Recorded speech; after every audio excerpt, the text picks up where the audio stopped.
Hello everyone, and peace of Christ all of you. I hope my voice coming good and clear. Please invite your friends and share with everybody you know. As you see the title, U.S. attacking Iran and Marines to Lebanon. In fact, this is a false title. I just want to get people attention for tons of channels in YouTube.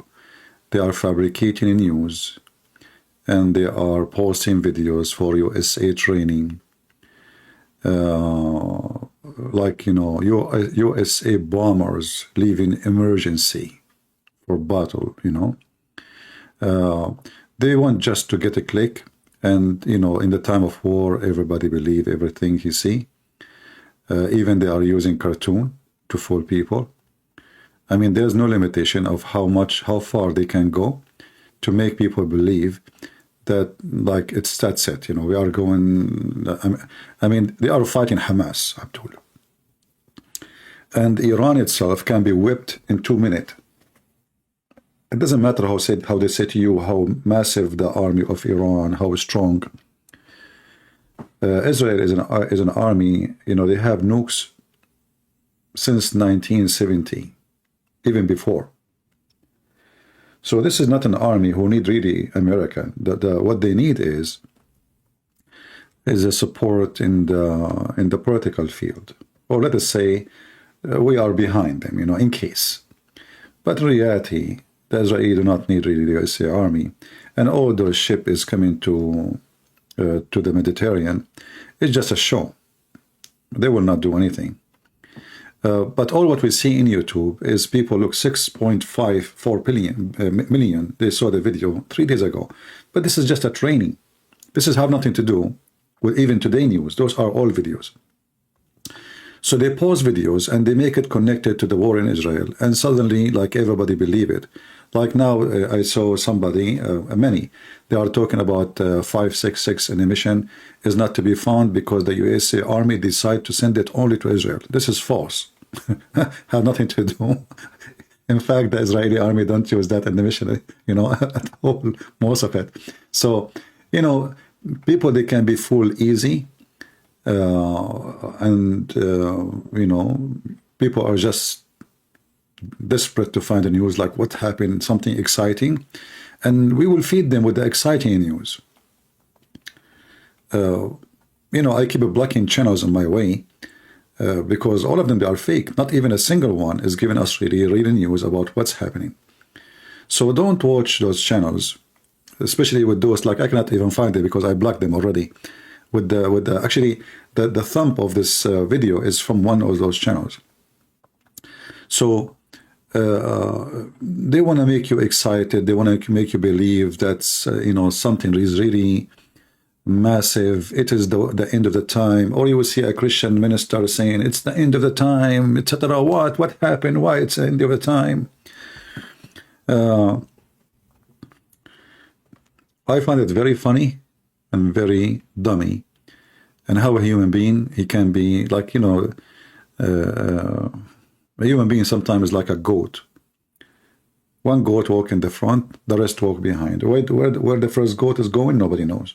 The goat follow, you know. The front goat stop, the one in the back stop. Why they stop? They don't know. If you go in the street now, and you know, you look at the sky. Let us say you go in a busy area. You look at the sky. You will see everybody looking at the sky because they want to see why you are looking there. They're not normal, you know, why you is looking there. Something there. So don't be just a copy and just follow blindly. There's many people, they are just trying to take opportunity to get a click for a video. Even the official channels, like this is an official channels of USA in Arabic. Those ones supposedly they are supporting Israel, but in fact they are speaking against Israel non-stop. This is an American government official channel. The first question you ask yourself, why even this journalist is there? Who hired her? Why she is allowed to speak in such a way? The answer would be very simple. In order to get the Arab crowd who hate Israel to listen to them, they have to hate Israel too. For them, well, you know what? Nobody listen to us except the Arab. And the Arab, they hate Israel anyway. So in order to make the Arab crowd listen to our station, let us join the trend and speak against the Israeli. The Israeli killing children, the Israeli bombing families, the Israeli are evil, the Israeli, they have no mercy. The Israeli, I mean, this is what the girl is saying here in the TV. And this is funded 100% by Biden administration, right? So the whole world actually is speaking against Israel. Even I heard some Christians who supposedly are Christians, they said we don't take a side with Hamas or side with Israel. What kind of a Christian you are? You don't take a side. Since when? Suddenly those Christians who speak against Islam, suddenly they support Islam? What do you mean you don't take a side? How you can be a Christian, you don't take a side? Shouldn't a Christian take a side of the truth? Why we don't take a side? Oh, because today we decide to be hypocrite. We want to have some people who listen to us from the Muslims too. We want to look like we are more in their side. You know, people who don't take a side, they are no Christian. They are just doing business. You cannot see somebody kidnapping babies of anyone, even if they are Muslims. And all of us, we knew that the one who attacked and who kidnapped the babies is not the Jews. It's not the Israeli. You will notice many liars, you know, and they will start telling you, well, you know, the Palestinians, they are under occupation. They are not under occupation. This is the land of the Jews. This is number one. You are a liar. In fact, they are the occupation. In fact, the massive land around them, all of it controlled by Muslims. In fact, what is left of Israel, you know, if we go right now and see the map of Israel, you will find that nothing left to the Jews. And that is all because of the stupid leadership of Israel. They think if they give the land, you know, they will live in peace and let us make an agreement. Okay, give them the West Bank. Okay, give them Gaza. Okay, what is left for you? Nothing. Nothing. And are you now living in peace? After all what you gave. If you look at the West Bank, actually, let me show you the West Bank map. Look at the, it's in the heart of Israel. What is left for you? They just gave more than 45% of their land, hoping for peace. What they got, excuse me, they got shit.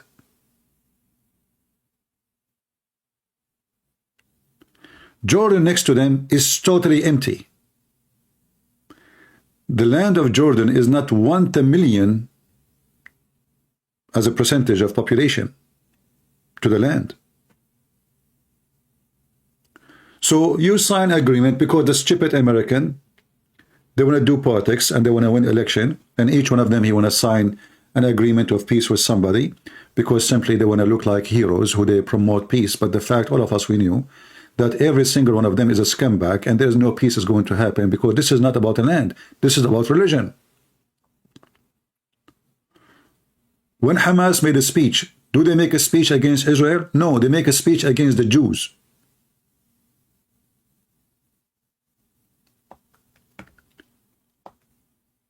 So the Israeli leadership are stupid, and even Israeli people, you know, in general, they became so much, you know, let us say, liberal in the mindset.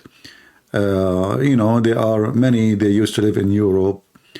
Hippie, you know, 7 rings in the nose, 10 rings in the vagina, 50 rings in the anus, and then they want to talk about peace. And then Hamas go to their houses when they are celebrating the peace festival. And then in the peace festival, the Hamas, they show them what peace is about. And they teach them that you hippie are a bunch of idiot. I know what I'm saying. It kind of savage, but this is what is. Savage is. They are savage, and those hippie Israeli, they think they can fight savage by hugs and kisses, and yeah, this is the truth, And now look at what's happening now. After 10 days, 11 days of what happened until now? Nothing. All the numbers you hear in TV reported from the so-called Palestinian, about 2,000 something get killed. Who is counting? Who can take what those people say for granted? You will notice that in one day, the number increased 800. So they will exaggerate in numbers, so the international community will say, oh, look, this is getting out of hand. Soon, in 10 days from now, we will find the number exceed 20,000. And who is counting? Same time, until now, the Israeli did nothing. Imagine they are asking their enemy to move from here to there because it is safer there. Did your enemy give you a chance to move your civilian? In fact, they target your civilian. They go out of them. Which war, the Muslim, they went with the Jews. And they did the civilian a chance to run away anywhere. Nowhere. They always target civilian and they kill civilian. The Israeli, they are, the hippie. We are going to be merciful to our enemies. But just think about it. Let us say, okay, I want to save the civilians. How many Hamas will move with the people of Gaza, the so-called civilian, and move with them? So you tell them, move from here to there, because there we will not attack. Well, Hamas will go with them. I mean, who is the donkey here? Are you with me?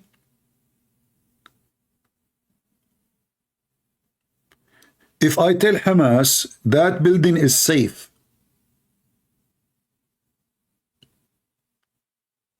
how many Hamas will go with those civilians? How smart this intelligent army is. It's just to make the international community bless you, Israel. They will not bless you. They hate you. It doesn't matter what you do. They will call you criminal, killer. It doesn't, even if Hamas kill 1 million of you, still it's your fault. That's what they will say.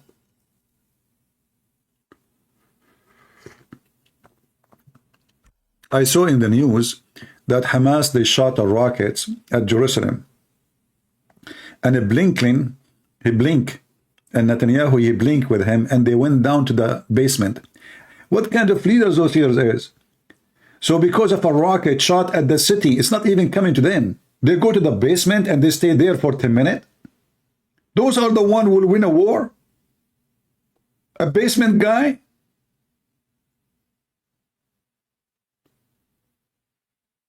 Imagine David, King David, he heard there's a rocket coming. It's not even coming to him, it's coming to Jerusalem. So what David he do? He go to the basement. What? So we put our young, children's to face the rocket, and we go in the basement. Why? Aren't you a leader? You see, if he's a civilian, I say, okay, civilian here, what he can do. I mean, that's it. But why you go to the basement? Where you go? Especially you are in a building with very heavy concrete. The rocket of Hamas is not even a toothstick. Those are the ones they will fight and they go in war. The first thing the Israelis should do, they should take this Netanyahu, put him in jail, and later he will be he will take into a trial for a treason. Him and his team, who were asleep. Have you ever heard of a border guard by 11 soldiers? The border with Hamas, 11 soldiers, and more of I saw them wearing their short. They are not even wearing uniform. The whole border is asleep.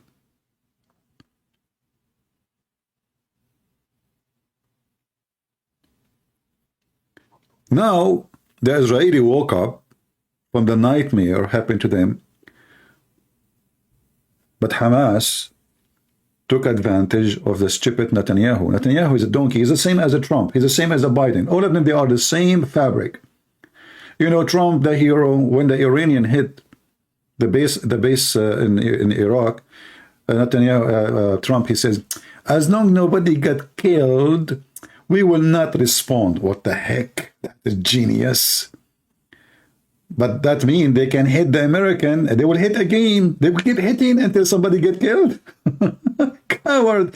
All what they want is just to win the election again. So Trump, he made a promise, okay, you know what, I will not take America to war. And then everybody took advantage. Okay, let us hit the guy. He will not go to war anyway. Same as Joe Biden, he told Putin, we will never involve no matter what happened in the ground. Then Putin, he went to Ukraine. They are the most dumb, stupid, idiot leaders ever you can imagine.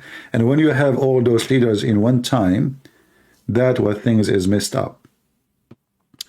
European Union, they want to send food and sugar and flour and cake and cookies to Gaza. Why European Union need to do so? They have 1.4 billion Muslims. All of them, they are full of oil. Where is the money of Qatar? #1 supporters for Hamas. Where is the money of Saudi Arabia? Where is the money of Emirat, Bahrain, Brunei? No, we want to send them, we decided to make it a 3-time assistant more. And actually, because of the assistant, those people didn't have a job. Since 70 years until now, not a single one of them have a job. They get a free meat, free flour, free bread, free education, free electricity, free. Paid by United Nations and donors. Nobody have a job. Today, in this TV, the Muslim lady host, the journalist supposedly, she said the Gaza, you cannot ask people, civilian, to move that fast. The Gaza families, each family is big. How big? 27, 28, 29, 30. One woman, the average of Gaza women, of babies, is between 17 to 27. Every woman, she have between 17 to 27 baby. How they can feed them? They don't work. Thanks for the donation. We make babies, they pay. Right? So the whole world, is not sharing the truth with us. And then you watch an American TV station, like this TV station in front of us in Arabic. Everything there is poison against Israel. Every question, every answer. It's just to make the Arab audience like the station. They are trying to compete with the Jazeera, like who want to put more hate against the Jews. So, you might agree with the Jews, like, we saw not long before the attack, an Orthodox Jew, he spit at a Christian in the street. But I'm not going to judge Israeli, all of them, and say, oh, this is how Israeli is. And even if they all is, isn't it this what the Muslims do to us? What about we read the Pact of Umar? At least this is individual doing it. In Israel, Christian person, he have the same right as an Israeli person. Do a Christian person have the same right in any Islamic countries? Do we? Do we have any rights? Do they even count us?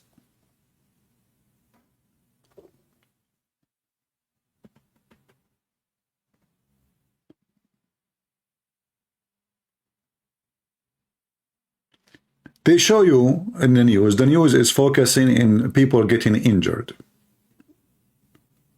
That's it. People forget about Israel. Do you see anyone showing you the dead ones in Israel? And the funny is, in the news, like when Hamas, they massacre the Palestinian Muslim, thanks to Allah, they kill children. What the videos they did? They put a filter in the top of the image so we don't see. So what the point of the video? They don't want you to see. Because if you see, you will be angry. And if you get angry, you will be angry from Muslim. Don't be angry. So what we do, we put a filter in the top of the dead body, which is a child, or the head of a child. So what is the video?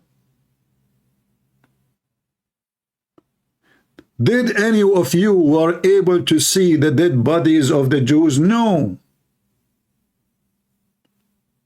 All the media, they put a filter in the top.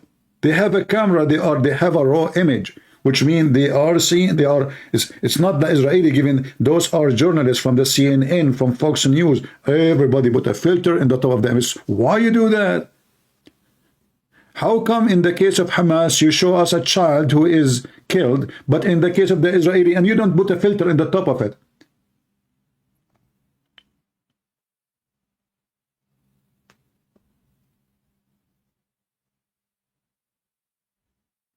Because they don't want you to support the Israeli.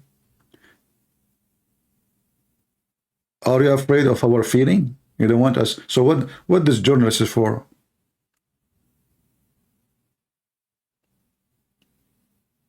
And look, they keep repeating the same image for the same person, with the same pant, with the same t-shirt.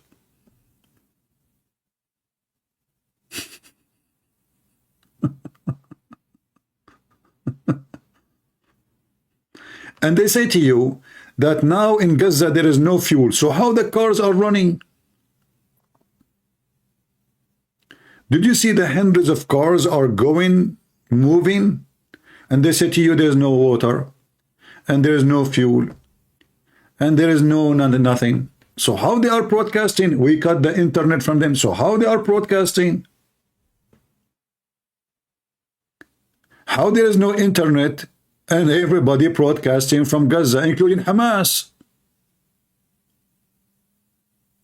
Hamas, they don't stop posting videos. And not only that, their page in Instagram is there. And can the American ban Hamas page? They cannot.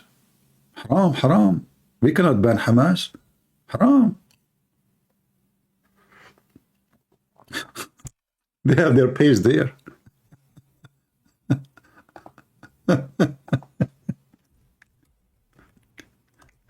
You know? Even their website is still functioning. America can ban any website they want, not the website of Hamas. It's there.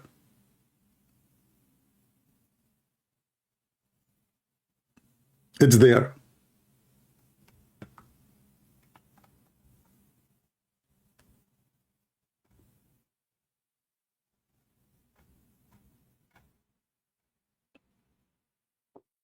What a mad, unbelievable. And you know, people, they believe whatever they see in TV. And look, just this is one of the examples of the stupidity. How in the world the Israeli army allow journalists to have their cameras in a live scene of their weapon and positions? I never saw such a thing before. So you are giving Hezbollah and Hamas the exact position to you by a live feed camera from CNN? What the heck? What I know, if somebody holding a camera next to an army base, they will arrest him. Instead, they are inviting TV stations to record them and to broadcast live.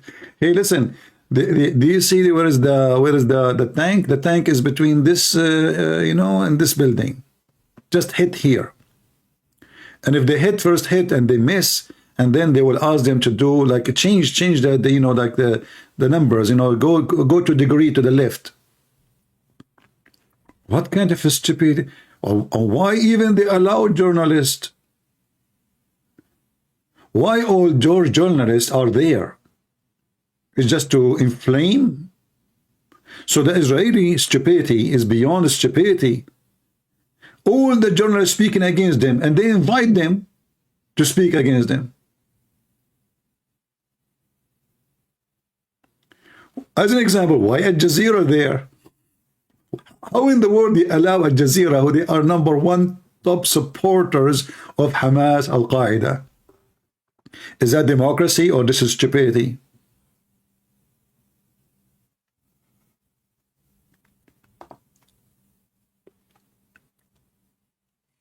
There's no leaders. It's a farm. Huh?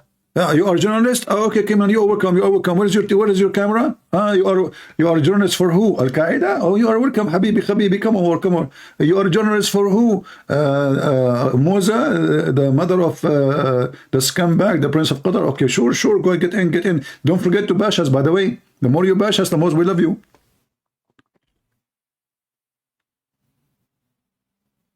This is called democracy, especially in the time of war. I call it the most dummy, stupid. I don't like this Netanyahu. I don't like the one before him. I don't like Biden. I used to think about Trump better, but obviously he is more idiot like the rest. He's corrupt. He's bought by the money of Qatar. All of them, they are garbage. And in the time of war, the good one of us, they hope for best. And the best never come. Because everybody is politically correct. They are telling the enemy where to go to be safe. How in the world those Israelis they are going to win a war? By the time they enter into Gaza, all Hamas will be in Egypt. All of them.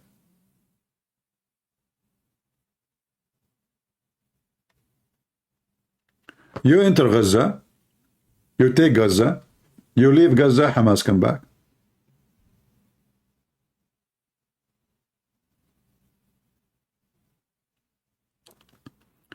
I don't like politicians, I like leaders. You know, there's a huge difference between somebody doing politics and a leader. A leader, he do things as it is, he say things as it is, and he don't care what anyone say or agree or disagree. People who do politics, they never say what they believe. They never believe what they say. And they do what make it fit for their coming election, not for victory. They want to win the coming election. When a politician, he take an office, from the first day, he is thinking about how to win the election in the coming election 4 years after, or 2 years after, depending on his position. Therefore, it's not their interest to do what is right. What interest is to do what is right for the election. How to win the election. Real leaders don't care for election. They care for their citizen. They care for their country. They don't care really if they will have a job next month, next year or not. They care how to bring victory to their own people.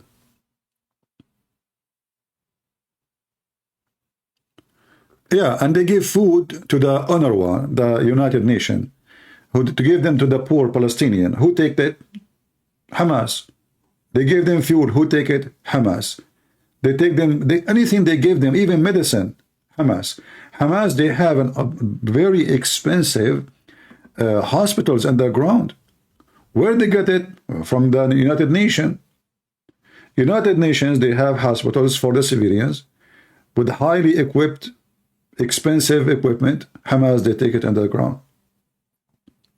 All now what they are saying, assistance is coming to Hamas from Qatar, from Emirates. Look, everybody is now in the, please let me send more assistance. I want to send even Japan, European Union, even America, brother. Everybody want to feed the Hamasi.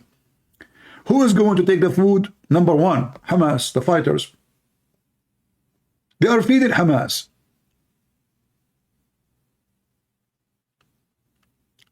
All of this because of hypocrisy. How in the world you can win a war with such a mentality? Name the leader in the world which you like today. I don't know. I don't think there is somebody I like. All of them, they are doing politics.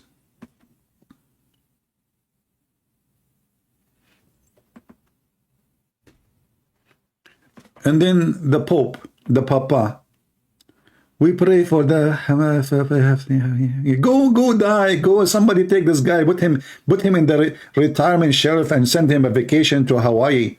I mean, what this Pope for? He can't even say his name. He's like Joe Biden.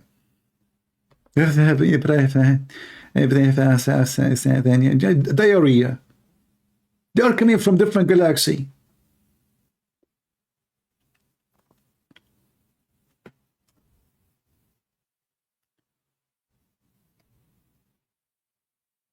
We cannot find, even between religious people who say things as it is, because the world is full of hypocrite. Everybody is practically correct. I mean, I believe these days, like, you see, when Muhammad, he said, the man, he lied to his wife and the wife lied to her husband. What Muhammad was doing, they said to you, politics.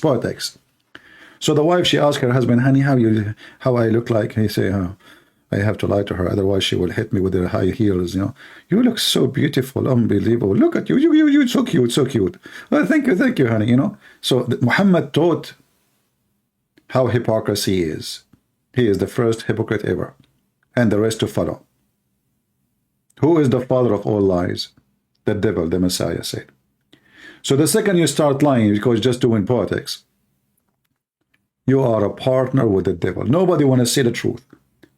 Nobody want to say that problem is not even Hamas. The problem is Muhammad, the faith of Muhammad, the Quran, Islam.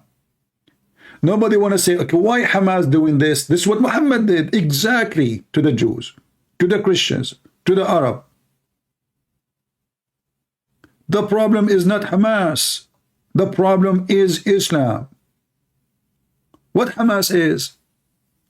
Hamas is an Islamic Mujahideen. Who is ISIS? Islamic Mujahideen. Who is Al-Qaeda? Islamic Mujahideen. Who is Muslim Brotherhood? Islamic Mujahideen. Nobody want to use the word Islam no more. That's it. It's Hamas. What is Hamas?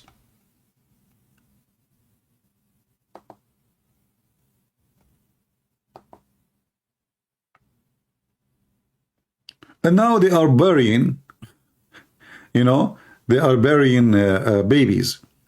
Like one of the images appear in the internet. Hamas, they have a doll. And supposedly this is in the hospital.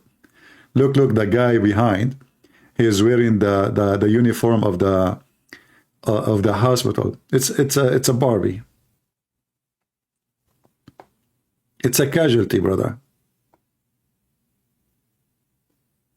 Yeah. Barbie.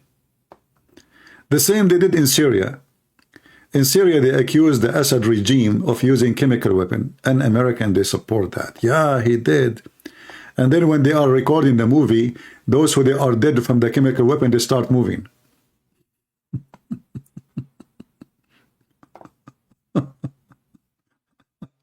It's a zombie movie. There is a, if you remember, there was a video about a child saving his sister. Anyone saw it? In Syria.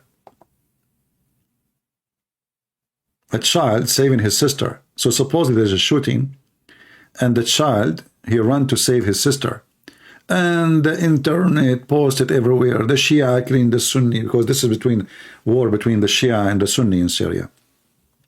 And then the one who made the video, he said, this was a video I made, have nothing to do with reality. It's not even done in Syria.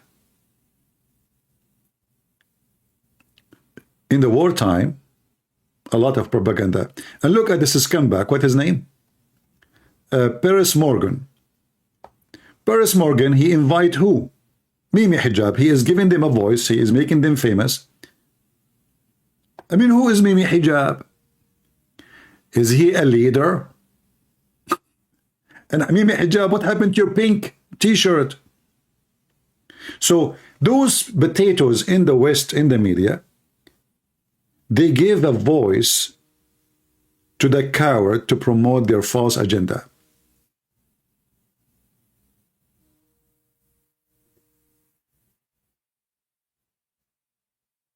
This guy is a street boy. If not David Wood, this guy, nobody know him. Thanks to David Wood.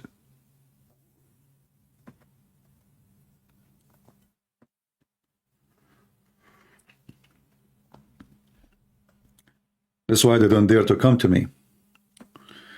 And what we have here, 2 days ago, virus in the Quran, myth or reality. Interesting. You know, sometimes I find that the Christians, when they make a topic, this is 2 days ago. I mean, do we need even a conference about this? Just open your TV. We need to make a conference about, okay. Yeah. So, I mean, the whole world is really weird. And people, they do crazy stuff. And they say crazy thing. And you are in a time you need to prove that Islam have violence. And people will not believe you. Like, what are you talking about, man? For sure, it's a myth. You know, ISIS don't present Islam. How many videos made in YouTube? How many articles made in the internet that ISIS is not Islam and Islam is not ISIS? And how many donkeys in the world believe it? A lot. If ISIS is not Muslim, so what they are? Hindus? Is Hamas Muslims? Is Hamas Muslims when they kidnap children and they cut their head?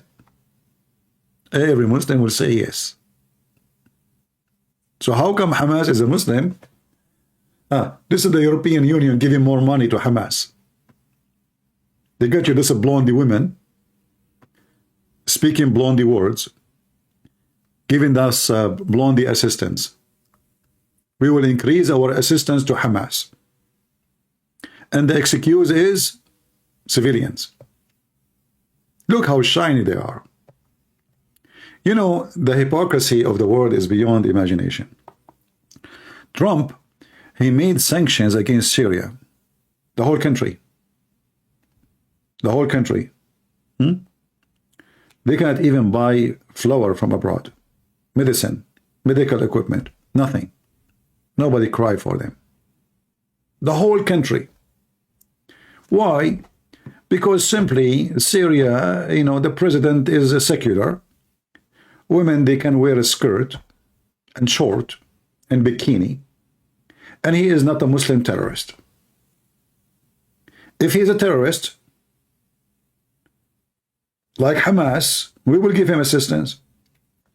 Then this poor guy, he have no problem with everybody. Suddenly he became the enemy of everyone. And then he found only two friends. The terrorist state of Iran and the filthy Putin. And now they blame him why he is a friend to Iran. Well, you give him no chance. Those are the only two people they want to help. His people are suffering. They are hungry. They cannot find food. So look, 6 days, 10 days, Gaza don't have food, but they have. Syria has no food for almost the last 14 years. Nobody even mentioned them.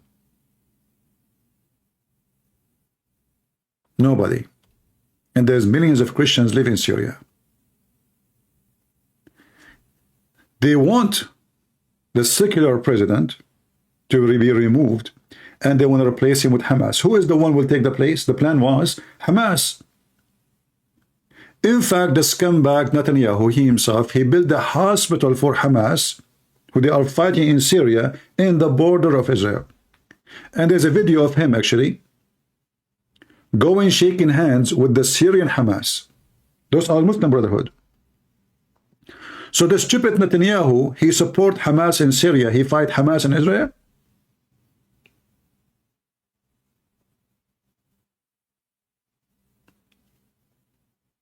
Do you see what I'm talking about? People, do you understand what I'm saying? If Hamas is evil, and they are, why Netanyahu, the coward, the son of Mut'a, he support Hamas in Syria? I can find you the video. Netanyahu is proud about it. We are proud of it. Lily Dawa, she said. They armed them, they support them, they encourage them, they took the injury of them. What a mess. And this is supposedly because this is the right thing to do. Here we go. You support the devil come back to you.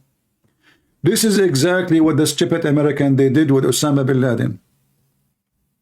Who trained Al-Qaeda? USA. Who fed Al-Qaeda? USA. Who gave them weapon? USA.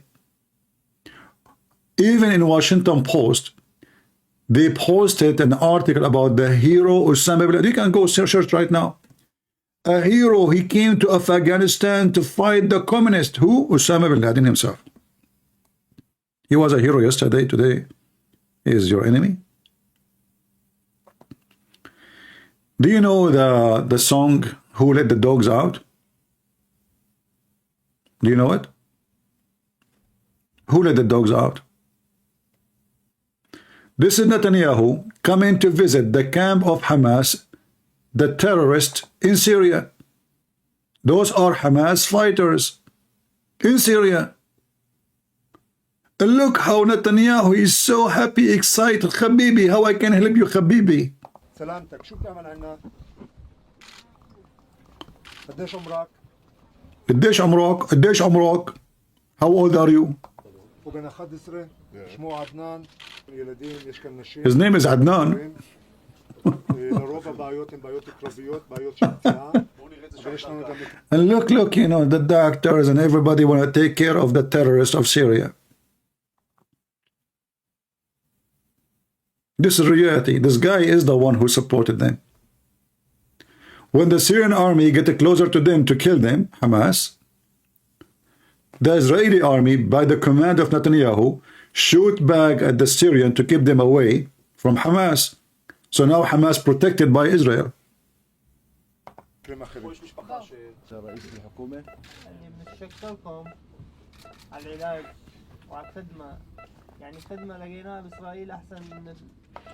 The Hamas fighter in Syria, Muslim Brotherhood, he is saying to him, the service we found in Israel is way better than what we found in our country. Can you believe it? He's saying to Netanyahu, listen, I am Hamas. I want to say thank you very much. The service you provide to us here is way better than the service we have with the terrorists in Syria. Even you are better than Ordon. The Jordanians support us, you are way better. The Jordanians, they deal with us really bad. They don't really give us like too much respect. But here in Israel, we are very well respected. Just give him a gun so he can go and kill your children, filthy Netanyahu. This is reality, my friend. And in case you are looking, you wonder what is the name of the video. Netanyahu visits Syrian injured in civil war. This is civil war. Blame Iran for violence.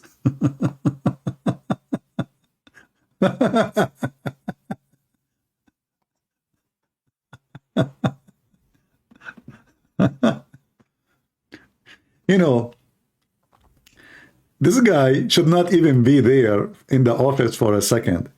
The second he win the election second time, I said, that's it. This country is doomed. This is screwed. This is screwed. Look who we have in the White House. And look what we have in Israel. And look who we have in France. Macaroni. Macaroni is the best. Forget about the rest. Le président, le Macron, or le what do you do? Le Islam is peace. Le Islam don't teach violence. Le and his wife wearing a short. You can see her panties, even she's so old, but she have no shame to show her panty. Those are the ones they want to fight the Mujahideen.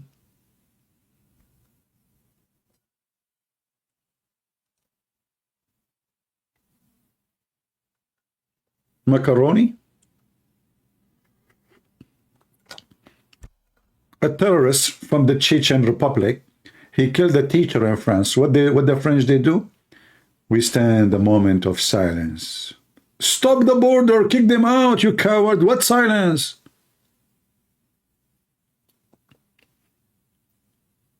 Each time the terrorists they kill one of them, we stand a moment of silence and we give flowers. You know what? I decided to move to France and open a flower business.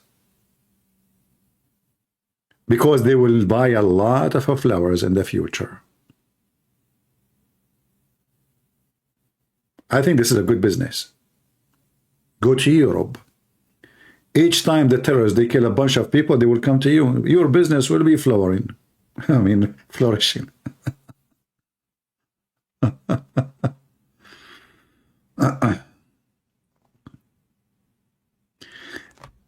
أنا لست بوذا أنا صوت بوذا. Here we go, another hippie. He posed for us. He is not Buddha. He is the sound of Buddha. And what Buddha he say? What Buddha he say when he do the talk? He fought. Don't you see how big his belly?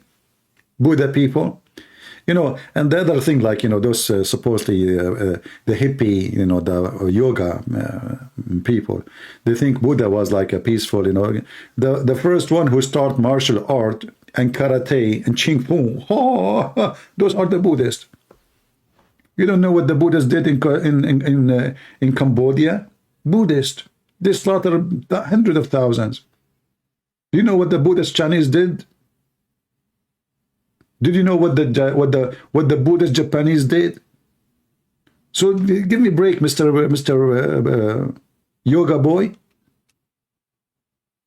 He is not Buddha. He is the soul, the voice of Buddha. You made me fart.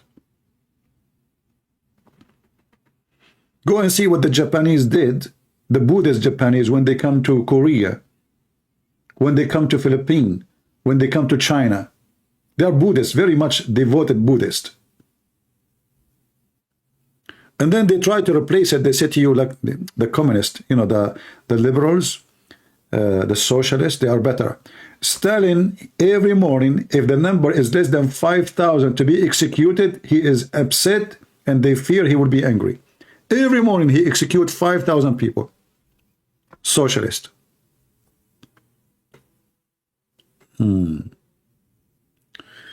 Anyway.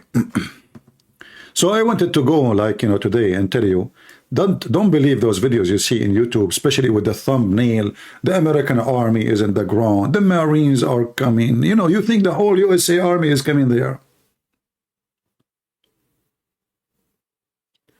In fact, these days, the strength of America is not in the ground. It's by missiles, Air Force. Nobody want to put his soldiers in the ground unless they have to. And the American, they have no reason. What for? So all those thumbnail you see, it's just a joke. No reality in it. The American even do not need, like you will see they send their airplane carrier, that just to keep it closer to the compact. But at the same time, they have to keep a distance. So when somebody shoot, they have enough time to shoot down any missile coming to their airplane carrier. However, all the massive power of USA is not in a Marine guy holding a M16. This is not the power of USA. Even though 2,000 Marine, they were controlling all the country of Afghanistan, just 2,000. And Taliban don't dare to get close to them. But the massive power of USA is the weapon they have and the technology. And Israel is not short of that too. So when, you know, you see too much noise about we don't want the war to expand, you know, you think that Jordan will get in the war. No, they don't. The Jordanians don't even have an army. Israel can take Jordan in less than 5 minutes. 5 minutes. You see Gaza? Gaza is harder than taking Jordan. Gaza is way harder than taking the whole country of Jordan, because there's a lot. Those are prepared for a long time. They have massive city under the city of tunnels. Even that, if you give me the leadership of this battle, I will the easiest thing to do is just to flood them with water. You don't even need to fight them. Just bring hundreds of trucks and fill their tunnels with water. And let us see what they will do there. And if you want to make it more fun, put with the water some itchy stuff.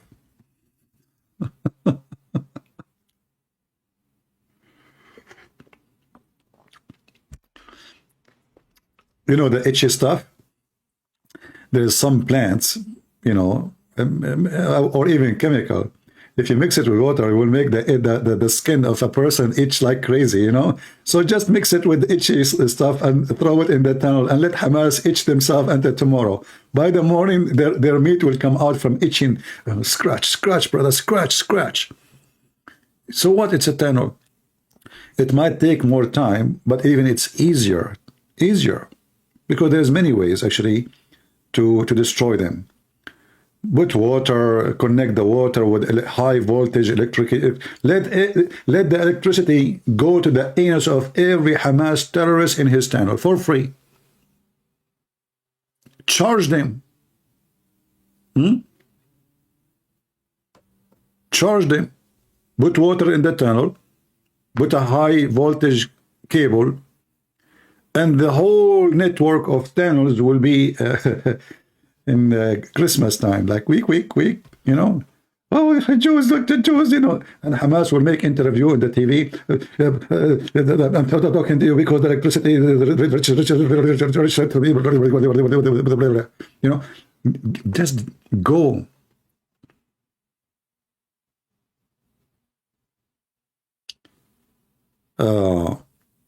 In the worst case scenario, would you take up an arm and fight terrorists? Would this be a Christian good thing? Well, this is what I did.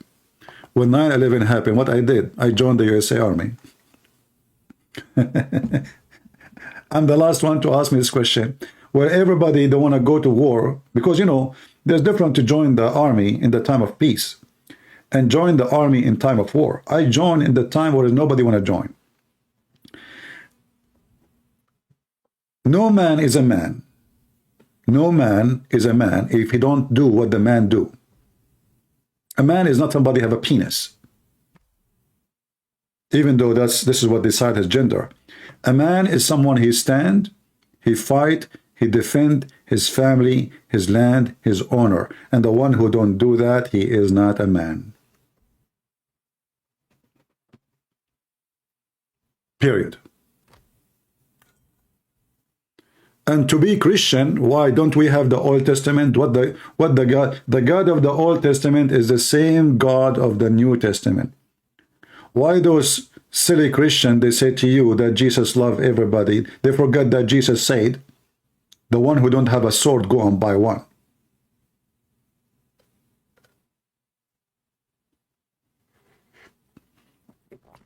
Muhammad Yusuf saying, Christian Prince, he's always hiding behind his computer. Well, when we came to you, Muhammad Yusuf, you were hiding in your tunnel like Saddam Hussein, and we grab you from your head like a rat. Get out of here. Look like you are not behind your computer right now. You are behind your shitty Quran. Muhammad Yusuf saying Christian Prince is hiding behind his computer. He is not behind his computer now. He is hiding behind his shitty Quran, where it says that hail come from mountains in heaven. Avatar movie. Cowards. We saw you, potato. We saw you. You see all now those puppies like Hezbollah now. Hezbollah is launching some rockets at Israel, right? There's one reason Hezbollah will do that. Those Shia, they calculate their lose and their win. They are way smarter than the Sunni, by the way. So if they launch a few rockets, and even if they lose a few fighters, they will gain a lot of Sunni support. And this is the propaganda of the Shia. They want to convert Sunni into Shiaism. So by launching a few rockets, yes, they will not go in war. They will not. They will not dare. They will make big noise. Look, we are the only ones supporting Hamas. At the same time, they knew that Netanyahu is a scumbag. He will not launch a massive attack against them unless somebody force him. So this is why you notice that Israel is not even doing anything. They respond like in a shy way, you know, like they hit here, there, the Hezbollah, but they are not doing what they should do. They knew what Netanyahu is about. This is why I say the Israelis should change Netanyahu now, not later. I know he will go. After what happened, he will go. He cannot stay, him and his team. But this is the time you need to have a new leader. Before you start your massive response. Not now, but not later.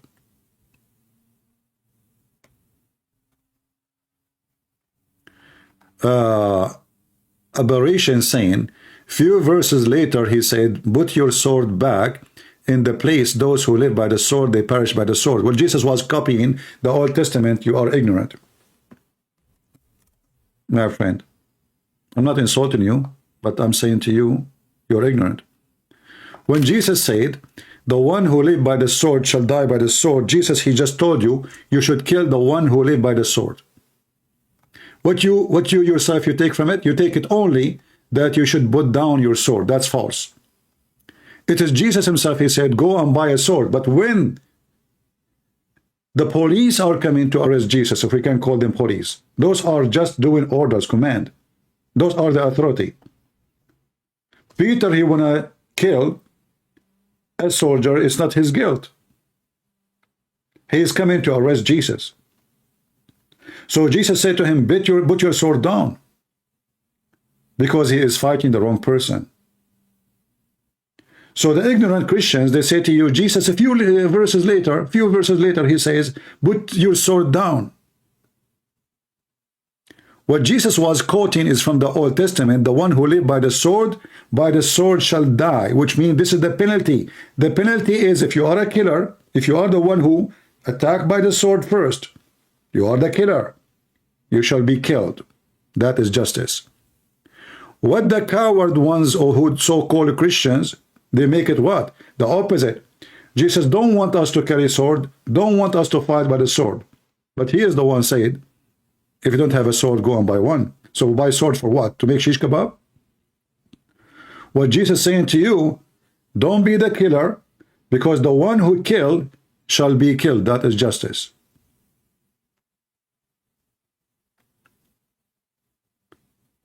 Those who they are hippie, coward, they are not manly enough to defend their family. They find the excuse. Jesus said, love everybody, love your enemy. Love your enemy. Your enemy is the one who is screaming at you, persecuting you, not somebody want to slaughter you. Not somebody want to take your wife. Not somebody want to rape your child. Loving the enemy is by rebuking them.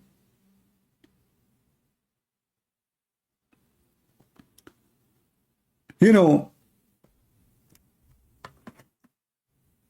through centuries, scumbag priests, they taught the crowd that you cannot revolt against the leader. Why? Because there's a verse in the Bible says that those leaders chosen by God. That's it, chosen by God. But all of us, we knew that this is not what it meant. All of us, we knew who is John the Baptist. If there's anyone here do not know who is John the Baptist, no, Sam Shamoun, you cannot call me. Sorry. I'm really upset from you. You told people you cannot take a side? You told people you cannot take a side with Hamas or Israel? Suddenly now you love Hamas? I cannot believe that you said that, Sam Shamoun.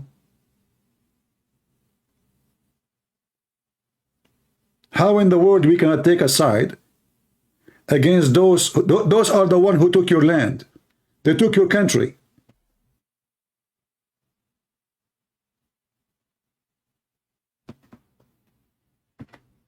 All of us, we knew what John the Baptist did.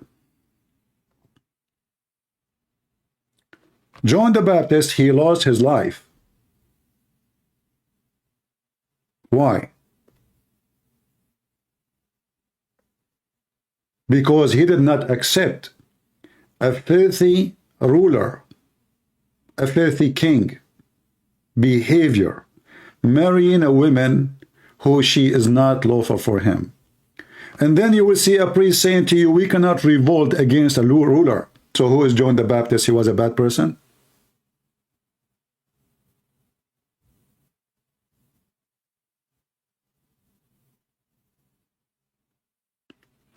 You did not say that, Sham Shamoun? Well, if you did not, I apologize then. I don't know. That's what they told me.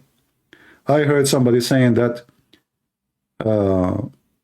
maybe they understood you wrong, that you don't take a side, and they said to me that you have a Palestinian guy speaking to you. Yeah.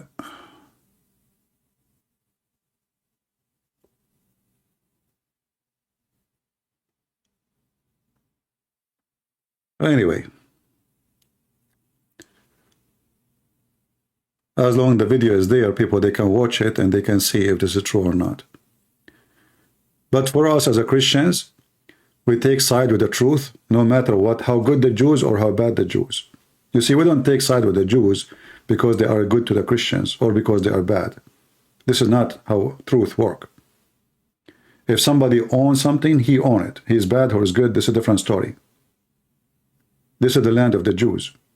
When somebody says that, oh, the covenant does not go for those Jews, who said so?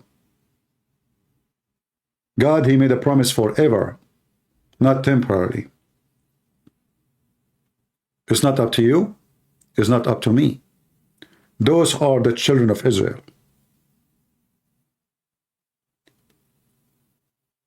I cannot say to someone like Sam Shamoun, Iraq is not your land. Even though the land in the Bible says that this kingdom, the kingdom of Assyria, will be destroyed. Is that correct? The Bible says so.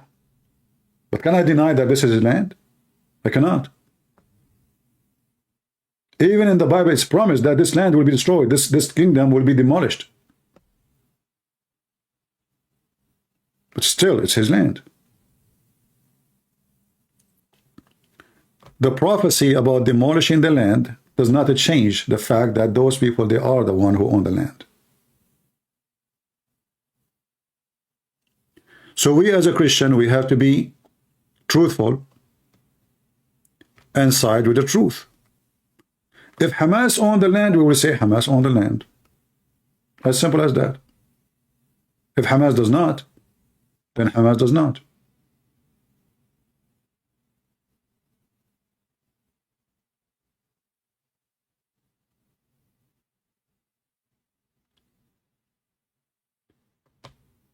In the time of war, those who stand with you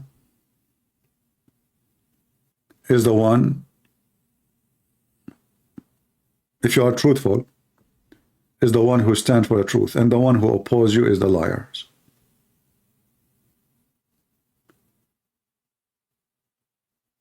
You know, in the, like, there's a very, okay, I will open my Skype, Sam, just give me a minute. You know, in the time of war, if I have a friend, and like now, Hamas attacking me, I call him, hey, brother, I have like 50 of Hamas shooting at my house. Would you come? My friend, he says, oh, I have, sorry, I cannot now, you know. Yeah, that means my friend is not my friend. In the time of need, you know who is your friend, you know who is truthful, and you know who is a liar. As simple as that. Let us open Skype and take a call from Sam Shamoun. Maybe he can clear what's been said.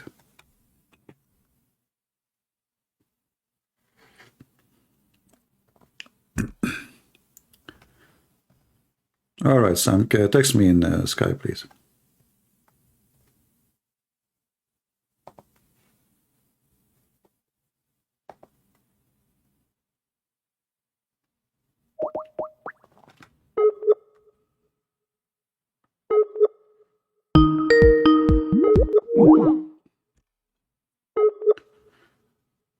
All right, we are calling Sam Shamoun.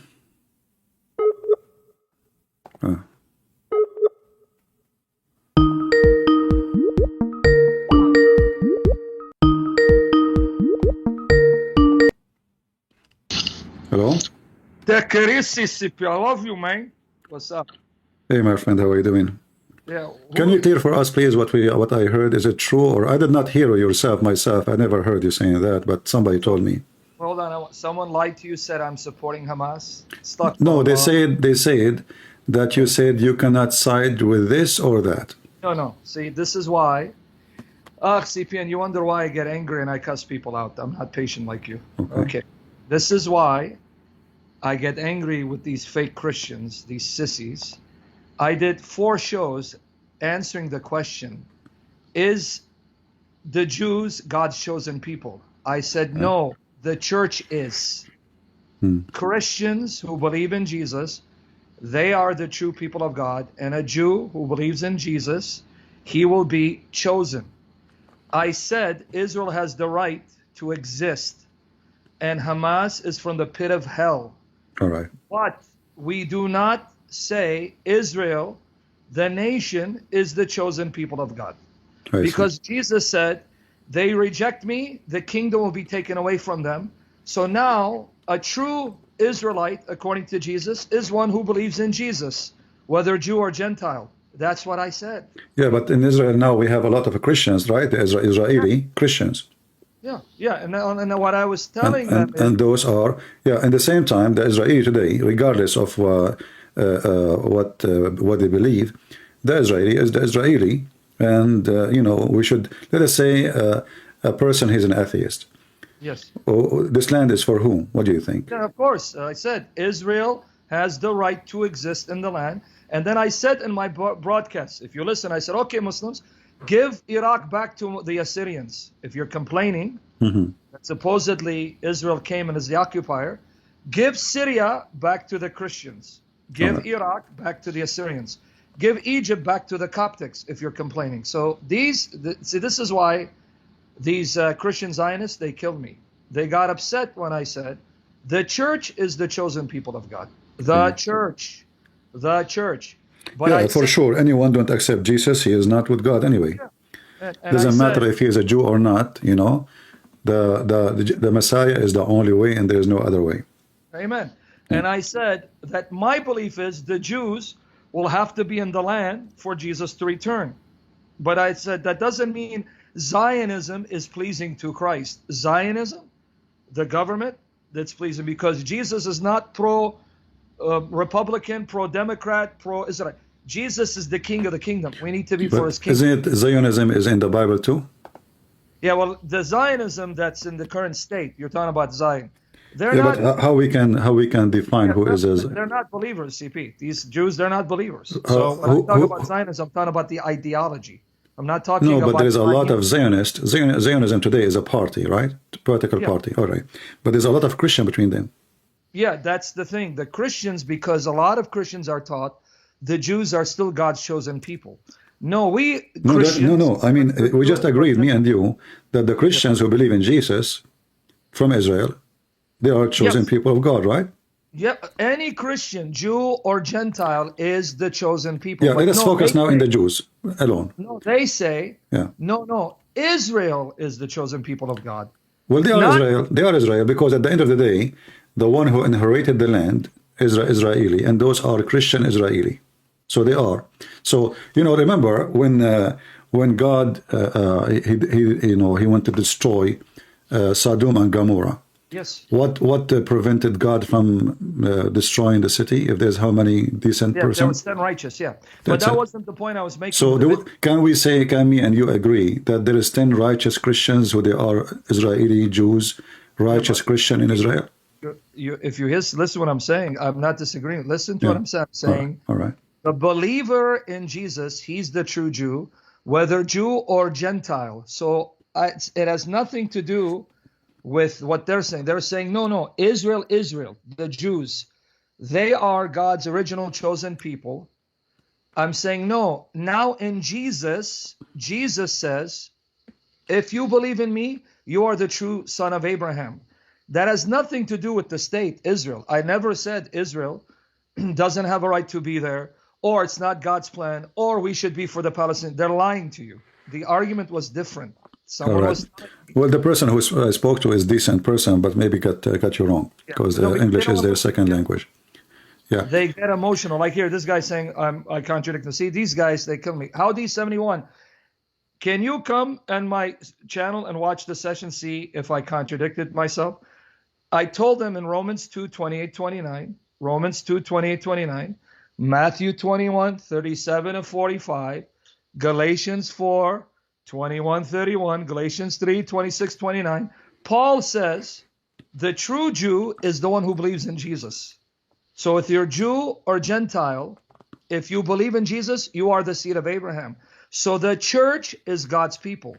And I said God is not done with the Jews, because I even quoted Romans 11, 28 to 29, where he says, for the sake of Abraham, Isaac, and Jacob, he's not going to wipe out the Jews like he did Sodom and Gomorrah. He will not wipe them out because of his love for Abraham, Isaac, and Jacob. That's in Romans 11, 28, 29. So if the liars were honest, because Christians, we are condemned if we lie and bear false witness. Sam, what do you think about the covenant, which is in Genesis, that your land is from the Nile River to Euphrates? Yes, okay. Now, you're talking about the covenant made with the descendants of Israel. Now, Jesus comes and says, true Jerusalem is heavenly Jerusalem, our mother, Galatians 4:26. Hebrews 12, 22, 24. The Jerusalem above heaven, that's the true Jerusalem, and it's going to come down. The Jerusalem on earth, now that Jesus is rejected, read it, it's not me. Jesus is rejected. Revelation 11:8, it's called Sodom and Egypt. It says where our Lord was crucified, Sodom and Egypt. Then Jesus says, if you go to John 4, 20, 24, when he says to the Samaritan, it's not in Jerusalem nor on this mountain where you worship God, but you worship God in spirit and truth, because Jesus says, you reject me, your house will be left desolate. So I have no problem with earthly Jerusalem belonging to the Jews. That's not the point. That wasn't the point I'm making. Yeah, now but the covenant is about earthly promise. And then Jesus said, this earthly Jerusalem, I'm done with it. It's but still, the land promised in the covenant with Abraham to the Jews. So we don't want to mix between the end of the time and the promise of those who believe in Jesus, where they will be in the heavenly Jerusalem. No, that's not my point. If you're listening, CP, brother, just listen a little bit. I know you want to argue and debate. Jesus said, because you reject me, I leave your house desolate. Matthew 23, 37, 39. Luke 19, 41, 44. So the earthly Jerusalem, it's for the Jews. My point is that the New Testament says that the true Israel are those who believe in Jesus. The true Jerusalem is heavenly. Paul says, Galatians 4, 21, 31, if you read it, he says the Jerusalem on earth, that's Hagar. Go read it, CP. Open it. Galatians 4, I agree with you. But in the same time, don't we have until now Christians in Jerusalem, believe in Jesus and they accept Jesus every day? By the way, brother, who's Howard 71? He's saying I'm back on. Is this guy a dog of Satan, Muhammad? Don't forget, don't worry about it. Go ahead, what you're saying? But we have now, until now, every day, and this is why many rabbis are so angry from the Christians and Christianity, because there is Jews every day in Jerusalem and the area around. They accept Jesus. Is that correct? Yeah, they're all Jews. Right. So Jesus, he said, because you refuse me, I reject you. But he did not refuse those who accepted him, correct? No, you're making a different point from me. No, just wait, hold on. Just say I listen to you. Listen to me. So, in the same time, even when Jesus said, I reject you, I expel you from me, etc., still all his disciples, they were Jews. And who's debating that? Huh? Can No, you no, repeat what my no, no, no, argument is? listen. So now, even with the decision of you Jews are rejected me, but Jesus is still, he is supported by the Jews. Even at that moment when he Which said Jews that. not support him? Sorry, Which Jews support him? all the disciples. Yes, and you're making my point, so you're confirming my point. But what Yeah, was but my today we point? have disciples too. Today we have disciples, which mean new What convert are to you Christ. with earthly Jerusalem? You're not making my point. You're making another This is point. not about earthly Jerusalem. This is about those people. They will not be forsaken because they believe in Yeah, and Jesus. that's So any belief in as long Jesus. there is a Christians in Jerusalem Yeah. and they are believers, And the the same Christians in the same Palestine, as will they Sodom and believe? Gomorrah. This is my point. The same as Sodom and Gomorrah. If there is only 10 decent people, God will not destroy it. As So long will God destroy Palestine if there are 10 Christians in Palestine? what Palestine? There's no Palestine. If there are 10 Christians in Palestine, will There's he no destroy Palestine. There's no Palestine. In fact, the Okay, existence, we know. the existence of Israel is the best for the Christian who they are in But you Palestine. didn't answer my question now. Yeah. I answer yours. Answer mine. Yeah. Be direct. This place called Palestine. I know You cannot Palestine. destroy something that does not exist. Say it again. You cannot destroy something that does not exist. Okay, but it's called Palestine. It's called The Palestine Christians in Palestine, before will those it people wipe out? exist. Yes or no? This is the name of a territory, not the name of the people. The Christians in that territory, will that territory be wiped Well, out? Yes or no? God will not destroy them because simply He destroy the Christians because they are going to be saved by the Israeli. A Palestinian Christian, They're if we not can gonna call be him, destroyed. listen, a Palestinian Christian will live 1,000 times better than living under Hamas. Do I agree? Okay, yeah, I agree with that, but that's Okay. not my question. So why God Repeat one more is time, going I'm to repeating my why God is going to destroy the Christians in Palestine You got if it. He So is going to Palestine save and them? their No, no, Christians listen. there, they So cannot be God will save the Christian So in they Palestine cannot by be Israel. destroyed. That territory cannot be destroyed. Good job, CP. No. People too. No, White cousins people. like- But we are talking about the Christians in Palestine, if you call it Palestine. And if there are 10 I there, Palestine will be destroyed. believe that Israel is going to save the Christians in Palestine, even though there's some Jews, they don't like them, they hate them. So Israel is going to bring the Christians out of Palestine into Israel? Okay. No, they Well, will that not bring them means out. Israel. They will not bring them out. This is the land of Israel. So the Israeli, because they are hypocrite today, and nobody dare to say the truth. Listen, because they don't dare to say that this is our land. You like it, you don't like it, drink from the ocean. So because we have politics, because we have politicians, nobody dare to say the truth. So Christians who live in Israel, this is not Palestine, this is Israel. So those Christians will be way more better saved by Jesus if they agree to live under the Israeli. And I met many Christians from that land, and I spoke to them, and they told me, even Hamas, even Gaza, they wish to get a passport of Israel. Everybody say that, They told me life there is way better, and we cannot compare between how the Israeli treat the government, treat the Christians, even though you call the Arab, and how the Arab treat Arab, or how the Palestinian treat Palestinian, or how the Saudi treat Egyptian. So for the Christians who they are part of so-called Palestine, and those are the original people, by the way, not Hamas, not those Muslims. Muslims they came as an invasion. The Christians there, they are the original people who used to live side by side with the Jews. The rest are not. So the rest don't even have a right to stay. However, the Christians within Israel are 1 billion times better than being under Hamas or Islamic State. Of course. Knows who's making that argument. All right. So this is why when you said to me, is God going to protect Palestine for 10 Christians there? Palestine never exists to be destroyed or not. Yeah. Now, CP.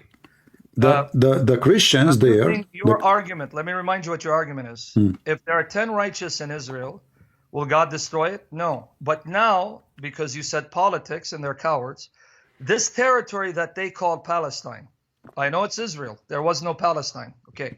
That's not my point. I'm talking about today they call it Palestine. Now, your logic, if there are 10 Christians in that territory, it won't be destroyed either. I'm just using your argument against you. That's it. Yeah. So you're making my case. All right. Well, for me, I believe that's the land of the end of the day. If I'm a person who live in that territory and I'm a Christian Palestinian, I will support Israel and I will never support Muslim state, because all of us, we knew what the Muslim did I know through the Muslims, history. they're going to rape people. They're going to enslave them. I know that. I We hate know, this. we know the Pact of Umar, right? Yeah. We know what happened. We know what they did, and we know that we cannot even compare. Now, No. there is in Israel, there is a huge number of people who support homosexuality. We know that, but Of course, this is the case in everywhere in the world today. Everything is awkward. Everything is backward. So, still, as long there is, the promise of God, that as long there is still righteous. That's why we say when fake priests speak about Judgment Day is soon, to do tomorrow, we say this is false, because first of all, nobody knows when. Same time, God, he made it clear that as long still there is righteous, and those are the one who follow the Lord, that hour will not come for the penalty, the penalty day. Not just the Lord will come; he might come anytime. Yep. But for us as a Christians, we should support what is right and go against. Like how many times I made videos, and you made videos against the scumbag Tawiva Singer.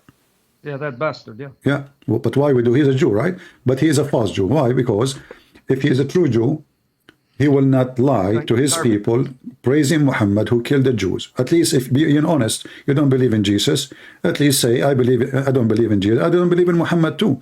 But the coward, he don't dare to say so, for he's a fraud. So we know that there's many fraud between them. But in the same time, there's many rabbis, hundreds and thousands of rabbis, who become Christians, preaching the gospel as we speak right now in Jerusalem. So those are the seeds of Israel, who they are going to bring Israel back to Jesus again. And we pray that all of Israel, sooner or later, will follow Jesus and they will be saved. We don't want only few, we want all of them.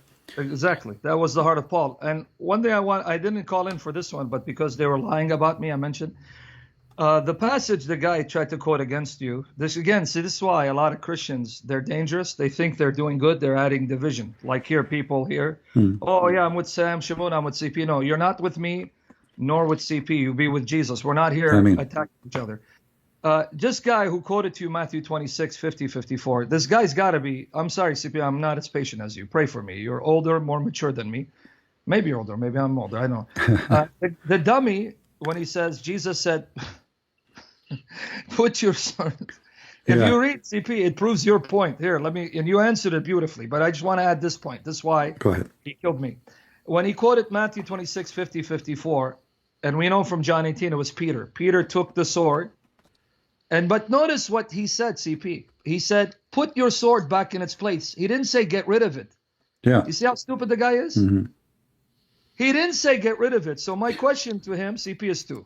Number one, what were they doing with a sword to begin with?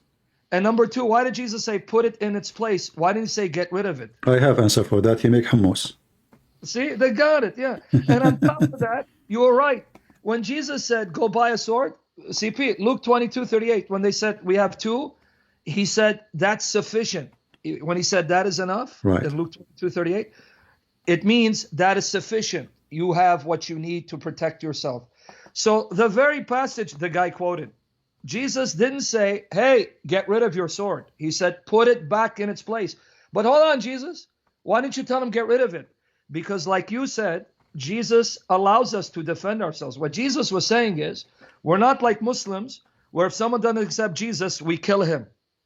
Yeah. Because Peter was trying to stop Jesus from fulfilling prophecy. He says that. He goes, I don't need you. I can bring angels. And if you live by the sword, your life is by the sword, you're going to die by the sword. Ask the jihadis. So I just wanted to make that comment. But CP, anyone who tells you that I support, for example, Islam or Hamas, they are lying. That was not my point. Yeah, I think the person misunderstood because it's a decent person. You say you know him, so I'll trust you that he meant well. Yeah, yeah. All right. Thank you. So I apologize if I was really upset when I heard this. No, come ask me, man. But anyway, I love you, but I'm better looking than you. I just want you to know that. All right. Okay, God bless. Take care. Bye-bye. All right.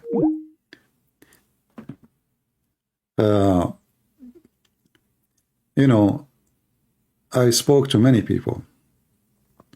Actually, the problem is with Israel now that Israel themselves, they are confused. What is the red line? Who is the friend? there is a bunch of Orthodox Jews who they are very aggressive and hateful to the Christians. They were preaching and teaching that the Christians are our enemies and Muslims our friends. Non-stop. They even say we are allowed to pray in the mosque, but we are not allowed to pray in a church because the Christians are pagans. So imagine they are willing to follow a place of worship where the devil is worshipped. His name is Allah. But they think the Christians are the enemies. And now, the Jews in Israel, they found that there is no friends around them except the Christians. Nobody support them. The hippie, the liberals in USA, the atheist, they hate them to death. European, same garbage. Who is the one who support the Israeli? Muslims? Pakistan? Nobody. The only friends they have is the Christians. So I hope the Israeli, including those idiot Jews, Orthodox Jews, who hate the Christians, will see that because of the love of Jesus, you are being loved, even though you hate us, even though you spit at us on the street. Did the Jews ask themselves, how come the Christians don't do what Hamas did? There is so many who they are considered as a Palestinian Christians. When the last time we heard a Palestinian Christian kidnapping a Jewish child and beheading the child? If the Jews are discriminating anyone, he is supposedly Palestinian. Why the Christians don't do suicide bombing? When the last time we heard of suicide bombing from a Christian going in a bus station? We never heard. So what the problem? The problem is religion. The problem is not an oppression. It's not an occupation. It's not a government. The problem is a religion, what they believe in. The second you believe in Muhammad and the faith of Muhammad, you turn into terrorist. You will find a person who was all his life peaceful, living in USA or England or anywhere. He converted to Islam after second day, he's a terrorist. It's a fact.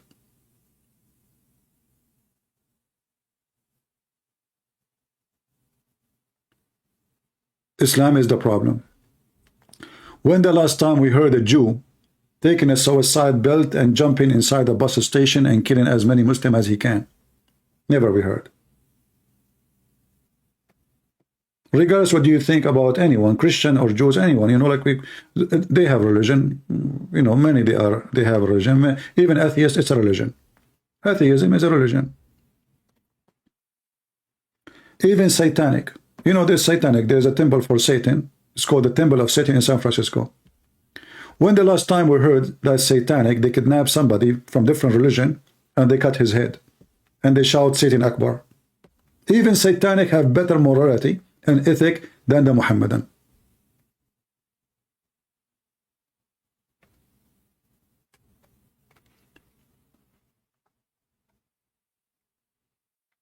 Even satanic. Somebody saying, I heard the Jewish lady shouting that the Nazis were Christians and that Hitler was a Christian. Well, by name, she is not lying. They were a Christian by name. But can she forget that the one who fought Hitler were the Christians? And the one who saved her ass is the Christians? You know, when somebody says something, if the other person is a donkey, he do not know how to respond, his voice will be heard. And now you caught her. How come you did not answer then if you heard her? You heard. Why, you don't have a brain? Tell her who is the one who fought Hitler. Isn't it the Christians? Isn't it the Christians they paid millions of lives to save the Jews? Can the Jews alone fight Hitler? They cannot. Can they make victory against Hitler? Absolutely not. So who is the one who fought Hitler? So Hitler, maybe he have a cross for his sign, but this is the cross of the devil. Have nothing to do with Jesus. It's a fact. And he was killing Christian too. Was he killing just Jews? 100 million human beings died. 6 million of them are Jews only. So what about the rest? They were Hindus.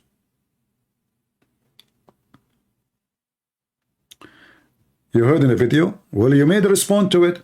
You see, and this is other issues. Why Christians here?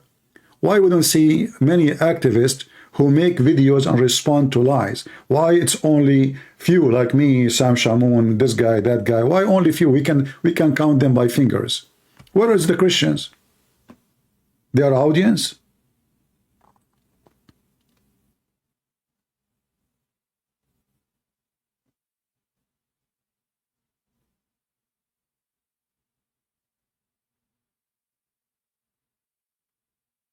We have to say things as it is.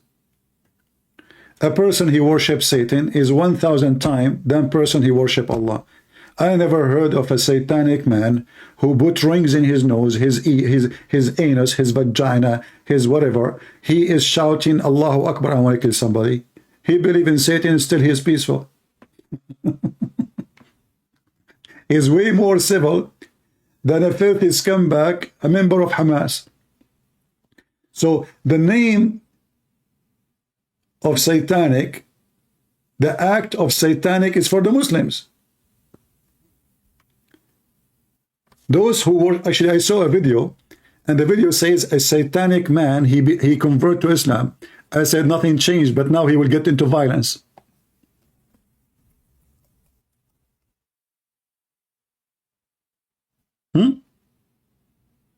Nothing changed. The difference now, he was peaceful, now he will become a terrorist.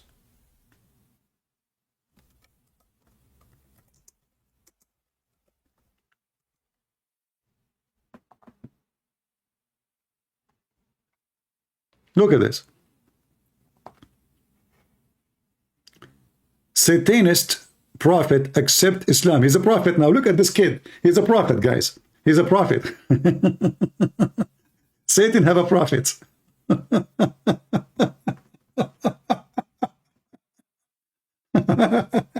He's a kid. He's not even 18 years old. Yeah, you know, they make the target big because now he is converted to Islam to make the news bigger.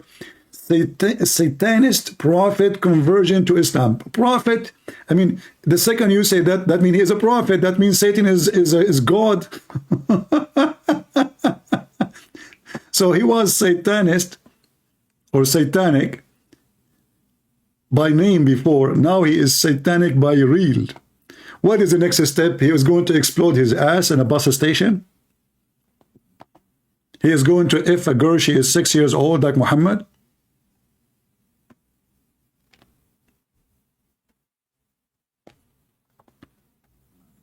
In fact, only Satanist people, they will convert to Islam.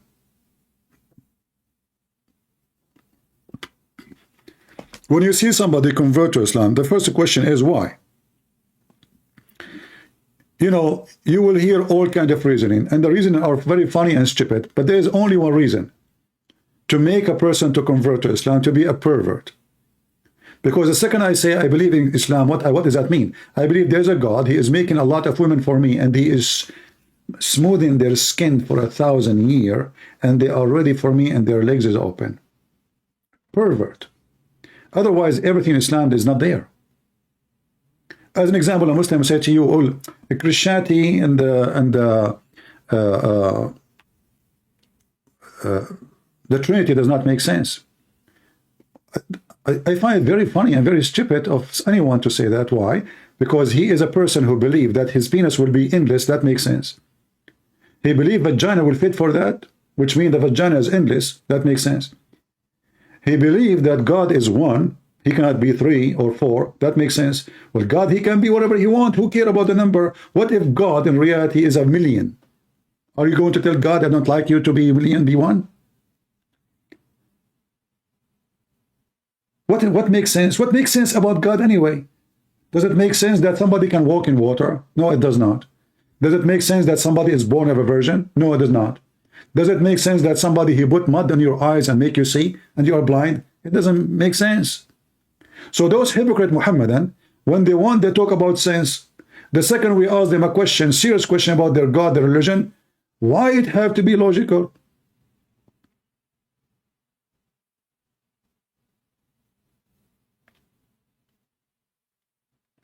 Do you remember Lili Dawa?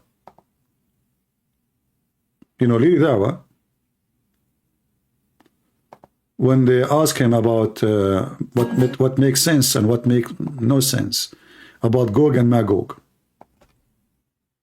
Brothers and sisters, why it have to make sense?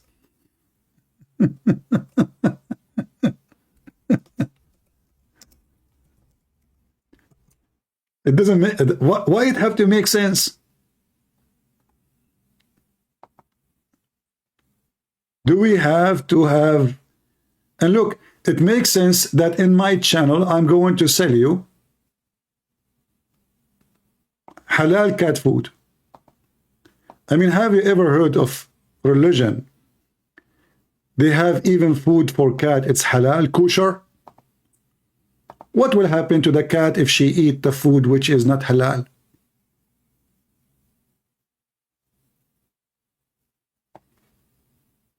It makes sense. There's health benefits to this new raw diet. Check them out on Instagram at alif.uk. They do monthly subscription boxes and you can get 10% discount on their 2-week trial box with my code Ali10. Check them out now and let your cat enjoy some nice food. Let your cat enjoy some halal food.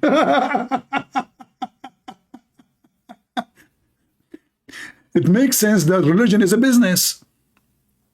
It makes sense if your cat eat food not halal, she will go to hell. This is how they fool people. Even cats, they need halal food and make money from the dummy. What will happen, brother, if your cat, she eat a mice is not halal? She will go to hell, brother. So what we do? We give them halal food. And you want to get discount? Go to my website, halal cat food, brother. And now here, they want to talk about what makes sense. Assalamu alaikum wa rahmatullahi wa barakatuh. Brothers and sisters and dear friends, welcome once again to my channel. Yajuj and Majuj. Allah subhanahu wa ta'ala talks about them in the Quran. And they are mentioned specifically in a hadith, brothers and sisters.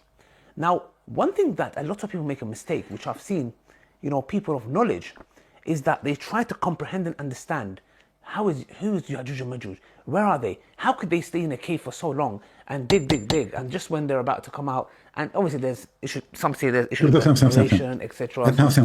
Parts of it, you know, are not authentic, whatever it may be. I'm not trying to get into that, okay? You know, and then Dhul Qarnayn, and you know, there's so many speculations, etc. And a lot of people come and they're like, some people even get into doubt with this matter. Some individuals even leave Islam, and I'm like, what's the issue here? Let me tell you guys the crux of the matter, because there are a lot of people and a lot of individuals who've tried to make people understand this and even push the narrative of these certain ex-Muslims, you know, that, you know, people are leaving Islam because of this, apparently, yeah? Which I just heard one individual, and most of his reasons... Yeah, one individual, he want to leave Islam because he want to have intimacy. Abdul, people, if they want to have intimacy, they should go join Islam. You can have 4 women and F them all in the same time. And you're talking to somebody, he leave Islam because he want to have intimacy? Ain't you the one who made a video says you can have a secret wife? Secret wife, you donkey. You are so coward. You don't even dare to tell your wife, I have a second wife. She will cut your penis if you have one. Take some hormone, man, so you can have a voice of a man. Tell us what happened in Gog and Magog now. Forget about the intimacy. Because, you know, he couldn't have intimacy with a lot of girls or something along those lines. Okay, I don't think it was this issue at all, yeah? It was more of his desires. The point is this, that we fall for this, and then what we try to do is, in return, is like, I know, let's try to bring it down to a logical level and try to explain it in a logical way. Now, I've seen many people do these videos, okay? Many people... Why, you idiot, you want to understand that in a logical way? But this is the same guy, he said, that Trinity is not logical.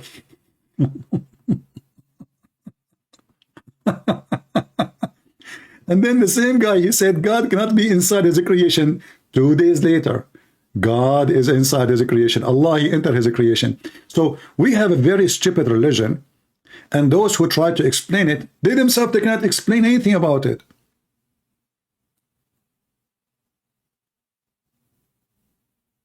They themselves, what he's saying to you, why you need even to understand what's going on? Why we have to make things logical? What's wrong with you?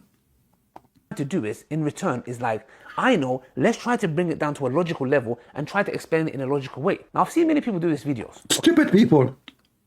How in the world you try to make it logical, huh? Nothing logical. But Trinity is not logical. Jesus is God is not logical. He's Son of God, not logical.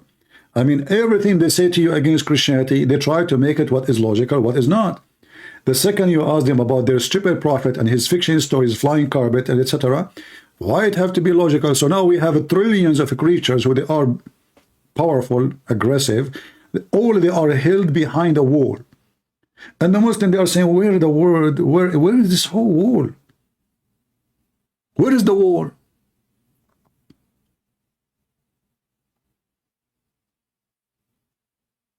And everybody try to find a solution. Some they say now maybe Allah he made them rats and later they will become like a human. Look at this guy, Gog and Magog.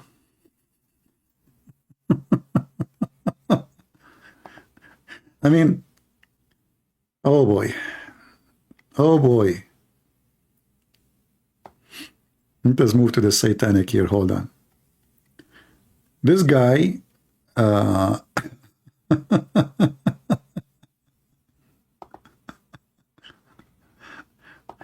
You know, the drama of those Abdul is beyond look, this brother here, he is in his car, he is going, he can explain to you anything in the world. Hey, go. What happened? What is your voice? You know, by the way, don't worry about the first 5-10 minutes of a video of a Muslim, because the first 10 minutes he prays Allah and his prophet and his wives and his blah blah blah blah blah. Allah pray on Muhammad, salute Muhammad, say shalom to Muhammad, Allah, you know, bless the penis of Muhammad. This is the beginning of the video. So you can skip the first 5-10 minutes and you will not be sorry. As I was preparing for this video, which, as you'll see, inshallah, it's a response to a lecture by Dr. Yasser Qadi about Ya'juj wa Ma'juj, I received a text message. It was from a number I didn't recognize, but it was very urgent. Jibreel? Assalamu alaikum, Brother Sajid. It's an emergency. Please call me as soon as you get this. So I stopped what I was doing. I stopped working on the video, and I called this brother. Story.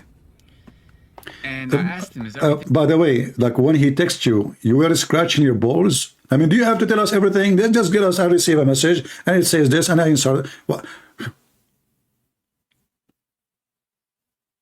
I stopped doing everything. And he said to me, test me, it is urgent. And then I stopped doing everything. And then I told him, and then he told me, and go to the topic. This is why I told you this. You can skip the first 10 minutes of the video. Always Muslim, they say nothing. Go. Okay? Are you all right? And he was like, he said to him, are you all right? But you don't even know the guy. no, Brother Sajid, everything is not all right. Everything's not okay. No way. So what's wrong? What happened? What happened? He said, my son doesn't believe in Islam anymore. No way. I said, SubhanAllah. What happened? What did he say? And the brother said, my son, you know, he's too smart. Now we know what happened.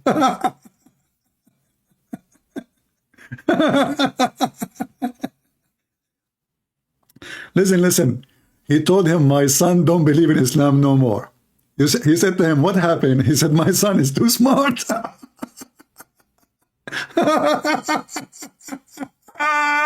Unbelievable. What? Son doesn't believe in Islam anymore. I said, SubhanAllah. What happened? What did he say? And the brother said, my son, you know, he's too smart. He just reads so many books, and he's such a good student, And, you know, he believes in science now. He believes in science and philosophy. He doesn't believe in Islam anymore. And he wanted me to meet with his son. That's it. And, So, and you can convince him for sure. okay, sure, no problem. Sure. We set an appointment to meet. Uh-huh. And when I got off the phone, I was like, SubhanAllah, this is exactly. Uh-huh. He's looking around. I want to find the word exactly. What is the word? What is the word? Exactly. Which one? You know, so the son, he is so smart. You are so smart even to put the word next to the word.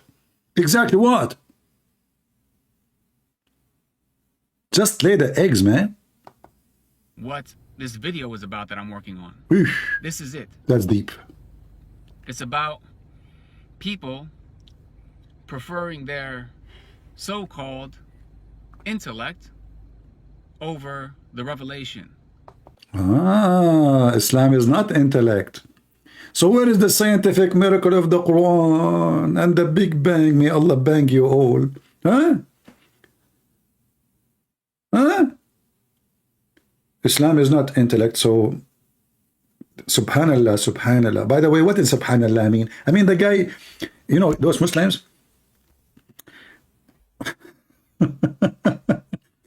if you go to the Arabic word with subhan and Allah, you will find that this word is really funny.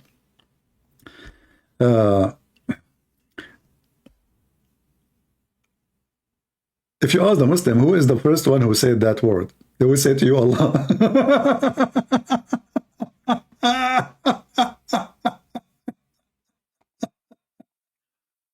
So what the word mean? Praise be to Allah. Allah said, praise be to Allah. Allah, he said, praise be to Allah. I know what the name of this scenario, this case. And look, this guy, look. All of them, they are doing business. Subhanallah. Only one is a Christian prince, is not. $14. $25. You are selling t-shirts in the same time doing da'wah? And the other guy selling halal cat food? And Mimi Hijab selling nagla seed? Subhanallah. All you share one thing, the same business. So anyways, I met with this brother and his son. No we had way. a conversation, and I asked, okay, so what's going on, you know? And he started talking about evolution, which he was taught in high school. He started talking about this psychology class that he took in high school, and this scientific theory and that philosophy. And as he was comparing these philosophies and these scientific theories to the Quran and Sunnah, he said the Quran and Sunnah go against these scientific theories and philosophies, so I don't believe in them. So I asked him, I said, did you go to public school? He said, yes. I said, you went to public school for... Guys, I assure you that the whole story is a fabrication. He asked the guy, why you don't believe? What the problem? What's going on? He said, I believe in evolution and philosophy. What is that?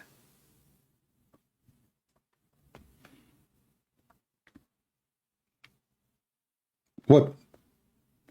She didn't ask him, okay, what is the problem if you believe in evolution and philosophy? What's up?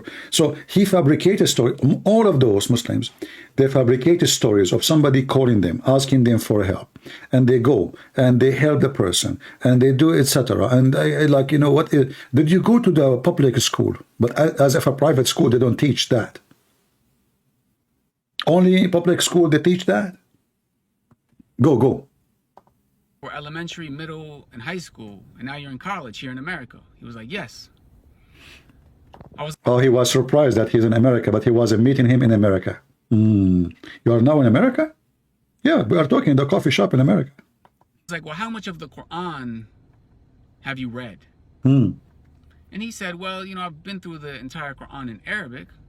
I was like, well, do you understand Arabic? He said, no. So I asked him, well, what about English? How much of the Quran have you read? I did read the whole Quran in Arabic, but do you know Arabic? No. True story, true story. So the guy do not know Arabic, but he read the Quran in Arabic? Are you serious? The guy do not know Arabic and he read the entire Quran in Arabic? I mean, your lie is not a lie. It's a fly. Entire Quran in Arabic. I was like, well, do you understand Arabic? He said, no. So I asked him, well, what about English? How much of the Quran have you read in English?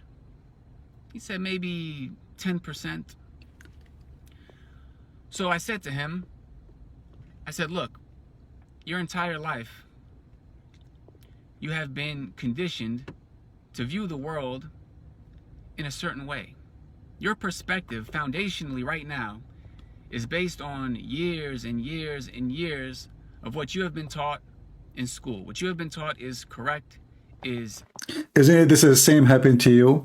That they've been telling you for years and years and years that the Prophet have a flying donkey and he always speak Arabic? Huh? And he have two wings? Isn't it this is what's same exactly for you? You've been taught for years and years and years that women in heaven, their ass will be 1 mile, which is very small, if you ask me. I like it 2 mile. Why 1 mile? 1 mile? What I would do with 1 mile women ass? I can't even use it for hiking. Not even for biking. 1 mile? What Allah will do is if you make it 2 mile. So you are telling the guy why he don't believe, but you believe in this garbage? Been telling you for years and years and years and years and years that in the day Suleiman, he have a flying carpet, can fit an army 3,500 miles long. And you are trying now to be logical with the guy? So listen, he's trying to be logical to convince him of something illogical. True story. Academic, is intelligent, and all of it is based in... For sure for hiking, because Allah, he made... Oh, listen. I was actually going to open a business if I convert to Islam and Allah gave me those women who have big ass. Because I can make a business, I can take her to the park. And I put like, we will get $100 if you can climb on this ass. Remember, Allah, he made the skin of those women is so smooth. So how in the world anyone can climb? So $100 if you able, $500 if you lose. Can you imagine how much money I will make? Mission impossible. And I will put a sign next to the butt. Mission impossible. Who can climb this ass which made by Allah? Very smooth, you know. Now I don't know if Allah will make me install some handles to climb it. Okay. Disbelieving in Allah. One thing that we don't seem to realize is that when you send your kids to a public school, you might as well, it might as well be called an atheist school. Because that is the perspective through which they are teaching. If you send your kid to a Christian school, a Catholic school, I think a Muslim would be much more hesitant because they would be cognizant of the fact that their children are going to be encouraged to worship Isa alayhi salam. And they would beware of that. However, people don't seem to be aware of the fact that when you send your kids to a public school, 6, 7, 8 hours a day, every day, for decades, they are not only being literally taught. So now what is the solution? Don't send your kids to public schools. Send them to Muslim schools, brother. Unbelievable, unbelievable. Yes, brother, yes.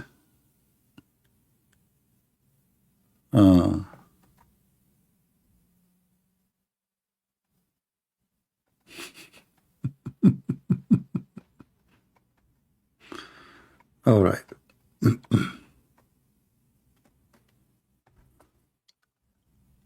Let's see what's going on here. Let us find something more juicy. What is this video here? This is a conference about if Islam is violence or not. Keep busy with something useful. For sure, Islam is not violence. What are you talking about?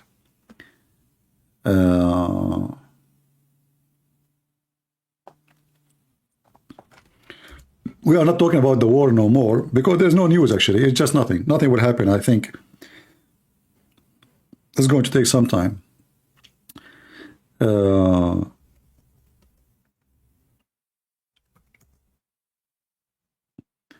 So we are looking for some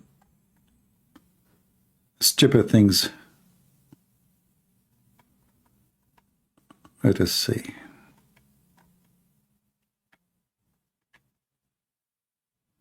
All right. Where is the video of Yasser Qadi and the guy they sent him?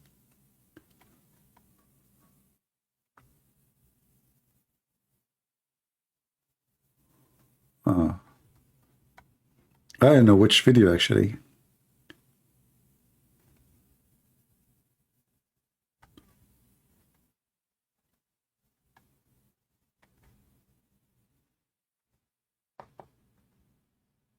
Do you know anyone? You don't have to. Let us see here.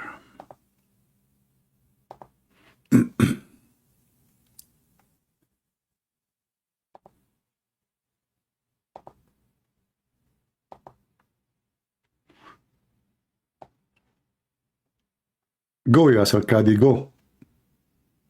We need some entertainment. Their children are constantly engaged in public zina, a'udhu billah, and so they're just procreating like beasts and creatures. And He's talking about Gog and Magog. Those Gog and Magog, they keep ifing each other, brother. preserved. And it was then further adapted and developed by many later historians of later generations. Historians. And from their works we get this story. So for example, Al-Idrisi, who wrote his famous geography under the Norman king Roger, he wrote this his famous work on geography, Kitab al-Rojar. He preserved the story. Al-Mas'udi, the famous historian, he preserved the story as well. Al-Bayruni as well, he wrote it. Al-Muqaddisi, Ibn al-Jawzi, all of those, they preserved the story of Gog and Magog. Famous historians whose books are popular in the libraries, they took it from Ibn Khordaz Bih. Now, this entire chronicle, this entire narration has actually been translated into English, and you will find it in various academic articles and publications. And it is actually of great interest to many modern historians because Salam al-Tarjuman, in his dictation that he said, he gives a very detailed city-by-city description of his itinerary. And it does seem that where he went, it corresponds Hold on. mini army of 100 top-notch soldiers and horses I and skipped. cavalry Okay, and guys, equipment by mistake, I skipped the cheese of the video. Let us go from the beginning. Sorry. for the era of any of the major books of hadith or tafsir have been compiled. The famous Abbasid Khalifa al-Wathiq Billah, he saw a dream that greatly disturbed him. He saw in his dream that the great wall that was built by Dhul Qarnayn to block Ya'juj and Ma'juj had been opened up. This dream caused him so much distress, and of course he was the Khalifa, and he had the entire army and the entire teams at his disposal, and so he decided to send an expedition to the ends of the earth and to see how true his dream was. After asking his advisors who to send, they said they had the right man for the job. Who? And they told him about this traveler. Let me guess. Ali Dawa. Who is the right person for the job to find Gog and Magog? I mean, aren't you even ashamed, you idiot, to mention this? So how the guy, he was able to find it in the time of the Caliphate, and now we cannot find it, we have Google, we have satellite. In the time of the Caliphate, a guy with 100 soldiers, they were able to find the gate of Gog and Magog. What happened to it now? Tell us. Whom history has recorded as Salam al-Tarjuman. Salam, the polyglot, the one who spoke many languages. Tarjuman means he spoke many languages. Frankly, we don't have much information about Salam. Tarjuman does not mean speak many languages, you idiot. It's mean the one who translates. You are a donkey. Salam, other than this particular story. So the Khalifa calls Salam to his palace, and he gives him a mini army of 100 top-notch soldiers and horses and cavalry and equipment, lots of money. What equipment exactly? I mean, they have a horse and a sword. Equipment? Did he give them GPS? He gives him, multiple types of passes and letters to guarantee his safety to the ends of the earth. And he tells him, your job is to go and Why the caliphate at that time controlled the whole earth? Potato? find the wall of Dhul Qarnayn and to Go and find the wall of the Qarnayn, okay? Find the wall. The wall. We cannot find the wall, so we control the whole earth. I gave him passages to the end of the earth, and yet, find me the wall. tell me whether it has cracked open or not. The only cracked open is your head, you donkey. So Salam took on this assignment with great gusto, and he spent the next 2 to 3 years traveling province after province, working his way In one direction. eastwards, until finally, according to his own He went to the east. Remember, because Gog and Magog, they are in the east. account, he did reach the fabled gate of Ya'juj and Ma'juj. There, he verified that the gate was indeed in intact condition, fully He found the gate. Okay, as long as there's a gate, he did not see people. There's no guards. There is no nothing. There's just a gate. And by the way, I thought Zulqarnain, he built a wall. There's no gate. Since when there was a gate? Where the gate is coming from? In which story?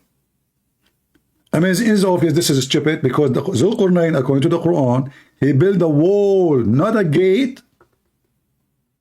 He found the gate. fortified, no holes in the gate. And to prove his point, he carved out a small piece of the wall. How come this wall is so hard to conquer, to make a hole in it? And those people for thousands of years trying to make a little tiny hole, but this guy was able to curve a piece of the wall. He just arrived there, and now he can't take a piece of the wall. Maybe from the other side is harder. And he brought it back to the palace in Samurra or Surra Marra'a. Surra He brought Marra'a. it back to the Khalifa, and he said to him, I saw the gate with my own eyes, and it is fully intact. The Khalifa was so happy and impressed with him that he promptly awarded him and all of the remaining crew Obviously, this caliphate is a donkey. No wonder later they kick him out and they made him shish kebab. massive treasures, and ordered Salam to dictate his chronicles to a minor historian at the time, who eventually became a politician and in a later generation became a vizier for the next Khalifa. And this historian is called Ibn Khurdazbeh, or according to another transliteration, Ibn Khurradazbeh.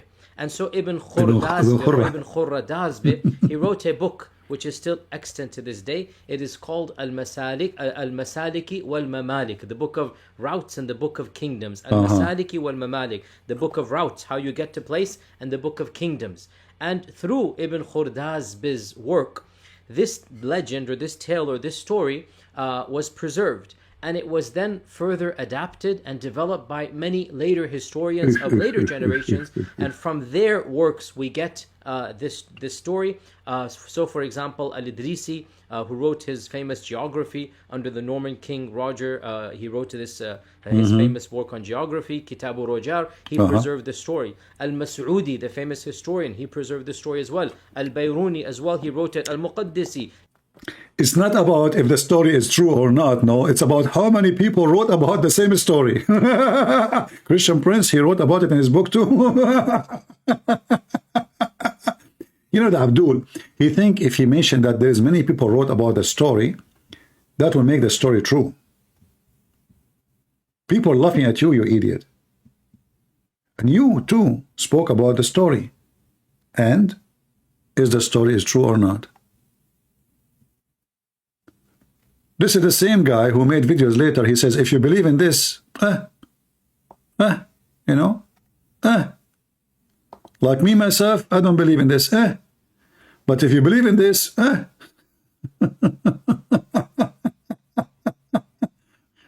Do you believe in this? Day. The same guy.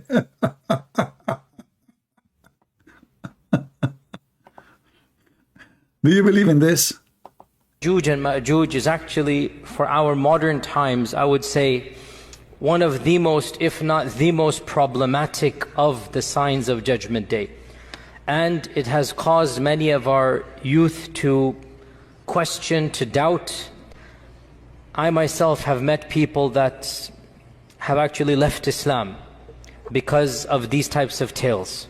And we have to be honest and frank and not pretend as if this doesn't exist. Perhaps some of you are not accustomed to hearing people speak like this, but my philosophy is different.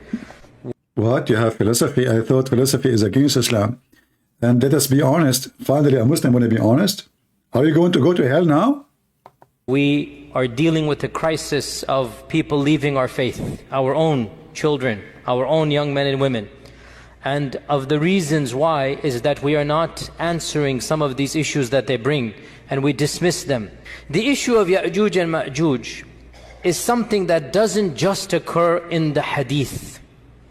It is explicit in the Quran. It is.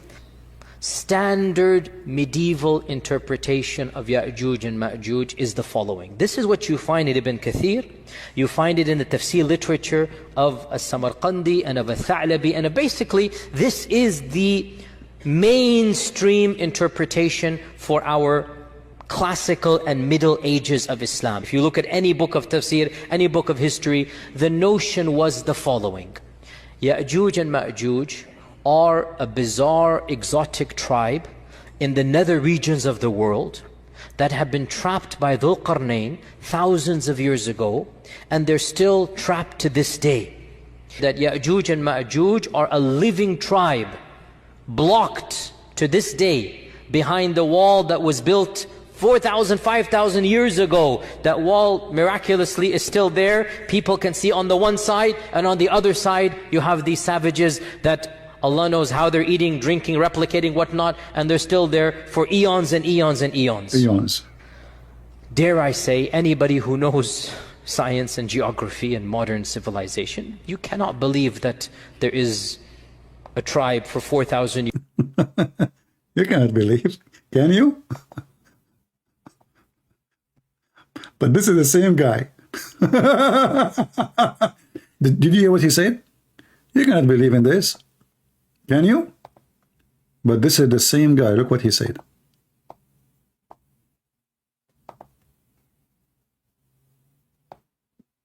A Muslim made a video. This is a Muslim video, before and after. If somebody were to say, how can we believe these ahadith when Google Earth has mapped the whole world? We can zoom in and see everything around us, and there is no massive land hidden from mankind. The response is, Wallahu ala kulli shay'in qadir. Allahu a'lam. If we believe in the ahadith, Allah is able this to is do what the anything. ahadith tell us. This is what the ahadith tell us. And there's a simple rule that Ibn Taymiyyah mentions. Memorize this rule. The Quran and Sunnah does not bring the impossible, but it does bring that which astounds the mind. Is it impossible that somewhere underground Allah has thousands of people living? It's not impossible. It's not impossible. It's not impossible. The same guy. It's not surprising that our medieval scholars believe this type of stuff. Now, obviously, dare I say, anybody who knows science and geography and modern civilization, you cannot believe that there is a tribe for 4,000 years trapped behind a wall. The Quran and Sunnah does not bring the impossible, but it does bring that which astounds the mind. Is it impossible that somewhere underground Allah has thousands of people living? It's not impossible. It's not impossible. It's not surprising that our medieval scholars believe this type of stuff. Now, obviously, dare I say, anybody who knows science and geography and modern civilization, you cannot believe. You cannot believe, can you?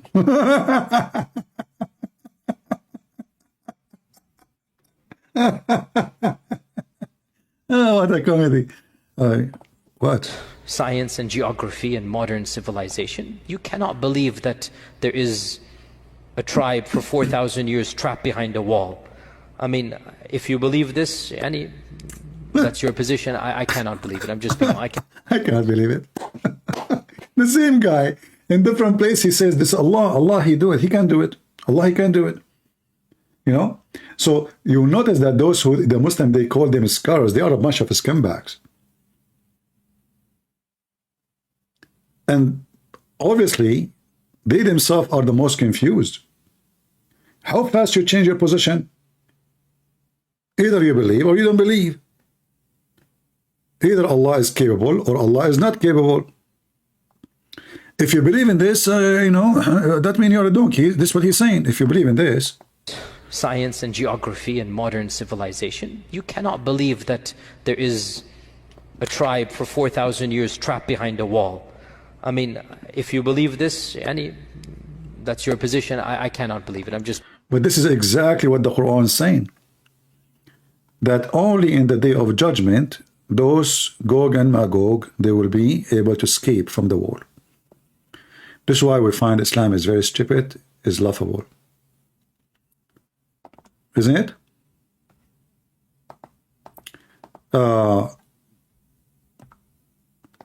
I don't see really any update about the war to share with you. There's nothing really important happening, obviously. In the coming few days, it's just politics and politics and politics. And I think what the Israeli army is doing now is picking up their cherries as a target. They are taking their time, you know. I don't know if this is good for their benefit or not, but obviously there's nothing really going to happen. And as long Biden is coming this coming Wednesday, I don't think even the attack will happen before that day, because it doesn't make sense that the American president is in Israel and then they launch the attack. Mostly the attack will happen way after, at least after he leaves the Middle East totally. So maybe all the coming week there's nothing would happen. They are just targeting, searching for target locations of Hamas, and they are hunting them, but no real invasion would happen.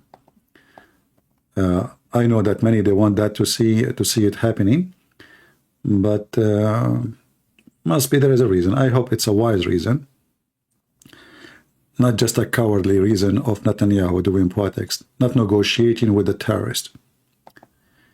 I will not be surprised, by the way, if this government of Netanyahu negotiate with the terrorist, because he is really nothing but a politician. He is not a leader.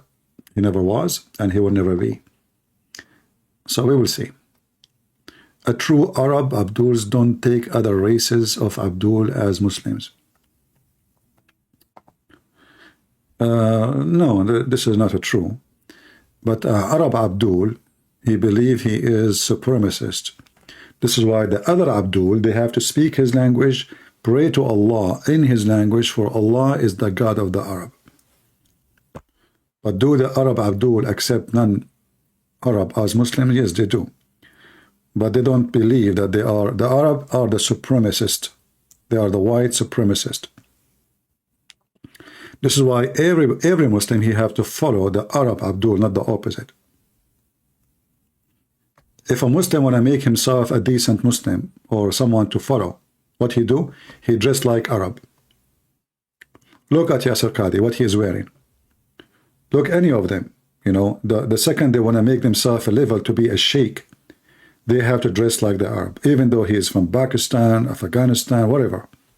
So they have to dress like Arab, they have to assemble themselves like an Arab, they have to use Arabic names, and they have to use Arabic words in order to be legitimately accepted to be scholars. Right?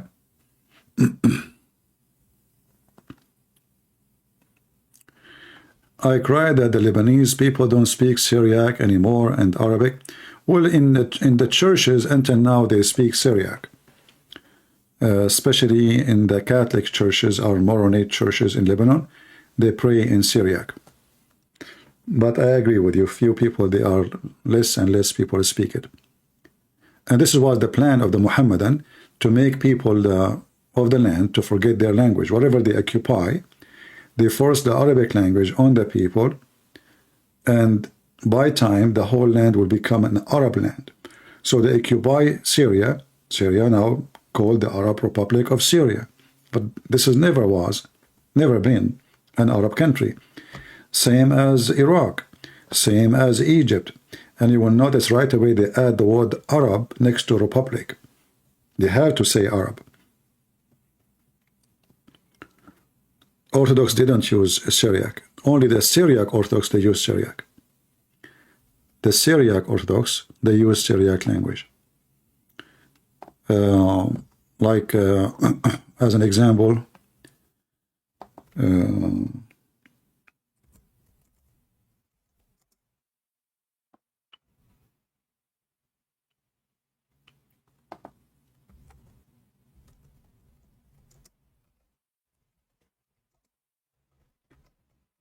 I will show you.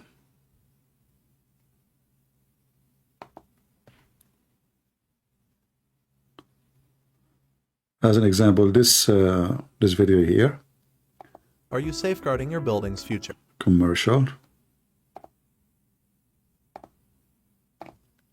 This is the prayer of our Father out of heaven in the Syriac, and those are the Syriac. Those are the real Syrian, who they speak only Syriac language.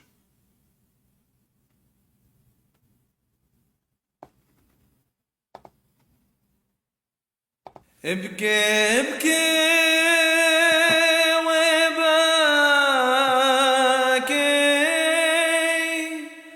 قد مويت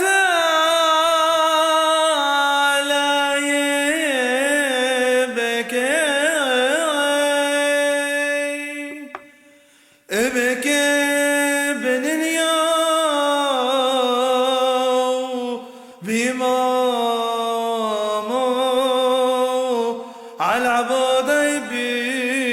Yeah, this is not our Father out of heaven.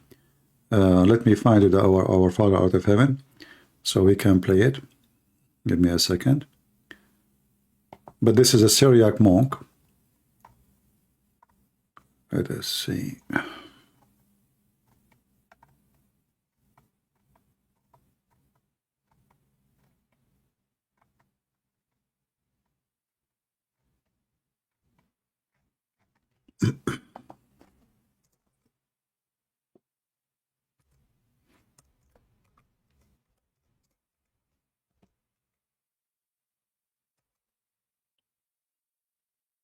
Here we go. This is our Father out of heaven.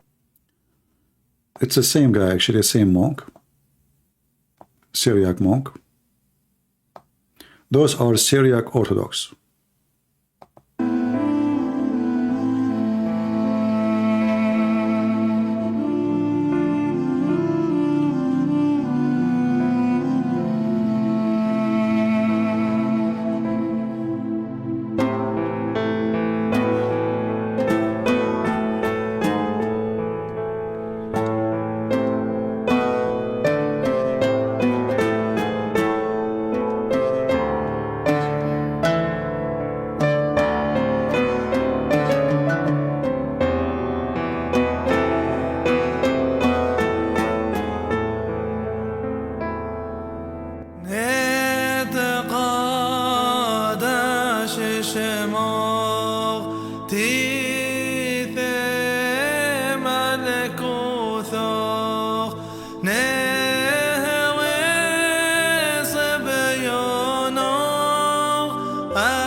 Oh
دينه ملكوثه حيلات شبحته عالم عالمين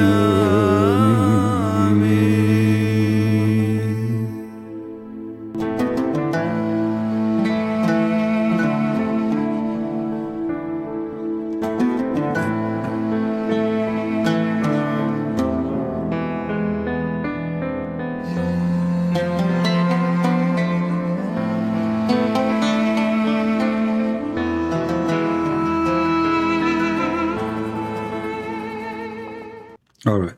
This is the link in case you want it.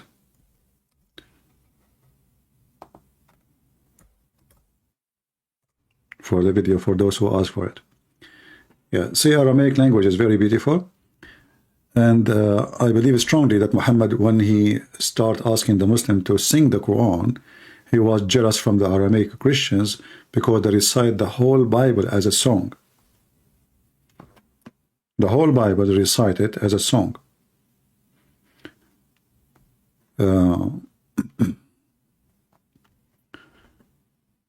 So he was, even the Quran, when it's written, you will find that those Arab, they are not really, they are not into books. They don't have books really. So you will find that the word chapter is not, this is not from the Quran. Chapter is not from the Quran. There's no chapter. The word even surah, this is stolen from the Syriac. What surah mean? They don't even know. Verse number. So they were trying to copy the Bible, but they fail because the Quran is a very messed up book. If you go in the Quran, and we can go there, you know, we will find, it says here in the news, Pentagon put its arm in the Middle East all over. Yeah, maybe they are preparing for something big. We will see why all those weapons are coming. Is just for show or for play? We will see. So if you go in the Quran, you will find right away that the Quran is really messed up book. How we can find out in 2 seconds? You see, if you look at the Bible, you will find, like, as an example, how God created everything. Start with the book of Genesis. Everything is organized. The creation, step by step, etc. In the Quran, it's messed up. Creation is all over the place. You can't even know, like, where. Do they have like a chapter of the Genesis? No. Do they have a chapter for Exodus? No. Do they have the chapters' names even don't make sense? They were even confused even about what the name. As an example, at Tawbah have many names because everyone give a different name. So those names are created later, but I will show you a verse in the Quran.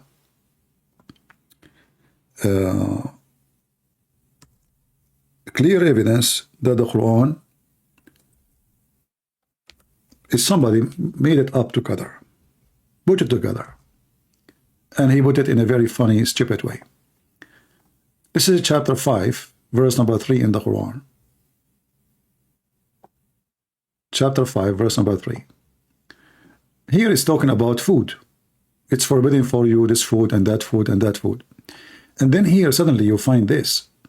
It says, this day I have perfected your religion for you, completed my favor upon you, and have chosen for you Islam as your religion.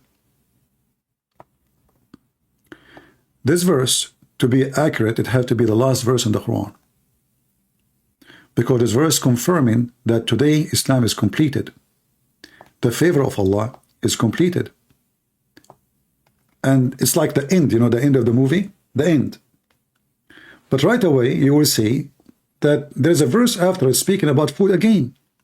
But as for him who is forced to severe hunger, he can eat pork. Are you with me? So in the beginning, he's talking about eating pork, etc. You cannot eat this, you cannot eat that.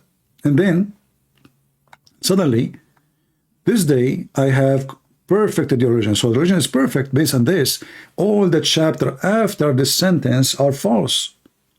Because you cannot say Islam become perfect today. Today, you know, he mentioned even the day, this day. I perfected for you your religion. That means nothing is missing. All the teaching is there. But this is a chapter 5, verse number 3. This is the beginning of the Quran. The only way for this verse to be accurate is to be the last verse in the Quran. To say today I completed my teaching for you. Now you know everything. Islam is perfect now for you. So you have no need to seek any more knowledge. But they have it in the beginning of the Quran. So obviously, the one who put the Quran together, he inserted this verse in a very, very wrong location. Right? It's a clear evidence. This cannot be. Actually, even many Muslim scholars agree that this is the last verse Muhammad he received from Allah.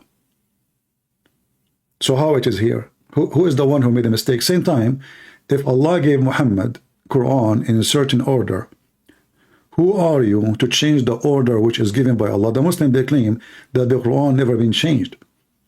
At the same time, they agree that the Quran, according to Revelation, is not the same as the Quran we have today.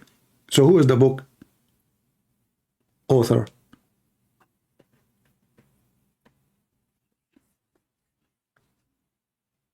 Do we have any Abdul?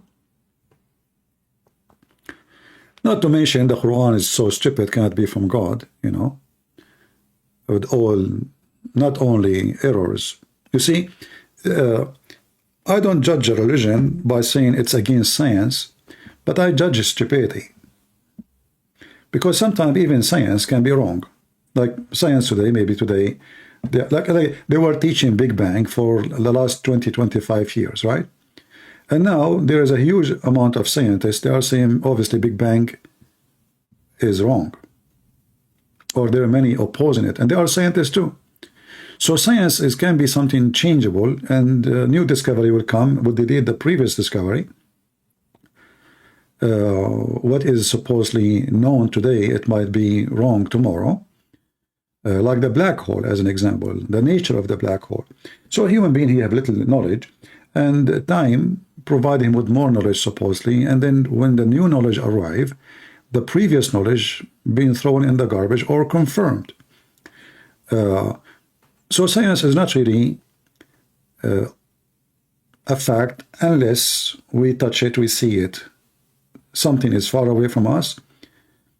It might be delusion. Like as an example, for a long time they thought there is some plant, even a planet, sorry, and they gave them names. And then by time they found that they are not even exist. Those are just a delusion, a gas, a reflection of light. So even you see it with your own eyes in the telescope, and you give it name, you give it dimension, you give it location, you give it etc. And then after many years, they found that this is absolutely not true. It was just wrong. I remember the story about the microwave. You know, the newspaper, they keep talking about, I forgot which year is that, but the article is still there, talking about we are receiving communication from aliens. Every day around 5 minutes, they receive signals from the space. And the aliens are trying to communicate with us. And the news go crazy about it. All American news, even the world. The American satellite receiving communication with aliens. American scientists trying to translate the message. It turned to be that there is a microwave in the research center. When they, in the morning, when they start making coffee, they start receiving the signal. As long as they stop making coffee, the signal stop. And then what happened? The microwave, the very same microwave, broken, stopped working. And then the signal stopped. And the scientists were confused. Why the alien are not communicating with us no more? But when they got the new microwave, the alien are sending messages again. So this is science, you know, this is supposedly, those are the top-notch scientists in the country, and it was a microwave, they are making coffee, and then that microwave is making signals, and they thought it is the alien, you know, and that's it, they are communicating with us. So thanks to the coffee and the microwave is broken, otherwise we will still enter now think that we receive a message from an alien microwave. Yeah. Yeah. So we don't go blindly with science, but there's certain things, it's a fact. We do not need really to, to go around it, like the earth isn't flat. The earth is not. Things we can feel, things we can see, we can, like now, until now, actually, they don't even know what is inside the magma. So every day there's a new discovery. According to them, now they knew new things about what is inside the earth magma. But we live in the top of this earth, still we are unable to see or to know what is really deep inside our earth. So how in the world we will be able to know what is in Mars? You know what I mean? We live here.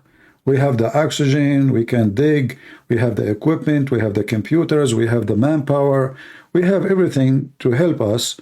We have volcanoes, which is coming deep from inside the earth.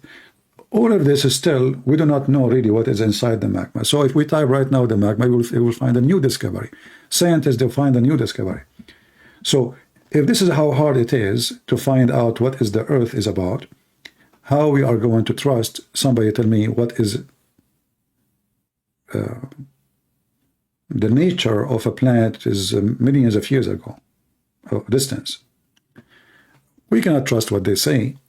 However, faith and science, most of the time, they don't match. As an example, science doesn't say that a woman, she can give birth without a sperm of a man.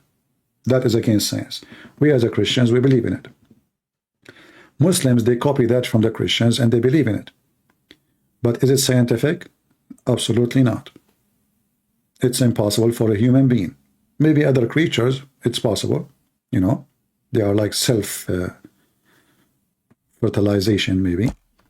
But for a human being, it's impossible. This is why we call it miracle. So science is not really a reason to believe or not to believe, unless you are a person who believes in science only. And even that science itself can be deceiving, and it's not a fact, in many places. Faith is different. Faith is about, science can be totally opposing what we believe in. Still, we believe in our faith. We don't believe in science. Like, in the Bible speak about that God created the earth and the heaven in 6 days, correct? I can do what Zakir Naik do when they ask him about the Quran says the earth and the heaven are created in 6 days. How that fit with science, he said the Quran speak about 6 days, but he means sixth period rather. Sixth period. Absolutely, this is false. The Quran says 6 days. That means 6 days. So we can be hypocrite, like the Muhammadan.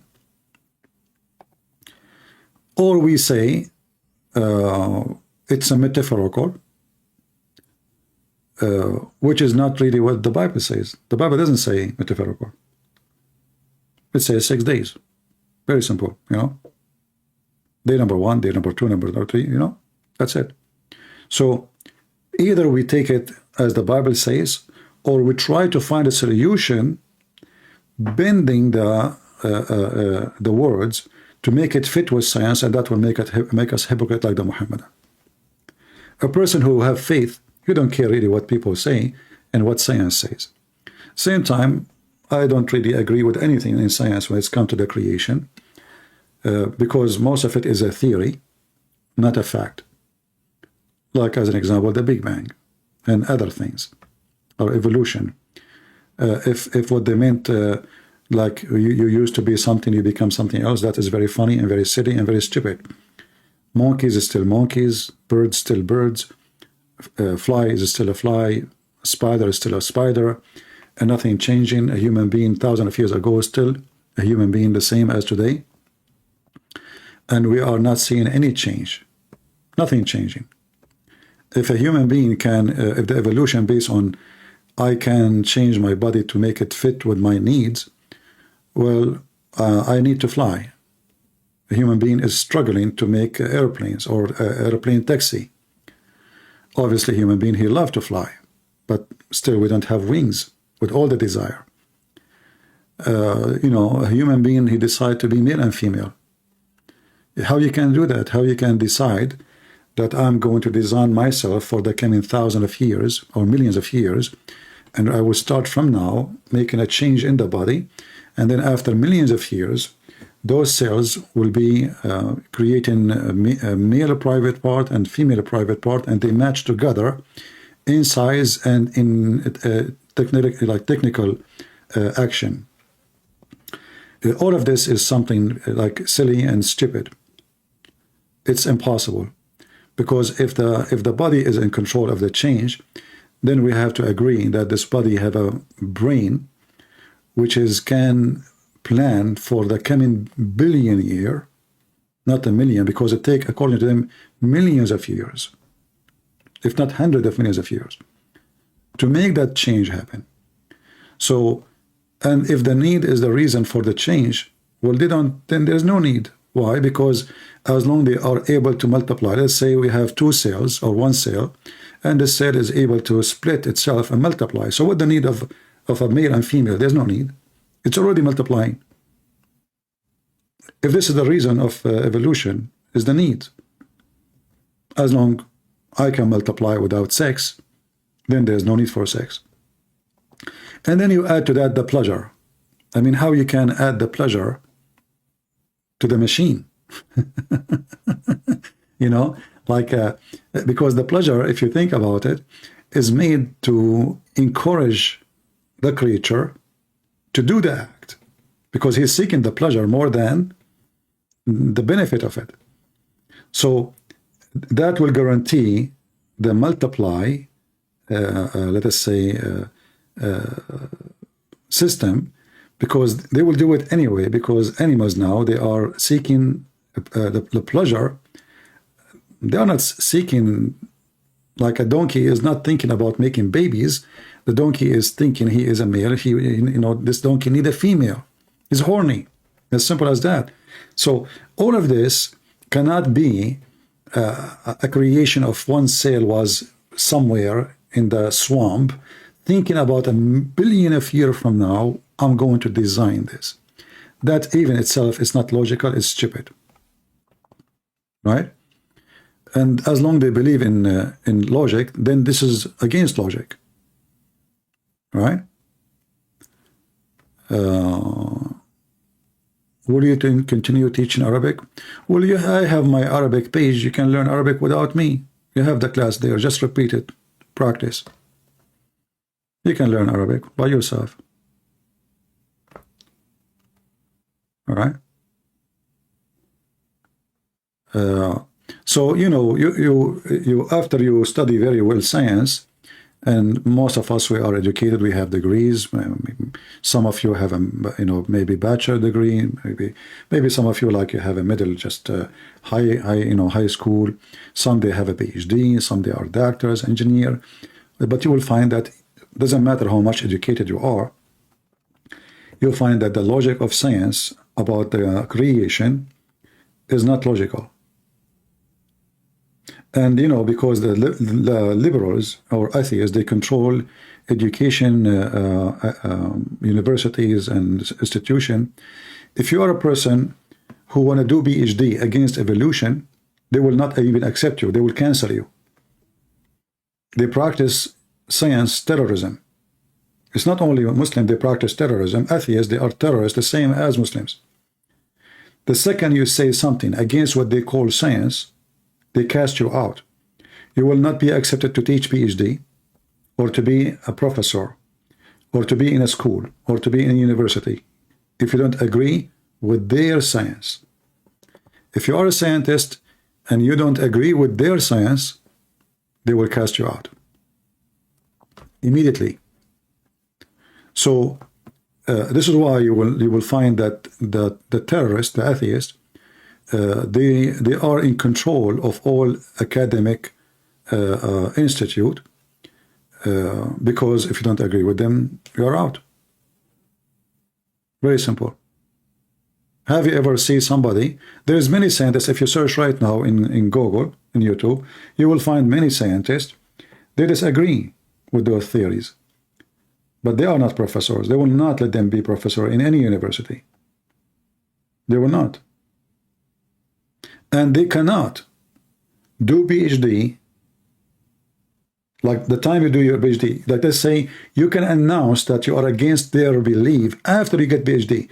If you try to get a PhD and you are saying to them, I don't believe in what you say, they will not give you the PhD. So many what they do, they play taqiyya, protection, which means you lie. So you lie, you say, I agree with you, yeah, I believe in evolution, I believe in a Big Bang, I believe, etc. Until you finish your PhD program, and then you announce that you are against all of this. Because if you say that in the front, they will not even let you attend into the PhD program. This is why I believe atheism is no better than Abdulism. Both are terrorists and they practice terrorism against you. If you are a Christian, you go to school now and you start saying, if you want to read the Bible, what they would do to you?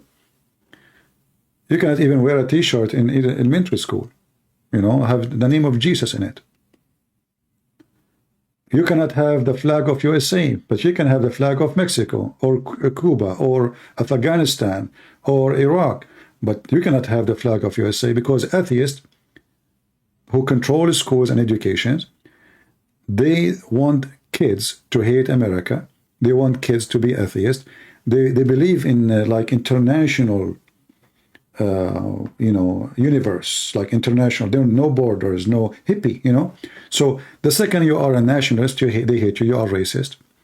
The second you like your flag, you are an idiot, you are a terrorist. The second you want to close the border, you are a monkey, like bigot, racist, I mean, they cast you right away. They have a caste system, and they claim that they are the one who accept others. But the fact, atheist is more demonic than Muslim themselves. You see, Muslims, they can accept in their society somebody is a Jew or a Christian, but they treat him as a second citizen.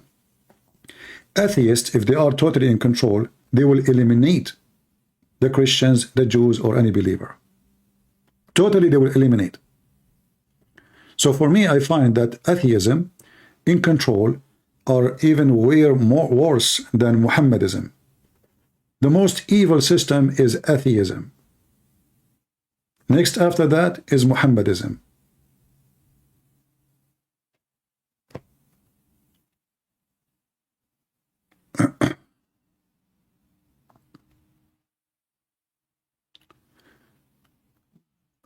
Amy Hijab, he said, ISIS is an Islamic sect and they don't respect Sunni Islam. Who cares? This guy is a kid. He can say whatever he wants. Muhammad Hijab. Muhammad Hijab is in his place now. He became famous because of Mr. David Wood. May Allah bless him. This guy is a street boy. What is the education he have about Islam? Nothing. Nothing. The guy he is talking about Sunni, who is Sunni, he is not a Sunni himself. He don't believe Allah have a hand. All Sunni believe Allah have a hand. He don't believe Allah have a foot. All Sunni believe Allah have a foot. He's the last one to claim to be Sunni.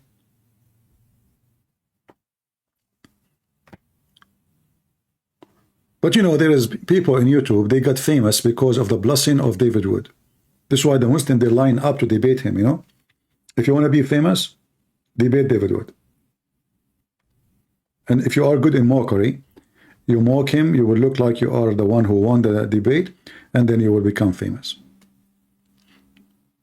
Like this Sheikh Uthman. Who is this Sheikh? Sheikh Uthman, he was arguing with me, challenging Christian Prince.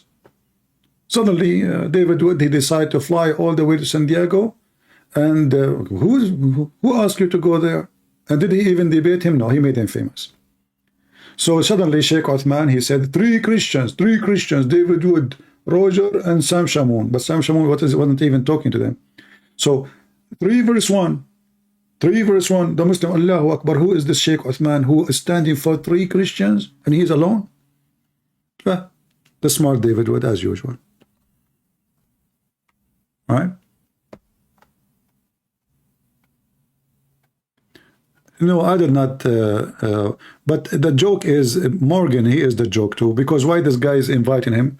Those people, you know, they are just trying to get the clicks. Anything will make a click, they will invite. All those who they are in the media are just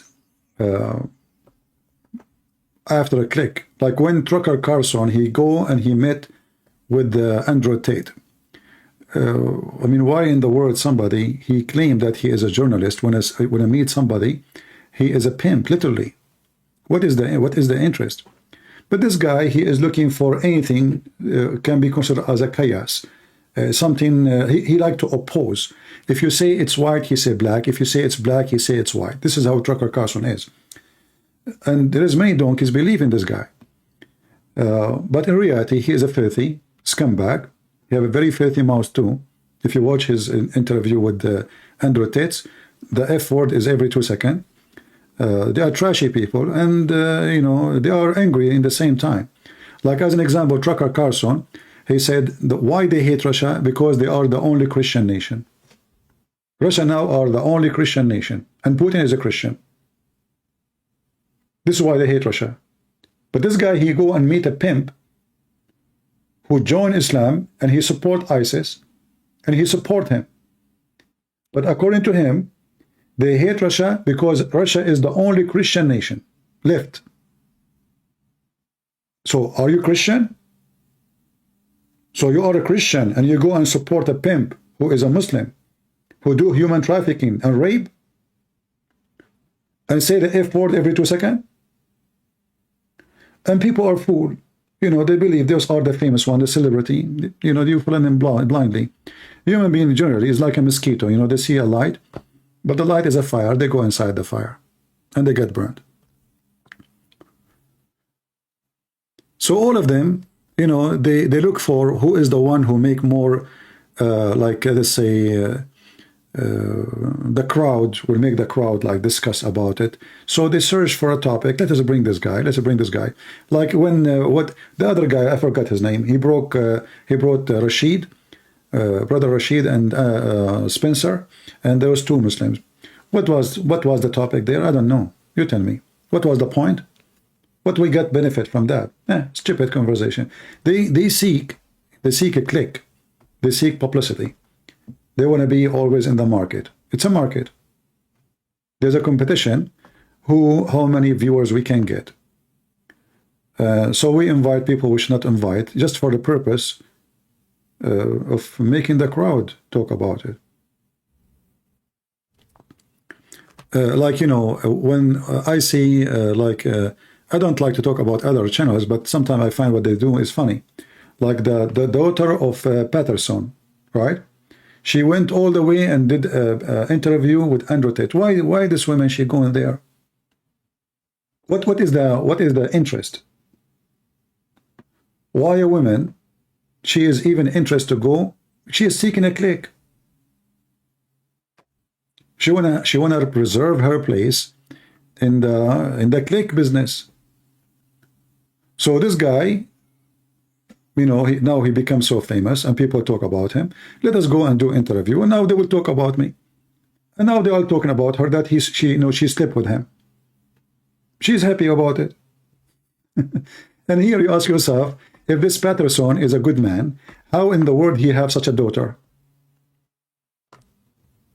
If he is a smart man, he can guide you, and he can tell you what is right, what's wrong. How come he could not teach his daughter some manner and some ethic? I don't want to use the word whore, but you tell me what the word I will use.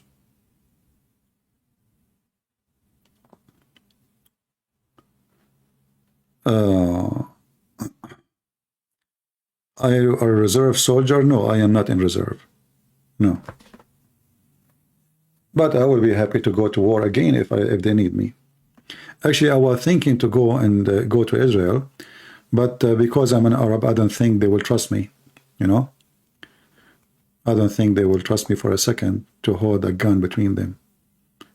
Right? Otherwise, I don't mind, really, to join and chase some potatoes of Hamas. You know, that will be an honor for me. But I know, because I am, you know, I'm not, what we can say, you know.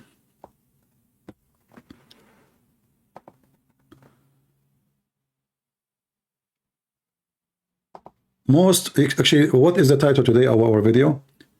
American Marines coming, etc. Because people, they want to make a click, so they put a title which is false. The title of this video here, my video, is just to give you an example how they lie to you.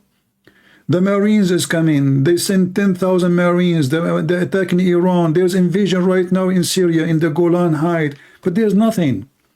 They just want people to click at the video, and people watch the video.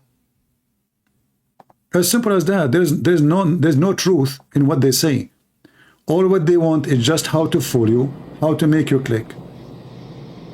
If you want to see something real, see something official, like this is US Air Force. Okay, well, this is real now. All other channels in YouTube, this guy saying, she is saying, he is, you know, all is a fabrication, and especially the thumbnail, like, you know, like if you see the weather news. The weather news. Little flood in somewhere in the middle of nowhere. They put for you an image which is absolutely false, Photoshop. The whole world is collapsing. The elephant, I saw an elephant flying in the top of a tree. In the thumbnail. How in the world the elephant is flying?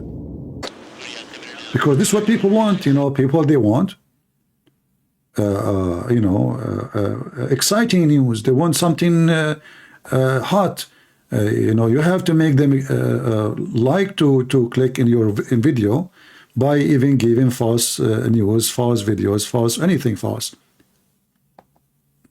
And people, they don't care. They want to watch. You know, just give them something, anything.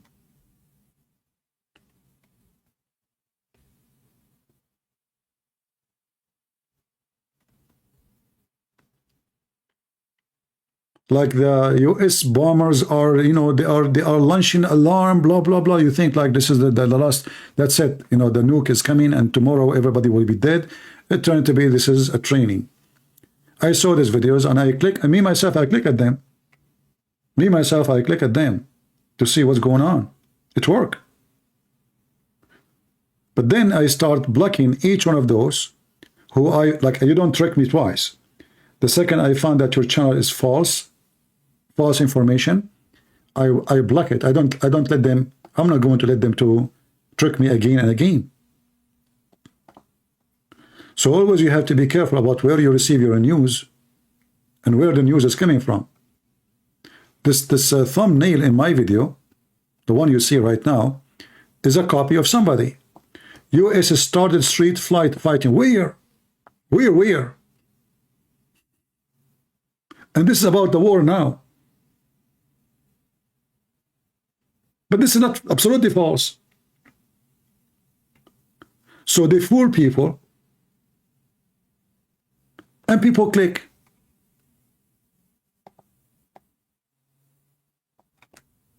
I advise you always, if you see a channel giving false news, especially it's obvious false news, block it so you don't receive from them anything anymore.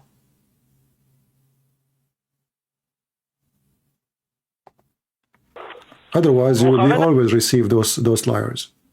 USA Army started the street fight. Where? Where we can find this happening? Nowhere. But people, they are desperate for exciting news. Just make them excited, you know. Just give them rubbish. This is official. This is the IDF. I can trust. Okay, this is real, you know. This is the IDF. They are hunting Hamas.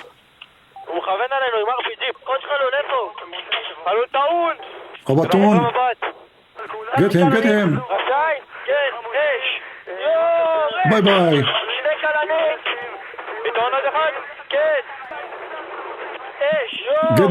Get them. Bye-bye. Oh, he's moving. Get him again. Yeah. Ah, okay.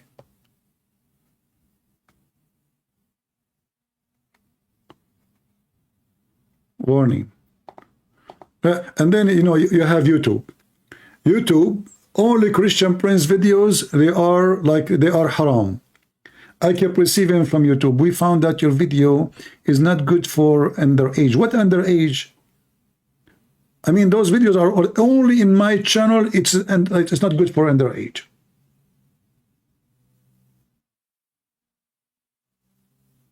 You see, the video there is fine to play. In my channel, you cannot. In every channel, it's okay. So obviously, you know, the one who love my channels, they, you know, they send like report. This guy is playing videos of shooting. You know, just stop him. Yeah, brother, Allah Akbar. Yeah. Okay.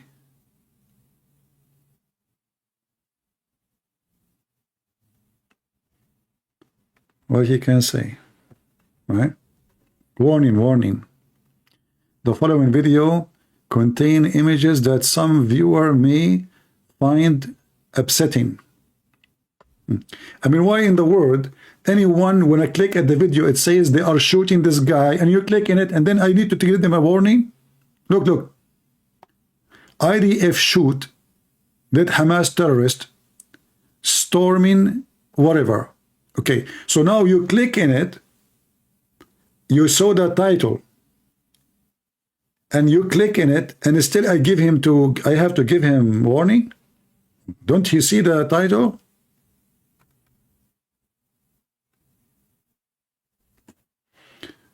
Hey, my friend from Ghana, how are you doing? Like, there is a guy who do hunting, and he was you know, taking the fur of the animal. I forgot which animal. So people reported him to the Hamas of YouTube. You know, YouTube is a Hamas too. Terrorism of Hamas. So, I mean, the guy, he do hunt. So now he cannot. He can imagine, guys. I mean, imagine how stupid the world is today. We eat meat. We sell it in the stores. We make barbecue. Beef, pork, chicken. We have them pieces. But you cannot put it in the video. Look, what the heck?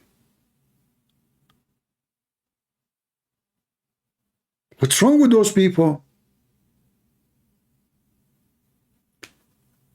Once I went to Amazon to buy poison for a mice. I was away for some time from my house, and I found a trace of a mice in my garage. So I went to Amazon searching for mice trap, and then I saw a review. I can make a book about it. The guy, he was talking about how much pain he felt when he saw the mice being tortured by such an evil, disgusting trap. The guy wanna kill the mice, and now he's merciful. And he was writing, this trap kill mice in any humane way. And this is what we see today, by the way. They want you to kill Hamas in a humane way. What does that mean? I mean, are we going to kill them or not to kill them? You know? So the review, the guy is like, you know, I was laughing. Man, what the heck would this guy? What this guy would do if a criminal come to his house? What kind of a man he is? And now they are talking about how to go in a humane, like the war, a humane way. I mean, those guys are chopping heads, raping babies, killing women, and then we want to do humane killing? What does that mean?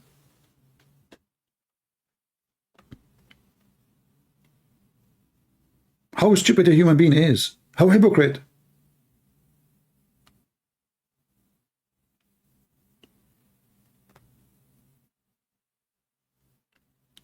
So killing is not a problem. Humane killing? Like, is it a humane to send a bomb and those who they are inside the place that they burned alive? What a humane. This is what the bomb do.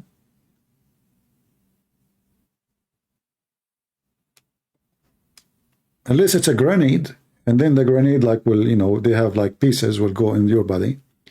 But when you send a massive bomb, the first thing will happen is the massive power of fire will burn the whole building, and then the building will explode. And then they talk about a humane. And you know, the same countries who speak about a humane killing, they are making nuke. Like, who is the one who talk about a humane killing? France, England, USA, etc., etc. But they have nukes. Is nuke a humane killing? It is, it is. So, you know, like in the world of politics and politically correct, everything is awkward, everything is stupid. And, you know, if you are a person who says things as it is, you will struggle in the world today. You have to go around things in order to, like now, how I'm going to play this video. You tell me. It's in my channel, it's forbidden. In someone else's channel, it's okay. All right? So now I was going to play it actually, but I know what will happen if I play it.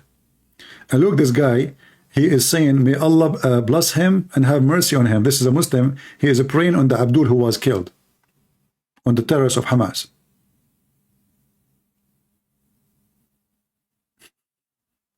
This guy in Arabic is praying for the guy.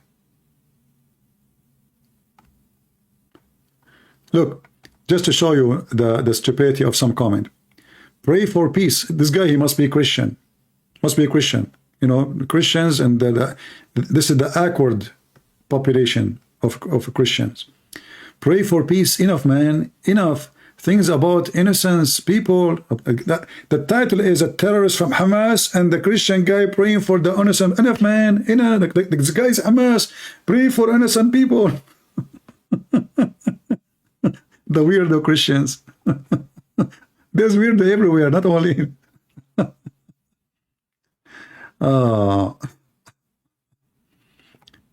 Look, this guy, he is saying comment are turned off, but he is making comment.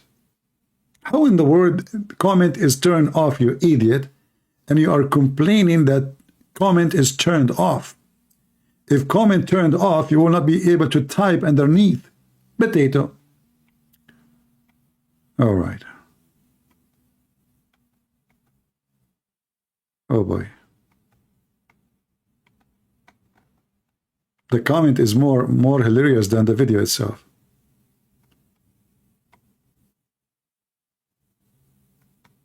This guy is saying, free Palestine, may Allah give him Jannah. What do you mean, may Allah? Are you sure he is not? You are not sure he will go to Jannah? I thought he is sure. What do you mean, may?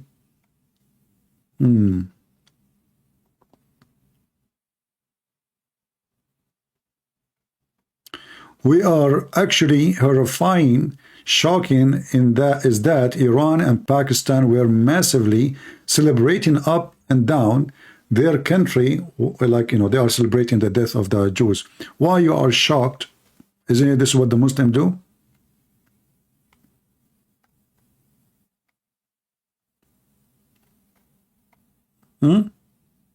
Sometimes you find the comment are very, you know, funny. Why you are shocked? This is what they are Muslims. Look what the Muslims do.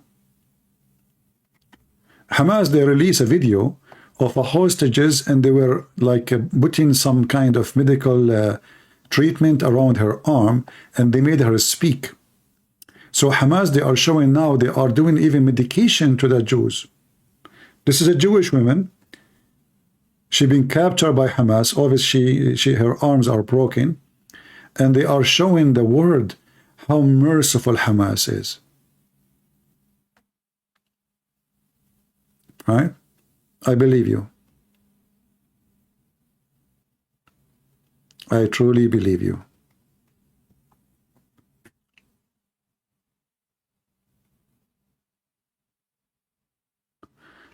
There is a flood in Tel Aviv.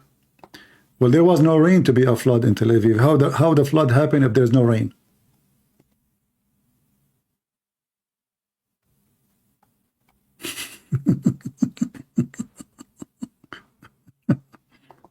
Hold on, let me look from my window. Oh, it's flood here too. Yeah. You wish you can broadcast me to the world? Well, you can. Just share my link. And then your friends will stop being your friends.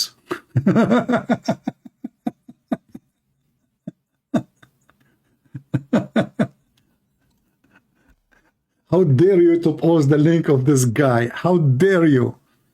Huh? Look how nice Hamas is. They are giving medication to the Jewish girl. How beautiful. Do you see? They are even fixing her arm. They broke her arm, but they are fixing it now in front of the video. Yeah, we will see. Scumbags.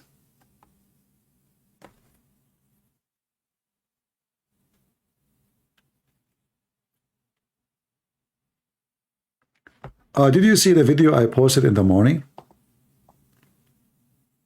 Did you see it? In front of the video. Hold on, let me search.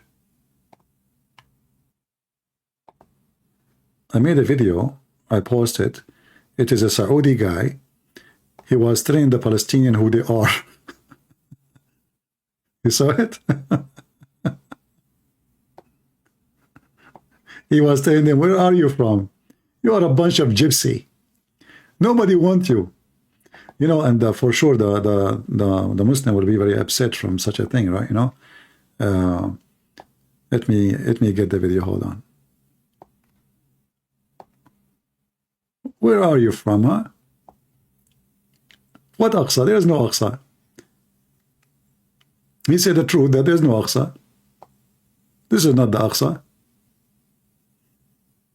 Let us see if you can see the translation coming clear to you. Maybe I should zoom more in the translation more than his face. Okay, if we do it this way, maybe that will be better. All right. ما السعودية ما بقى شيء ما أعطتكم إياه، حتى دولة أسست لكم دولة. الملك فهد يوم ريغان يطلب منه تمويل ثوار الكونترا قال له وحدة بوحدة أبي دولة لفلسطين، قال له أبشر، ووقع الخطاب دولة لفلسطين، وعلم الملك فهد عرفات إنه حصلنا دولة فلسطينية. هرب عرفات ما شافوه إلا بعد 10 سنين من هالكلام هذا. هرب ما يبي دولة فلسطينية. كلكم ما تبون دولة فلسطينية لأن أساسا ما لكم قضية ولا لكم دولة ولا لكم أرض. هذه أرض إسرائيل بالقرآن، وأنتم شتات رومان ملفقين، مغول وتركمان وشركس وأرمن وغجر، ما لكم حق بفلسطين. فلسطين هذه دولة إسرائيلية لبني إسرائيل، وبني إسرائيل لمعلوميتكم بني إسرائيل هذولا عيال إسحاق، وحنا يا العرب عيال إسماعيل، وإسحاق وإسماعيل أخوين، أبوهم إبراهيم عليه السلام. يعني هذولا عيال عمنا. لكن أنتم منين جيتوا؟ أنتم إيش دخلكم بالموضوع؟ أنتم يا الشتات يا الغجر يا المغول يا التركمان يا الشركس يا الرومان يا بقايا الشعوب، إيش دخلكم بالموضوع؟ إيش دخلكم بالسالفة؟ إيش دخلكم بيننا؟ هذا بني إسرائيل على أرضهم، ما لكم أرض أنتم ولا لكم قضية يا جماعة. أنتم ما دوختونا واشغلتونا. والأقصى الأقصى لمعلوميتك ما عندكم أقصى، ما في شيء اسمه أقصى، في شيء اسمه القدس. المسجد الأقصى اللي ورد ذكره هو بالجعرانة 29 كيلو على الطائف، وكان المسجدين المقصد. Do you see where is the Aqsa? Is 29 kilos from a Taif. This is the Aqsa, the real Aqsa. This is a Muslim from Saudi Arabia. The real Aqsa is in Al-Taif, 29 kilometers from Al-Taif, which is in Saudi Arabia. The Aqsa which they have in Jerusalem have nothing to do with Aqsa. You're telling them, what are you talking about? What Aqsa? There's no Aqsa. المسجد الأقصى والمسجد الأدنى. المسجد الأقصى حقكم بناه هشام عام 72. The Aqsa you are talking about is built by Hisham, the Caliphate. هجري. كيف يسرى 682. محمد له هو مبني عام 72 للهجرة. So how Muhammad he went there when this is what was happening in 682?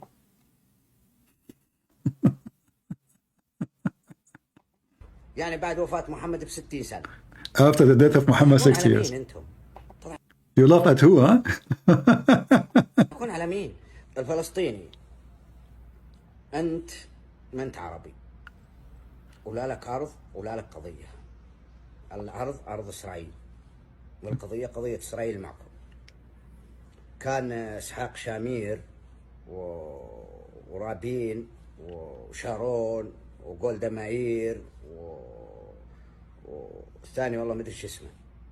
هذول كانوا ابطال، تدري ولا لا؟ لكن You notice here that the one who was aggressive to deal with the terrorists, did you hear what he said? Did you hear what he said? He said those are heroes, أبطال. هذول أبطال. Golda Meir, Shamir. He called them heroes. Why? Because they have no mercy on the terrorist. And this is what I'm telling you. Those people respect only the one who is aggressive, the one who is not doing politics, the one who do bring victory to his nation. Not like Netanyahu. And he will call Netanyahu now, he will call him coward. The same as I say always, Netanyahu is a scumbag, not only coward, he's a corrupt man. So the previous leaders of Israel, way different from what we have now. Now we have a leadership of politically correct.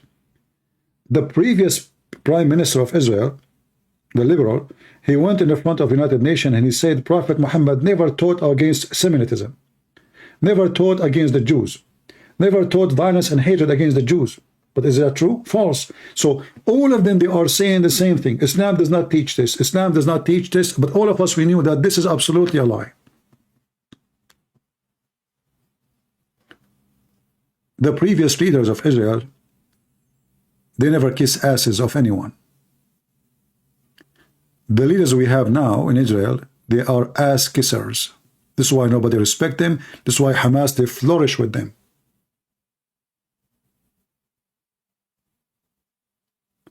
When terrorists, they see a leader, he is weak, they flourish. It's like you have a house, and the house is guarded by a lion, and the lion is gone. He's not there. What will happen? Every hyena will jump on it. If you tell them the lion is in the house, even if he's not there, they will not dare. When they see that a nation replaced their lion by a cat, all the dogs will come.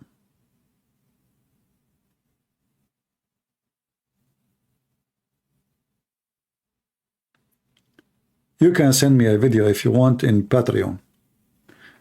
Anyway, so this guy, he expressed his opinion about who are those people and why nobody even want them, nobody is welcoming them to come over. How many views we have for this video? I'm sure a few, because people don't really support. 32,000, yeah, only.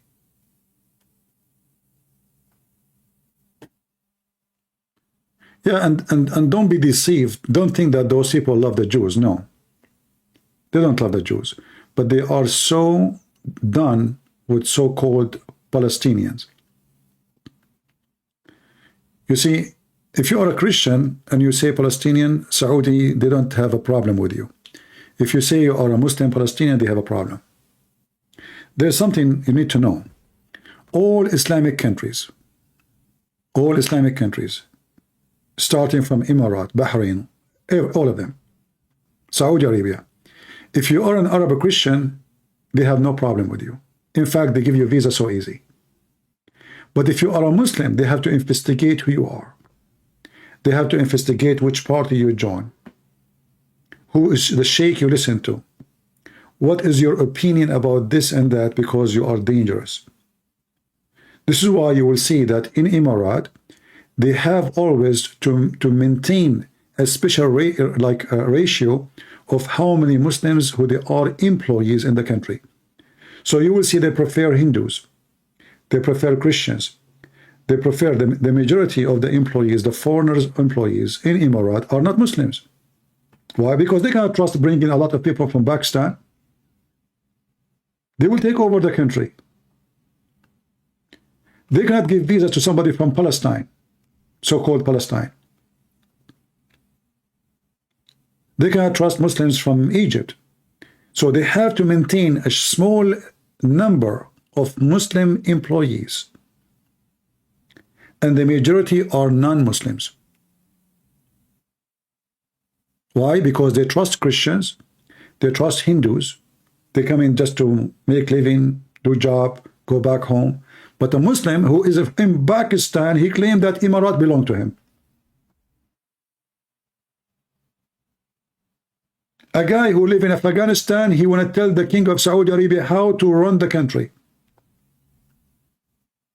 Do you see the difference? Why they don't want Muslims?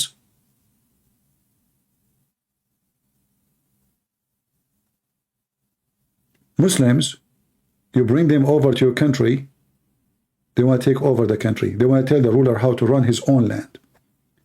They want to even tell the citizen how to live, how to eat, how to drink. That's why nobody wants Muslims. Muslims don't welcome Muslims.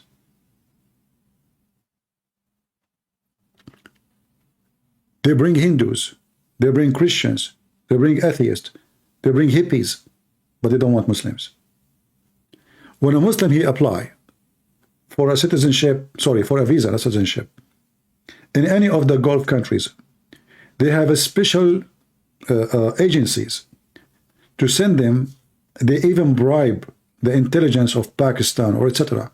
to give full report about this person. They search the internet, they search his post, they search his Facebook, they search Twitter, they search TikTok, they search everywhere to see who he oppose, who he support. And they will be very paranoid about a Muslim coming to their country. A Christian coming to their country, never. They are not worried. It's a fact. They trust Christians, Jews, Hindus, atheists, but they never trust a Muslim, never trust a Muslim. And that's what he's saying to you in this video, if you listen carefully. نتنياهو جبان لأن نتنياهو ما حرككم مدري وش يبي بالأسلحة مكدسها عنده يا أدمي يا نتنياهو أحرق هالعصابات هذه وهالشتات وهالملفقين وريح نفسك وريح العالم منهم وريحنا احنا منهم. ليش مخليهم؟ ليش فتح لهم الحدود يهاجرون؟ نراحوا للأردن سووا ويلون الأسود، ونراحوا للكويت انهبوه يوم صدام احتله، انهبوا يلبسون لبس الجيش العراقي وينهبوه. الخسة والنذالة والحقارة ما يتركونها، هذه تربيتهم وهذا دمهم وهذا عرقهم. ليش ما تريح العالم منهم يا نتنياهو إذا أنت رجال وبطل؟ ها؟ الله يلعنكم ويلعن حتى نتنياهو اللي ما خلصنا منكم. لأن نتنياهو تارك لكم الحبل على الغارب. والمفروض نتنياهو هو اللي يأدبكم وهو اللي يخلص العالم من شروركم. Here you need something to know, very important. You see, when a Saudi man he say that in public, that means this is what the public believe. Saudi Arabia don't like those people, don't like them. Do you understand? Like if I live now in a society, and if I say something against what the society, especially in an aggressive Islamic society, what do you think will happen to me? Do you think anything will happen to this guy? No, because all of them, they believe in the same. They don't love the Jews. This is not the issue. But the Saudi themselves, they experience how those they are called Arab, how much they are jealous from them. In the Middle East, you will hear a phrase, it says, the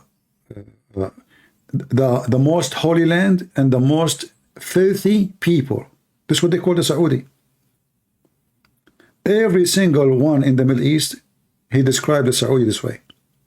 All of this for a reason. They are jealous from them, regardless of being filthy or not. Because the one who described him filthy, he is not better. Trust me, they are not better. So since the Saudi, they became rich and wealthy, all those Middle Eastern countries, they start like making fun of them, insulting them, describe them in a very horrible way. But in reality, they kiss their ass to go to Saudi Arabia and to work there. And then after they give you a visa, and you make money and you come back, you spit at the Saudi. They are bad, they are disgusting. As long as they have money coming from those countries, when they go there, They salute them. They call them yes sir. They work for them as a driver. They work for them as a farmer. They call them yes sir. After they leave or they kick them out, then they spit on them.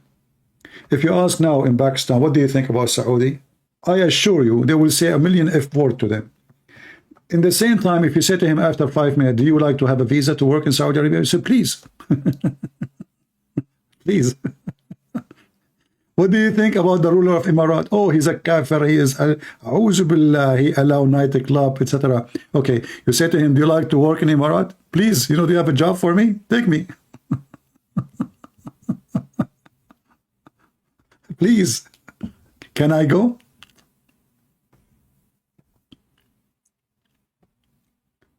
Very hypocrite, very coward. And those who call Palestinian, they are the same.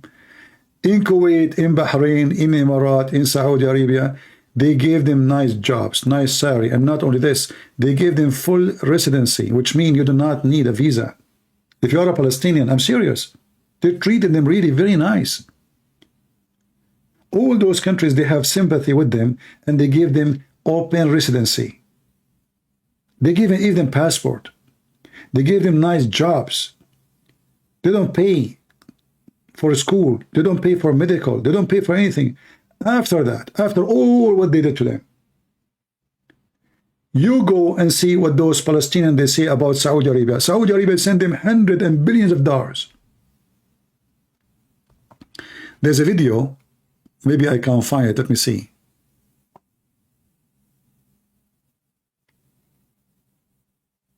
A video of a Saudi. He went to Jerusalem. They start spitting at him. Same they did with Emirat. They start making fun of the Emirat, insulting the Emirati.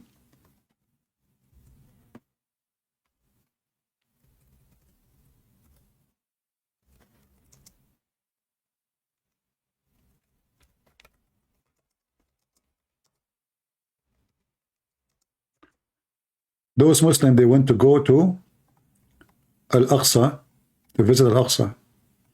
What the Muslims they did to them? They spat on them.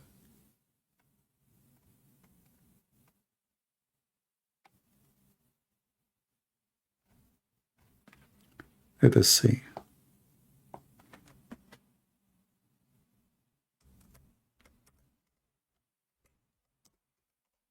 Let me search in Arabic.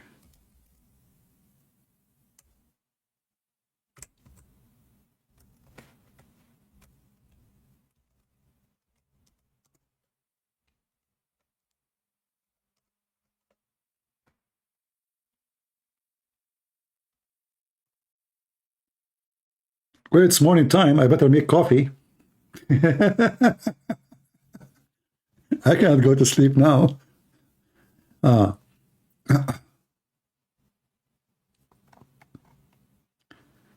us see.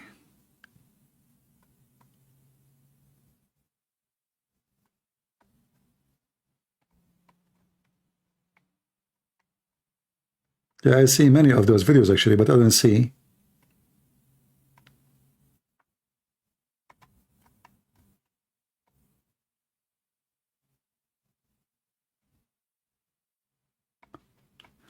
I don't see any translated in English.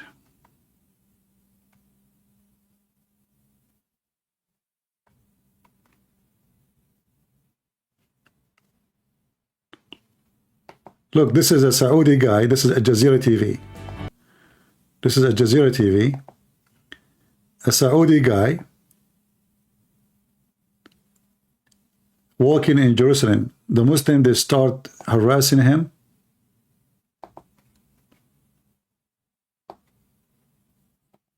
They harass him.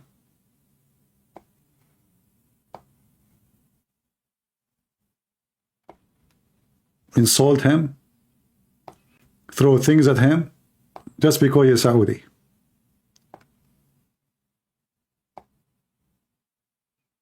This is how much love they are sharing each other. Look, look, look, look, look, look. Look, look, look. See? Look, look what they are doing, look. And then when they need money and food, please Saudi, give us money. Please, brothers, we are brothers. You are brothers in Islam, please. Look what they are doing to them.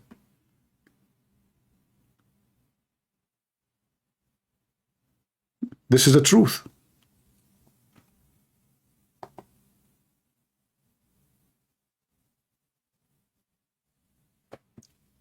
They throw rocks at them, they spit at them, they beat them. When they need a salary, they need a job, they need a visa, they go to Saudi Arabia, they kiss their ass. Just because they are Saudi, they hate them. They hate Saudi, they hate Kuwaiti, they hate Emirat. The same, I can search like now, Emirat.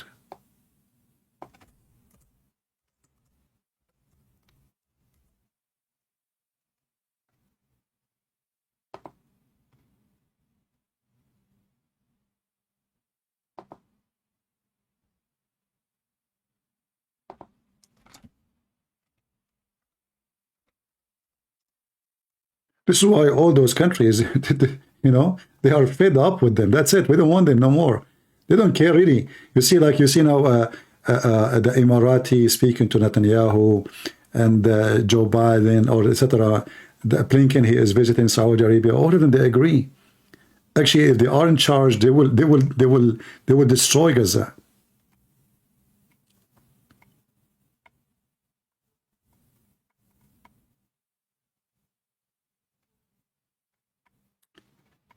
Let us see here.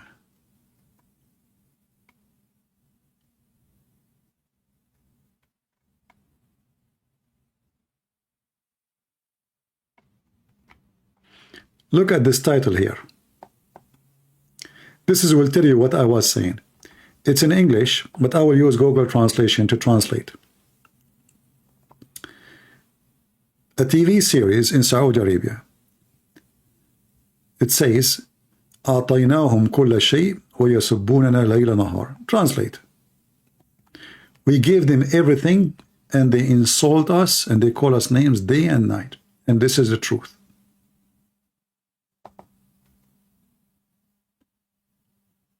They gave them billions of dollars. And the result of that, they spit on the Saudi. Saudi series angers Palestinians. We gave them everything and they curse us day and night. Is it false? Absolutely not. This is the truth. This is why all those Muslim countries, they don't want those Hamas, they don't want to welcome them. They are not interested of their protection. But what they say in TV, in public, is not really what they believe. You know what I mean? Still they are doing, the leaders, they have to say what they have to say. It's politics. But in reality, the story is different.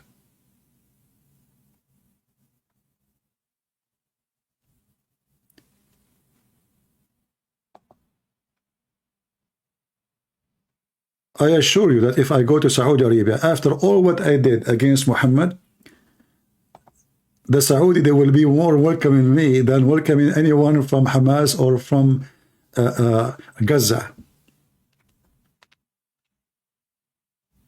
I assure you that. You know, the Prince of Qatar is #1 supporter for them, but he will not accept to open his borders for people from Palestine. He won't accept. He accepts only leaders. Why? Because he want to use them for his agenda. Only leaders of Hamas.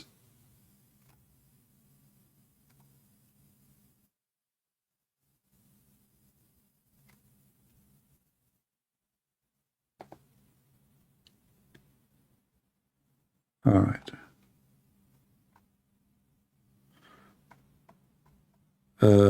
Lisa is posting a book of whom?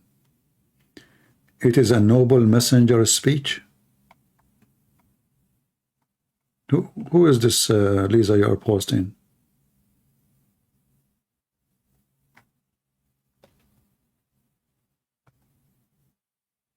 Please don't post anything without my permission. Don't post links for others without my permission. I don't know you are posting to who.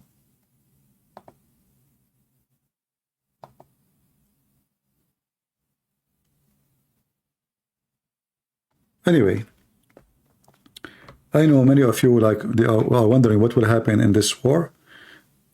Me myself, I don't trust this man Netanyahu, but I believe because of what happened, he have to do something big. But do I trust that he will do something big? No. This guy is a businessman. He's a coward. If you have a little ethic, he should resign immediately. And he should give the position for somebody in the army. See, war should be led by people of the army, not politicians. Never. War cannot be led by a civilian. Civilian, especially a civilian, never been in war, never been in the army. Civilian who do not know even how to take a magazine out of a gun. You need somebody who live the war. He been in war and is highly trained as officer, as a commander. War should not be run by civilian in any way, any mean, because civilian, they will make stupid decisions. They are civilians. We saw in the news how Netanyahu and Blinken, they went to the basement just because they heard the alarm. I mean, what kind of leader this leader is? How such a leader will go to war with anyone? He is inside the building covered by concrete, and now he is afraid because of a little Katyusha, which is coming toward Jerusalem, not to him. This is an action of a rat, not an action of a leader.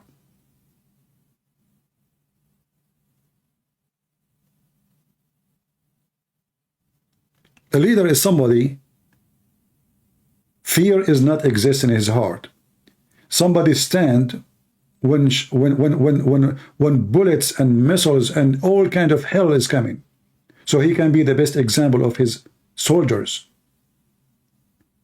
You cannot be the command of an army and you are the first one to run.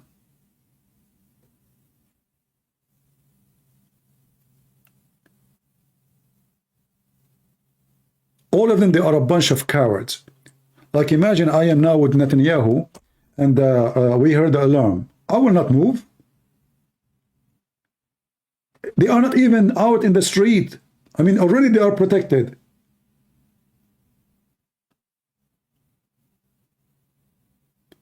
They get terrified like cats. Those are people, they value their life more than the life of their own citizen. So you are going to send your army to Gaza and their chest is open for bullets and you hide in the basement?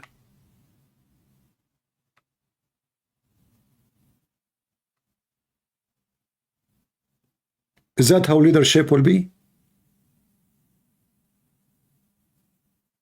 How about those young women? Women, they are even sending women in the army. So the woman, she is standing out in the street and you, Netanyahu, you go in the basement?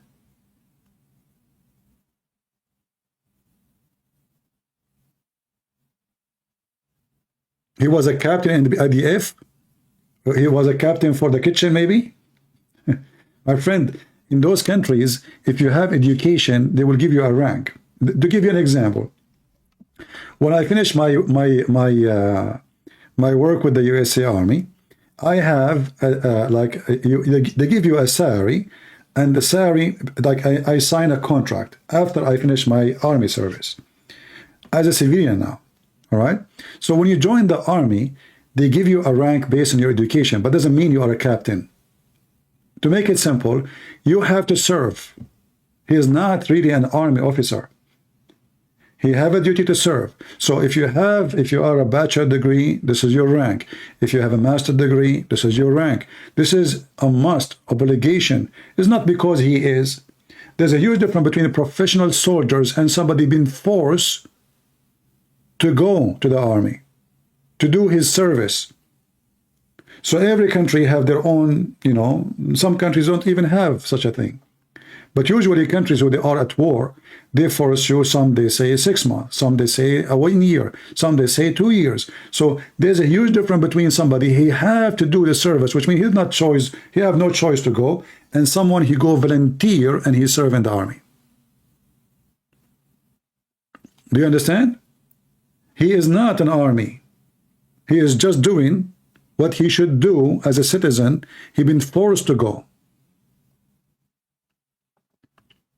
You can be an engineer, you can be a doctor, you can be a lawyer. They will give you a rank based on your education.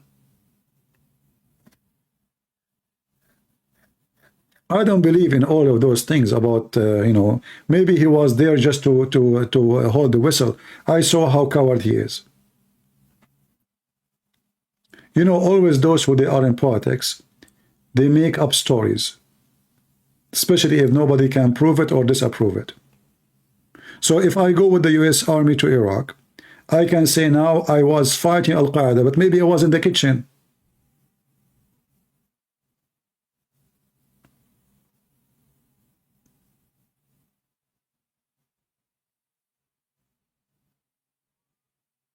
You know what I mean? But his behavior is proving to me that he's a coward. Running to the basement.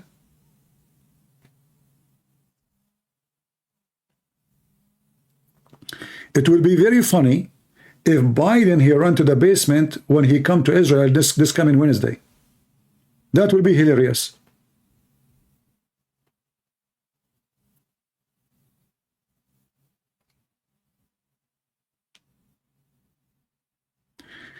CP, God has everything under control.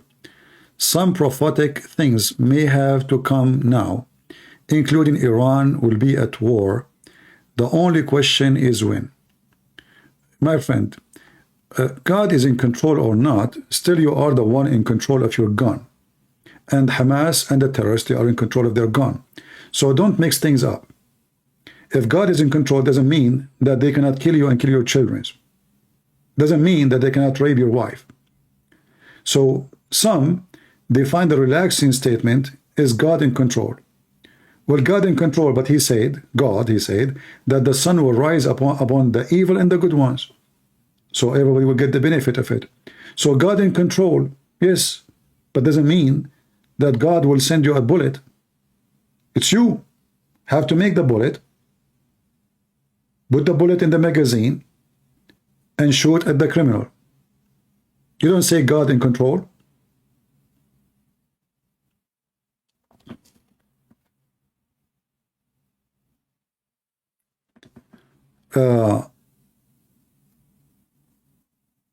You know, the Muslims, they say the same too. Allah is with us. Okay, what is your God, Allah? We don't want to be foolish. The Messiah himself was crucified. Now you will say to me, this is the plan. Okay, no problem. But still the Messiah and the disciple, all of them, they were killed one by one.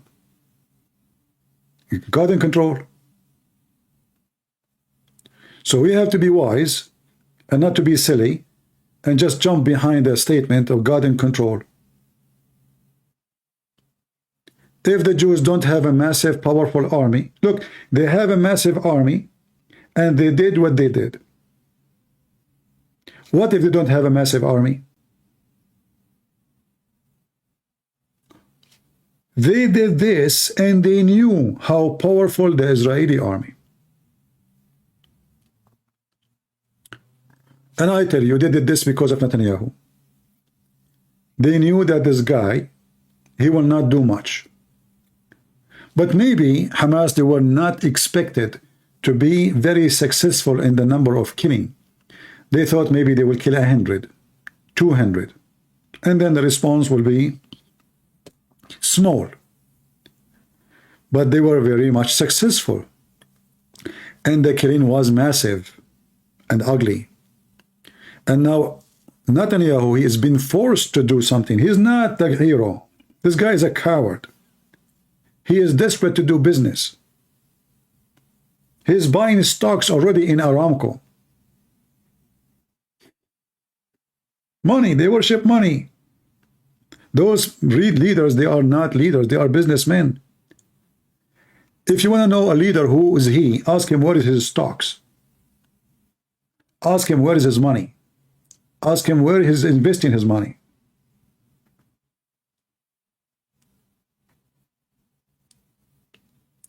Why Trump did not go against Erdogan? Because Trump, he owned a lot of a property in Turkey.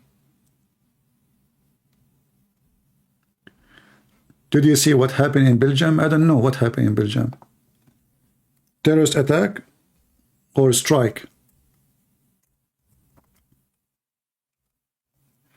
And whatever happened, they deserve it. You invite the terrorist to your land? You deserve.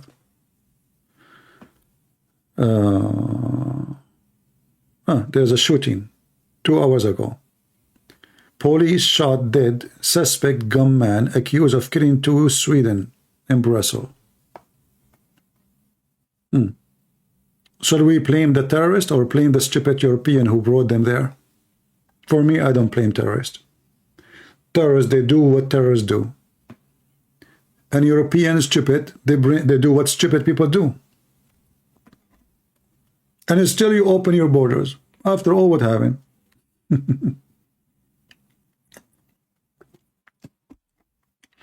You know, European nations are like self-destruction nations.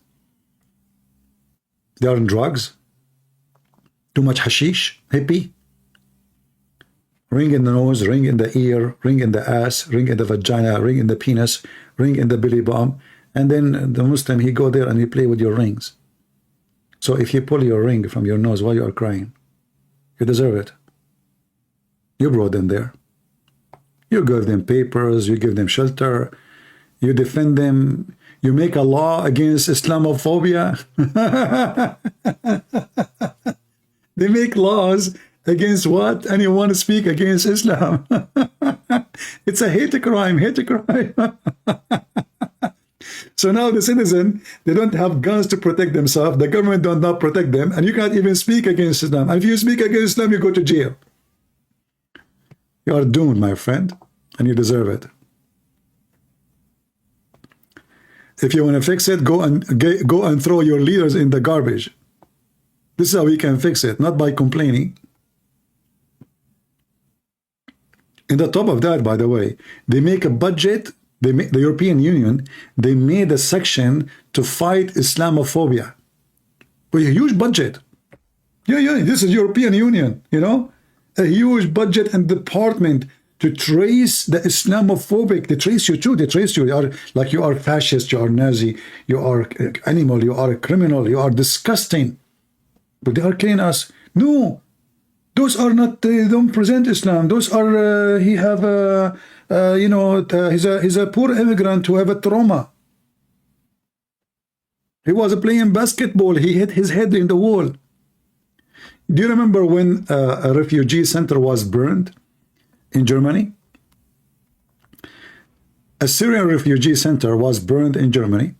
The majority of them, they are Syrian. The newspaper in Germany, they start writing about the fascism and the Nazi and Hitler supporters and the right wings, disgusting, filthy, blah, blah, blah, blah, blah, blah, blah, for like 3-4 weeks, 1 month. And then the police, they were, after long investigation, they found that the one who did it was a Syrian refugee. And brother, in a miraculous way, suddenly this guy is just a stressed refugee. He's suffering from stress. So if a German man, he did it, he is fascist, he is Nazi, he is demonic, he is right-wing, he is disgusting. We change the person. He is a Syrian refugee. Suddenly he have problems, he is ill, he is under a lot of stress, he need help, he need care. You know, we have to understand the situation. All the excuses in the world, suddenly there. That is Europe. Yeah, the one who tried to burn the center and kill everybody inside, now he's a victim. If you try to do it, you are a hate criminal, you are filthy, you are a scumbag, because they have no ethic, you know, they have zero ethic. Those atheists, they are the trash of this earth. You know what trash is? They have zero logic. They hate Christians. The second you speak about the Bible, you are terrorist. If a Muslim, he speak about the Quran, he force women to wear hijab, he shout in the street, they block the road, they pray in the street, they force their religion on others, it's okay, it's okay. Can a Christians, group of Christians, they block the way and pray in public like this, they will arrest them. A Muslim, they gather 1,000 people, they gather in the middle of the street, they block the way, they block the road, and nobody moved in. That is Europe. Every single president in Europe, except maybe in Poland and in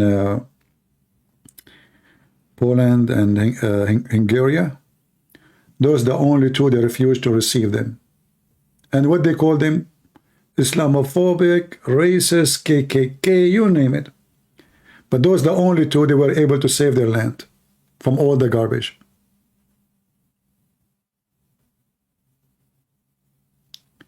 God says it gets worse because the church will be raptured in 2026. My friend, I have a better timing for you. I don't know. Because I receive now a prophecy. Let me see my facts. Hold on. Because in heaven they're still using fax, you know, they are not using the internet. Here we go, another example of stupidity. The whole world is against us, and we have a smart Christian. He decides when the day will happen, and when the judgment day will happen. That's it, it's 2026. My friend, I don't like to talk about donation, but as long it's just 2 years from now, you do not need money, and you do not need car. My car is very old. And you know what? As long as it's going to be Judgment Day in 2026, what about you give me your car? I mean, what you would do with it?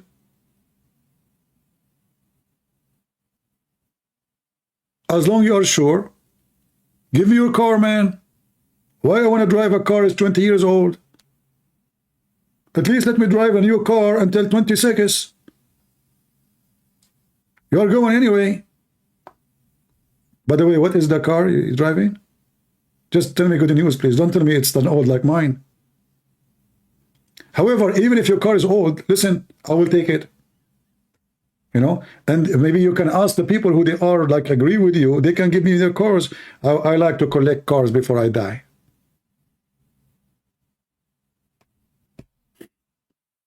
Weirdo.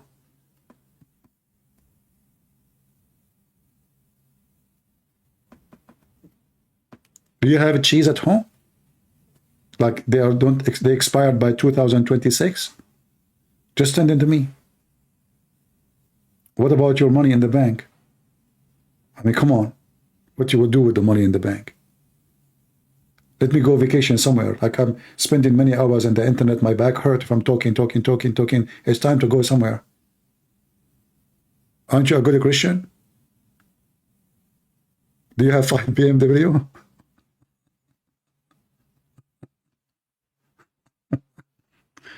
Lord have mercy.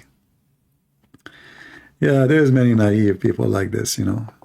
They believe the scammers, whatever they say to them. Like there's a guy, I forgot his name. He told them which year, which day, which month, and those people, they sold their houses, they sold their cars. I mean, oh boy.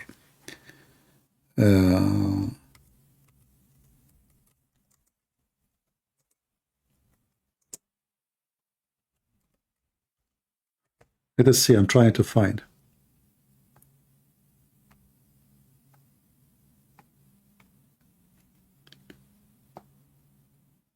I forgot the names of those groups. 1999 released.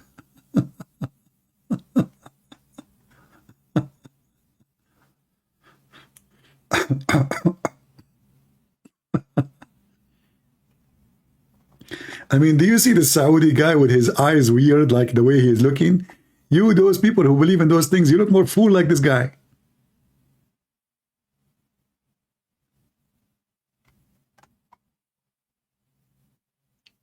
Anyway, you know, by the way, I made many prophecies before, like, you know, which is really amazing. Like once I remember many years ago, I told the crowd that next month there's a lot of women, they will have their period. And guess what?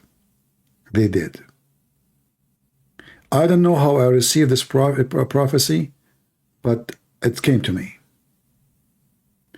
Women who they were listening, they were astonished. Like a month after, I received a lot of texts under the video. Like, wow, Christian Prince, it's happening right now. I said, don't give me more details. Too much information will kill me, you know?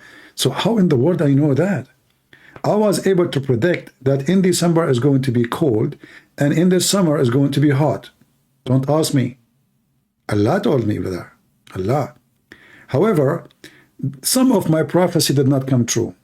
As an example, I said that Trump, right now, he have a diarrhea.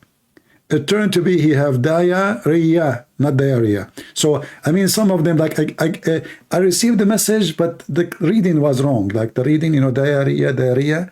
Yeah, so like, you know, yeah. Like I received a message that Joe Biden will become president.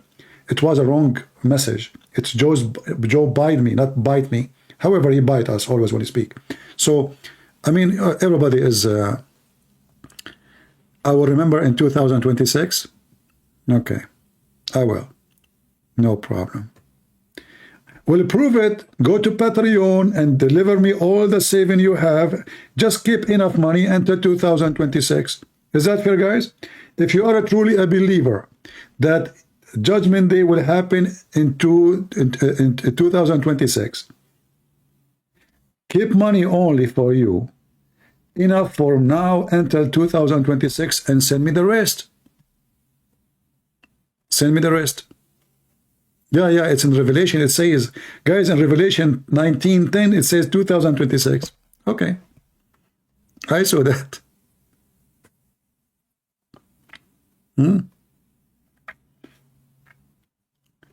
Many so-called churches now, they have people who claim to be prophets and all the garbage you see. We do not need the prophets. There's no prophets. We receive everything. The Bible says, anyone who bring you other than the scriptures, let him be cursed. For someone to claim to be a prophet, that means he have to bring scriptures. This is what prophecy is about. Prophecy is a scriptures. It's from God. But the Bible says it clearly, anyone bring other than this scripture, let him be cursed. So only foolish people will accept those so-called prophets these days. We do not need them. They are just scammers and doing business. And there's a lot of naive. And there's one thing always you will notice, that all those people who claim to be prophets, they share one thing. They want money. They want power, authority over you, and sex.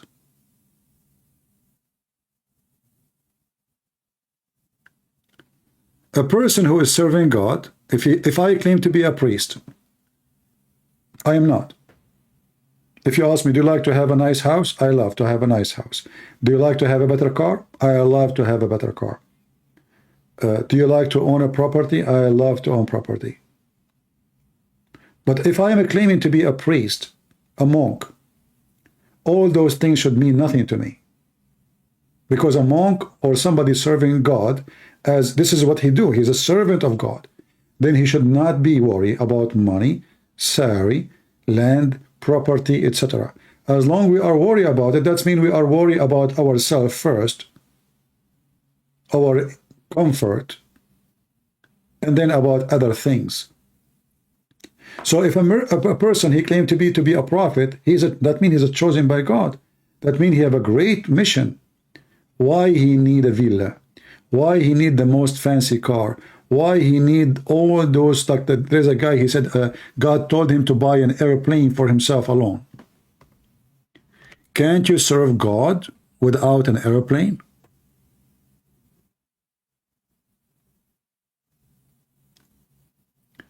Me, I am not a priest, I am not a bishop, I don't claim any of those. Like sometimes people, they say to me, God bless your ministry. I said, I have no ministry. What ministry? You know, I'm just like you. I do what I can do to help people to know the truth. I understand what people, but I don't like titles. Titles for me is something scary, because title is responsibility, and you have to be up to the title. So if somebody call you father, like I remember once in the Philippines, a hooker, she approached me and she said, sir, do you want to do a massage, sir? I said, no, you know, etc. They stalk you. The second they say that you are a foreigner. And even she spoke to me in Arabic, Habibi. You know, she is expert with Arabic.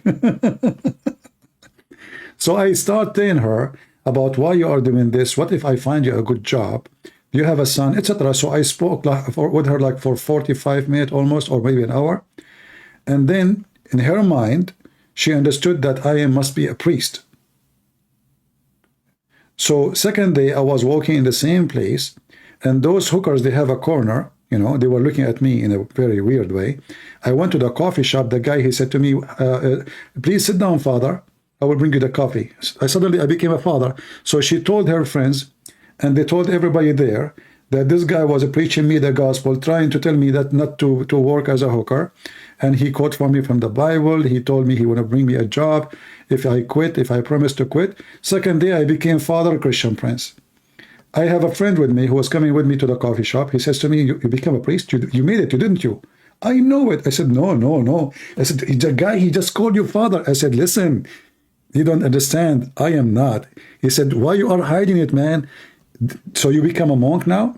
Now you are not shaving your beard. I said, listen, I am not. This guy, he got it wrong. It must be. So I became father, Christian Prince. And since then, if I go there, they call me father, you know. I said to him, I'm not, you know. I said, okay, father. I said, listen, don't call me father. He said, okay, father, okay. Yeah. You know, I go to the counter. That's right away. They knew what coffee I drink. They say, please sit down, father. I said, oh boy. You know? Yeah. Father. I'm not, you know? So this is a big title, and you have to be a person who deserves it. So when somebody claims to be a prophet, this is not a priest. This is not a monk, a prophet. And yet he wants to have a new car. He have a nice big villa. He have a big money account. Obviously, you are really a prophet. You know, if you go and see the disciple of Jesus, how they live, how they die, what they do for a living, you will notice none of them, even Jesus himself, he never owned a donkey. He never had a servant. The Messiah himself, he washed the feet of his disciples. If you check their life, you will see how poor they are, how humble, how down to the ground. Nobody live in a villa, nobody have servant, nobody have slaves. They are poor people serving the Lord. What we see today is totally the opposite.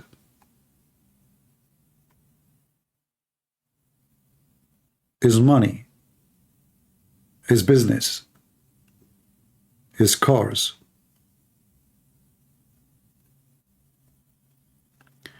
We have a spirit of a prophecy. Yeah, you have a spirit of the prophecy, which means we can prophesy to people about the amazing Messiah and his coming, but we are not prophet.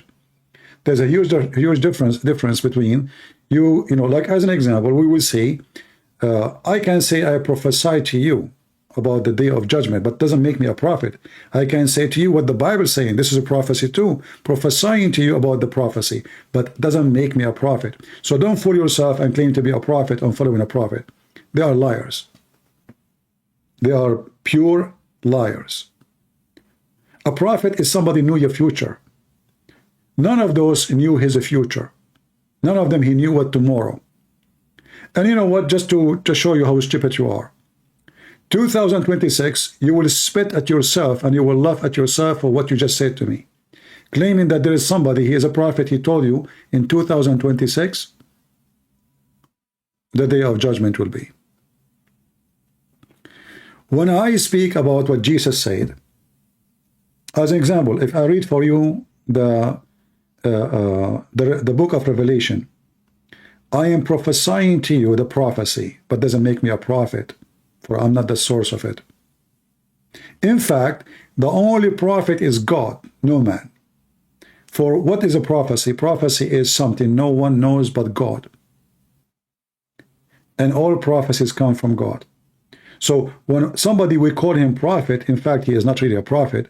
He is prophesying for what God said.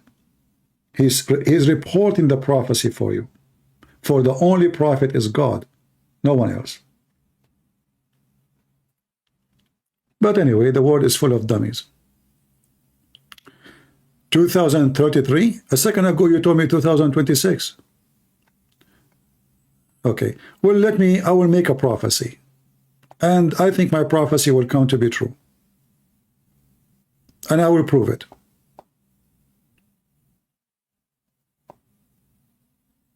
Do you see your text? I prophesy that after a few seconds from now, I am going to block you.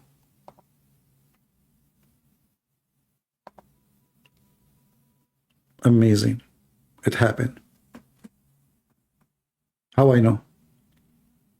Take a hike, buddy, and change your drugs.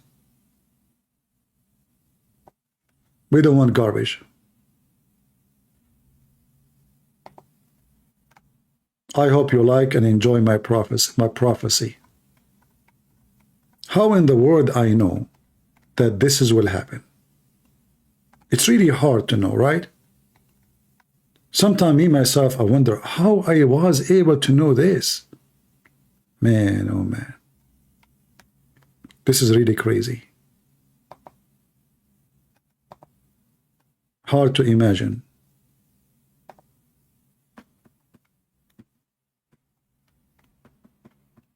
Do you have an explanation for what happened now? I'm sure many of you are astonished, for I prophesy of something and happened a few seconds after, not a few years.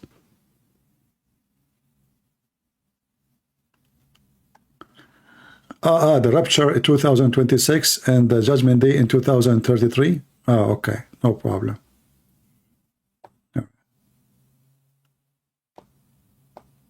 Fine. So now when we have we are going to use hydrogen, now the judgment day will happen. So finally we are free from the gas. Come on. Don't do that. Why I am upset? Because I don't like stupidity. I'm not upset, but I don't have time for stupid people. Take a hike to a different place. You change your name, you come with a different name, we don't care. We don't have time for donkeys. Donkeys talk is a waste of time. Go and find a carrot somewhere else. If you give the microphone for a donkey, what the donkey will say? Donkey say what donkey says. As simple as that. Right? So if you don't like to hear the sound of a donkey, don't give the microphone for a donkey. So you're asking me to give you a microphone. I don't. It's morning time for me. It's time for coffee. I don't want to hear a voice of a donkey. Same time, any decent Christian should not worry about when the day of judgment shall be. Isn't it the Son, he said? Not even the Son, but the Father? Who are you? Are you saying that you are better than Jesus? Are you? Are you saying that you have information Jesus himself don't have? So the Messiah, when he answered them, actually, to close the door of all the scumbag who try to use the Bible to fool people and steal their money. Like Jehovah's Witnesses and all the garbage. He said to you, nobody knows, not even the Son, but the Father. So anyone will come to you with the claim of knowing the day of judgment. He is for sure a fraud, and he is satanic. I am a graduated from Oxford. That explains why my English is bad.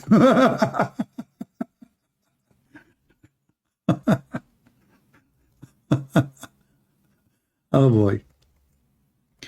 I mean, this is okay. My English, does it sound like I'm graduated from where? Oxford. Actually, I've been to like I went to for some time in a college. It's called Oxford College. Yeah. But I'm not a graduate from Oxford.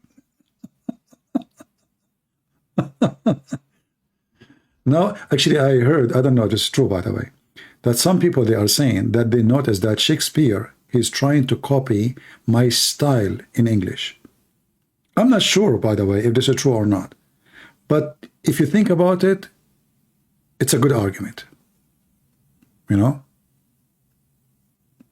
I'm not sure, by the way, but maybe you are sure. I remember first time I went to a chat, this is how bad my English was. I go to the chat room in Paltalk. I say, hello, guys. Those people, they start cursing me and say bad word, and they bounce me from the chat room. So I went to the second chat room. I said, hello, guys. They did the same. The third room, they say, what's wrong with those people? Every room I go to, they start cursing me, saying bad words, and they bounce me. It turned to be, instead of saying hello, guys, I was typing hello, gays.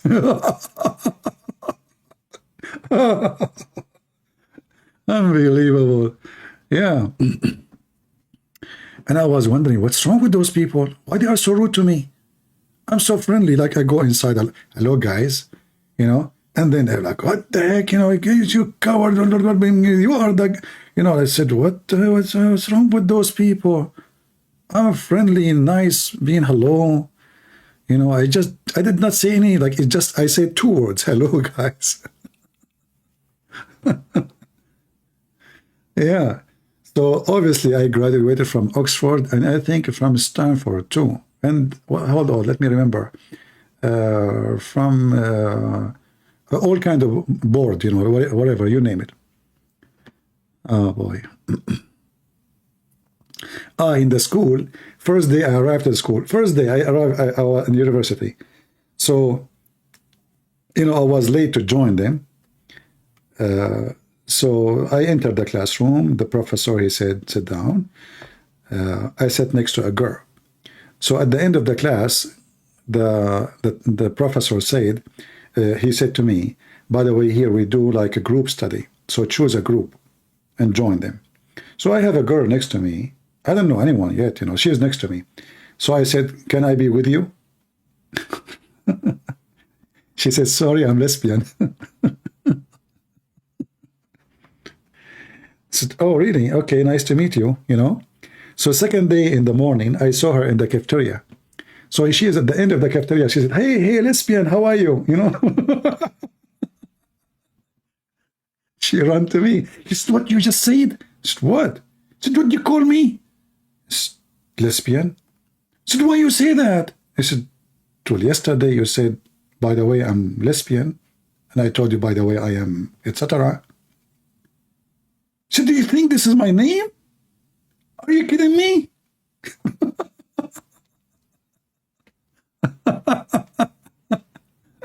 And here you notice how a second, like yesterday, she was proud to say to me she's lesbian. Second day, I called her lesbian. She get upset. What's wrong with people? You know. And like, you know, she is at the end of the cafeteria. I say, hey, lesbian, how are you? You know, like I suppose I have a friend now in the school. You know, an Arab guy coming to America. Hey, lesbian, how are you? You know, I'm like, you know, okay, you know, like she run to me like a rocket. What you just said? Said, what happened? She said, what you call me? I said, lesbian. Said, why you do that? Said, isn't this is your name? Said, what? Said, well, yesterday I said I want to be with you. You said to me, by the way, I'm lesbian, and I told you, by the way, I am, etc. So you must be kidding me. What kind of English you speak? Lesbian does not, it's not my name. Oh, okay.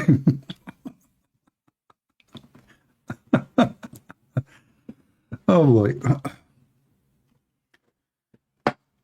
Yeah, this is because of Oxford. Oh boy. Who wanna make me coffee? Otherwise I have to go. We need some gas. Savage, yeah. Let us see what is the news. Any new update in the news? Maybe not.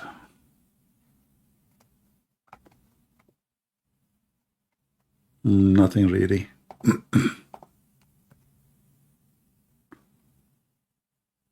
Yeah, I guess for the coming few days we will have no news except just normal stuff, you know, talking about humanitarian and food and supply and all kind of stuff, which is nothing really. And the United Nations is meeting. You know, one of the most stupid place I find in the world is United Nations, where hypocrisy is this is a stage of hypocrisy. They speak about everything except the real thing, except the real problem.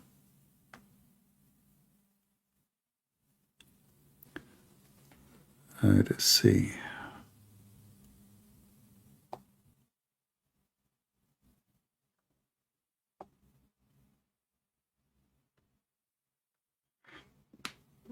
Well, I don't watch this Morgan idiot. He is just an idiot like the rest of them. I don't waste my time with those people.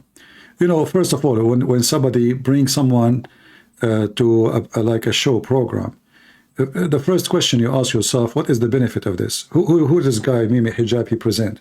He's just a kid. He say whatever he wish. At least if you want to invite somebody, he is a leader of the Islamic community, a big sheikh, a big scholar, not a jeans boy.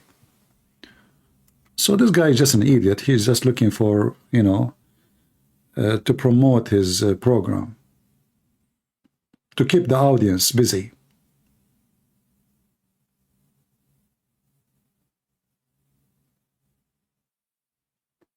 Yeah.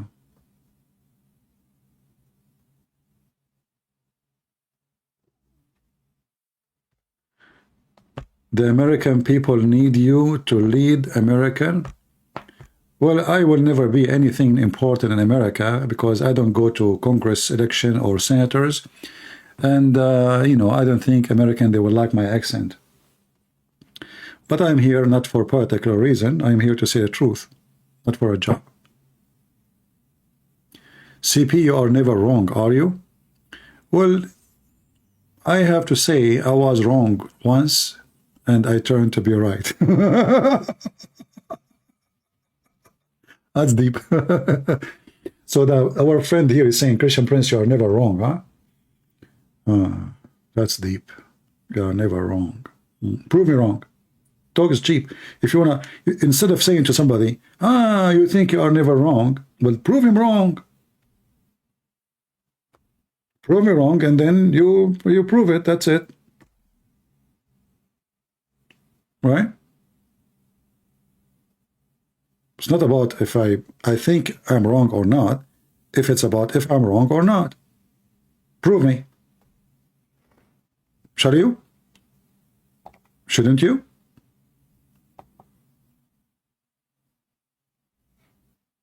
Who cares what I think? But it is what it is. If I'm wrong, then I'm wrong. Let's see. It's not about being right, but about being truthful. But yeah, my friend, it's about being right. But you cannot be right unless you are truthful too. Because when we say right, it's mean the right thing. So if somebody, he is not being right, he cannot be truthful. They are connected. Like I can say, like you ask me what happened, I tell you what happened, I tell you the truth. The truth. But doesn't mean what I did and what I told you is right. So the truth, I can say the truth, by saying it, but if I make an opinion about the truth, I can be wrong.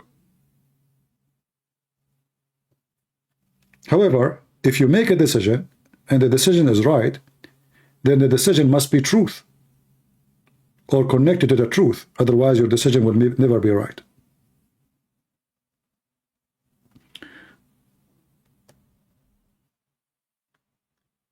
Being right and truthful, they are connected. But when you make the right decision, you have to be, in order to be right, it have to be connected with the truth. Otherwise, it cannot be right. But you can say the truth and you do wrong. In fact, most of people actually, they might say the truth and do wrong. Like they might say to you, yeah, I agree that fornication is sin, and you do fornicate. He said the truth, but he do the wrong action.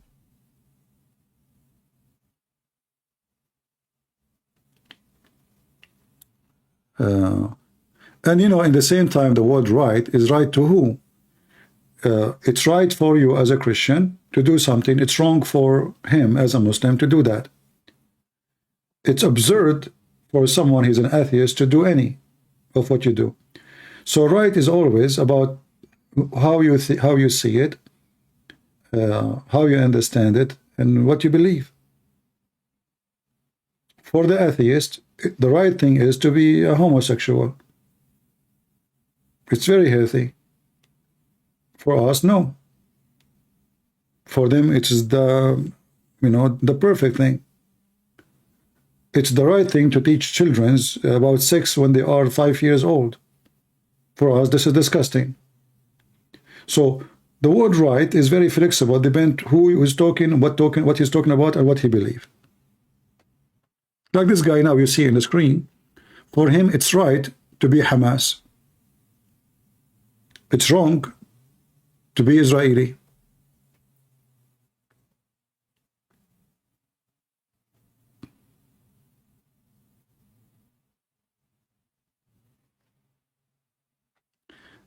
Just for people in the chat, just to tell you my rules here, anyone will mention Catholic, Protestant, I will give you a warning first time, second time I will block you.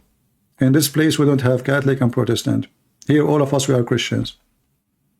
If you are a Catholic, you are a Christian. If you are a Protestant, you are a Christian. If you are Orthodox, a Christian. If you don't like it, leave. So this is a warning. Anyone will speak against, doesn't matter, against Catholic, against Protestant, against Orthodox, I will send you free shipping and handling to Allah. This is our rule here. You don't like it, leave. All people who they are citizen of our program, they are people who believe in the unity of the Christians and the Christianity, and all of us, we believe in Jesus as Savior, and we don't care for the name of the church you go to. In fact, the reason you are divided because you are following a false priest. A true priest, they will unite us. A false priest, they will divide us. A true priest, he will say to you, at the end of the day, our Lord, we have one master, his name is the Messiah. A false priest, he will say to you, our master is a bishop in Protestant or Orthodox or Catholic. A true Christian, he followed the Messiah and no one else. No Christian priest, no bishop, no pope. You follow the man, you are following a sinner, and you are dumb. You want to follow me? I'm a sinner too. That means you are stupid. Why in the world you want to follow a sinner? How a sinner can be the best example for you? So all those you call them priest, bishop, whatever you call them, they are sinners, they do wrong, and they ask God for forgiveness. So why I don't follow only the Messiah? He is the only one I can trust, I can depend on, and I do not need anyone in the middle. Do I? I don't. The Lord, he says, you go to your closet and you pray. He don't want us to be hypocrite, like those who pray in the corners. Why in your closet? Because between you and the Lord, there's nobody between. You speak to him. When the disciple, he said to Jesus, he said, why you don't show us the Father? And that's it. He says, I am with you all this time and you do not know me. The one who saw me, he saw the Father. So you do not need a priest, you do not need a bishop, you do not need a prophet. You need only the Messiah. And the one who saw me, he saw the Father. So be aware, Christians. Don't be a fool. Don't let the devil divide you. Divide and conquer. Divide and conquer. Anyone bring division, anyone bring division, he is serving the devil, even if he think he's doing good thing.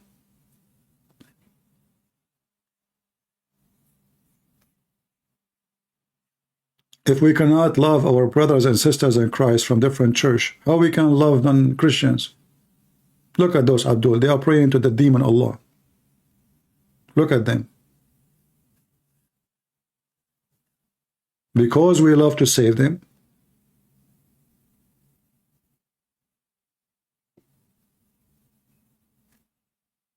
we try to save them. Here there's a story about an idiot. He killed a child. They are saying that he killed a child because he is a Muslim. I don't know if this is true, but if this is true, this is evil man. He should not do that. This is supposedly an idiot, 71 years old. He killed a child in America because he is angry from what happened in Israel. You see, you cannot be evil like them. If you do that, you are a very evil man. That's what they are saying in the news, that this person, he killed the child because he's a Muslim. That is very evil act.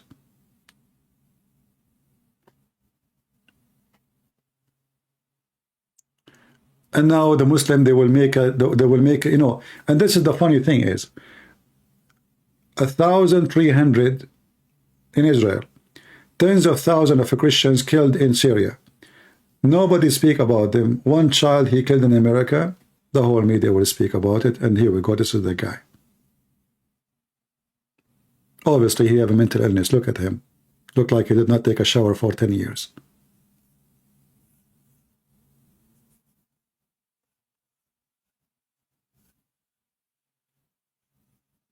No Christian would do such an act. That's not right. Even at war, we will not go and kill the children of Hamas. News.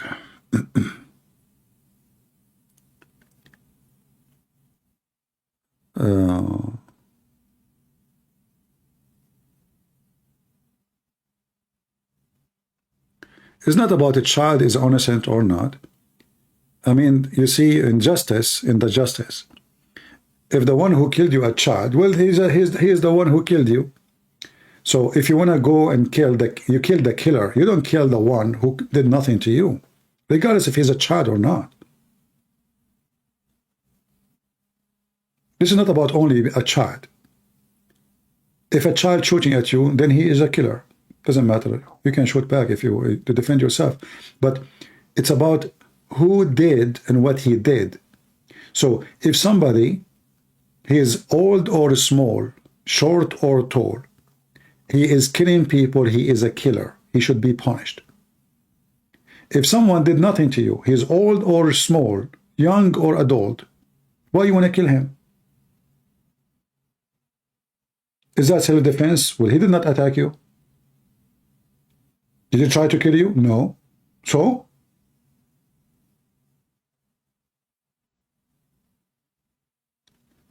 So you want to fight, you fight against the killer, the criminal, not somebody. The word innocent, you know, like I see many people say children. It's known that in Islamic groups like ISIS, Al-Qaeda, even Hamas, I can show you a video of Hamas having, I made a video about it a long time ago. They have suicide built around a child. Another one, a girl, she is teenage. Well, those are children. But this child is going to kill many people by the suicide belt. So is it just a fight to shoot? To prevent this child from coming to you with a suicide belt? Absolutely. He's a terrorist now. So it's not about being a child only. It's about a child who did nothing to you and he mean no harm. Why you want to kill him? If a child coming to you with a knife or a gun, then you have the right to defend yourself.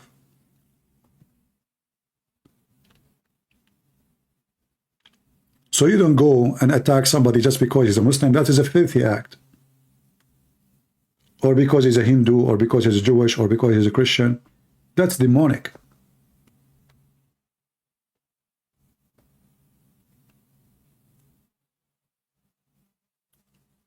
This is what Muhammad did. We don't want to do what Muhammad did. This is what Hamas do. We are not like them.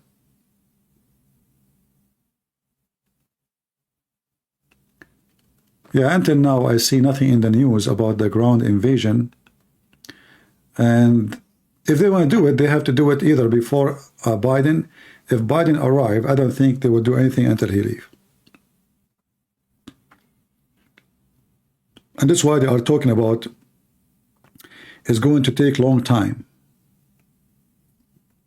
But I don't know how that will work, because if those, you know, if they close water and food and etc., and then the international community, they will start blaming Israel for everything. So I think it's for the benefit of Israel to go for it and not to hesitate. The total number of people get killed by Hamas is 1,447 until now.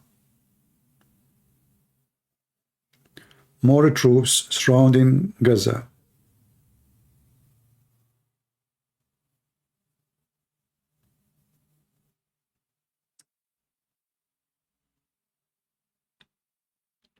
What this guy is saying. Habibi Hamas. إسرائيلية بأن الجيش يستعد لمرحلة جديدة من الحرب.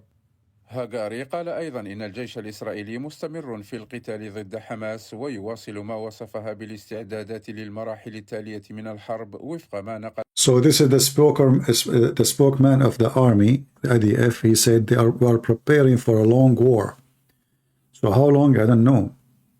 I think they are preparing for something bigger than Gaza. Otherwise, I don't think there's any reason for them to wait that long. Maybe they will launch an attack against Hezbollah at the same time. Maybe. We will see. Even though I see that Netanyahu is too coward to go and make such an act. But in the same time, because what happened, maybe Netanyahu, he will try to correct his image in the front of the Israeli. Because they consider him a disgrace. He was a disgrace for the nation. Under his command, what happened, happened. Never happened before. Him and all the army leaders should be the one who they are in charge of the borders with Gaza. They should be taken to court and do trial against them for treason. This is a treason. Iran will never dare to attack. Iran is, Iran is just blah, blah, blah. Iran always use people like Hamas, Hezbollah, but they will never dare. Because an attack from Iran is not even cost effective. To make it simple for you, attack from Gaza is more effective than attack from Iran. Why? Because they are so close.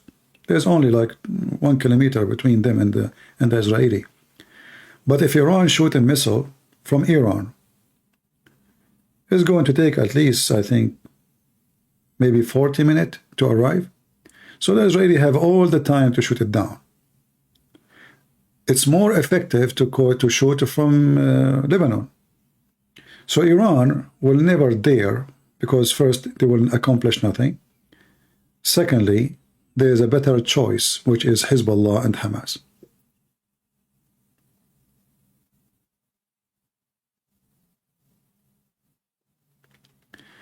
They send a message, 250,000 reward for the one who give hostages location. Yeah, well, that means the Israeli army is really confused on what to do about it, because now they can send them false, Hamas themselves, they can send them false information. They can send them the hostages location of where Hamas leader is, so they will not shoot there. So I believe that this is not really a smart I mean, how you can check if this is true or not? It's going to be very hard. But we hope it's going to work. Money sometime talk, right? Like when the American, they made a reward of $25 million for the one who lead where Osama bin Laden is. It worked. But in this case here, any Palestinian, he want to get paid $250,000. Where he is going to spend it and how he can explain it. They should have promised more. They should have promised we will give you, you know, a pass to go abroad, protection, etc. Not only 250.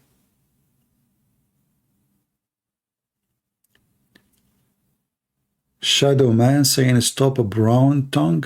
What a brown tongue mean? I did not eat chocolate for today.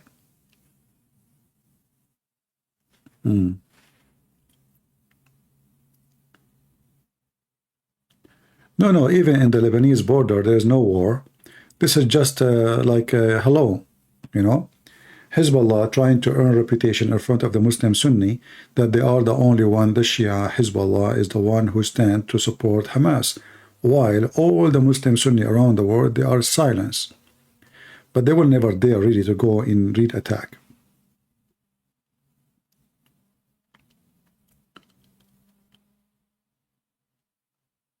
No, I don't think Iran will be involved. They don't dare. They will not dare. You know, they are no match, and it's not going to go for their benefit anyway. But they can make propaganda, like now, Hamas shooting some rocket from here and there, but this is cannot be considered in any mean, anyway, a war. It's just to earn like reputation that we are the only one who stand with Hamas. You know, Hezbollah have 100,000 fighters at least. If they really want to go in war, they should take all their arms and all their fighters to the borders. Until now, you cannot see them. Nobody there. Few rockets here and there. And until now, Israeli even not responding. This is telling you that the threat is from Lebanon is not real, you know. Is it true that Israel paid money to Hamas? I don't know. In the world of stupidity, everything is possible. Will it be destroyed and the new Jerusalem will be built? I do not know about the future, my friend. I am not a prophet. I have no idea. I focus in what today and what tomorrow, and I leave what to God to God. Don't take the place of God and try to bring your own news. If God wants something to happen, it's going to happen, regardless of what I think.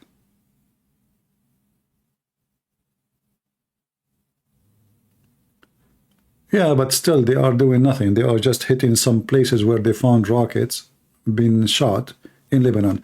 There's nothing serious, really. Israel, obviously, they don't want to expand war into Lebanon. And Hezbollah, they are taking advantage of that. They knew that Netanyahu is a potato. He is not going to do it. And that's why they will keep shooting missiles until the Israeli decide to teach Hezbollah how to behave. Then they will stop. But Hezbollah, for now, they knew that Israeli are not interested into going in war with Hezbollah.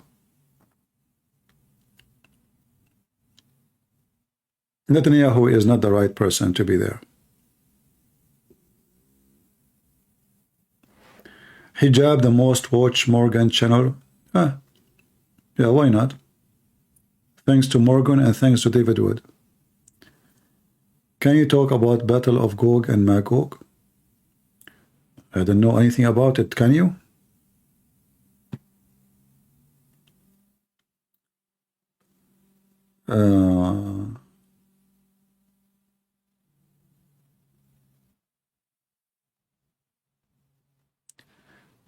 Iran is all talk. If wasn't Iran, Hamas could not do anything. Well, you answer yourself. If not Hamas, Iran can do nothing. See, if Iran can do, they do not need Hamas then.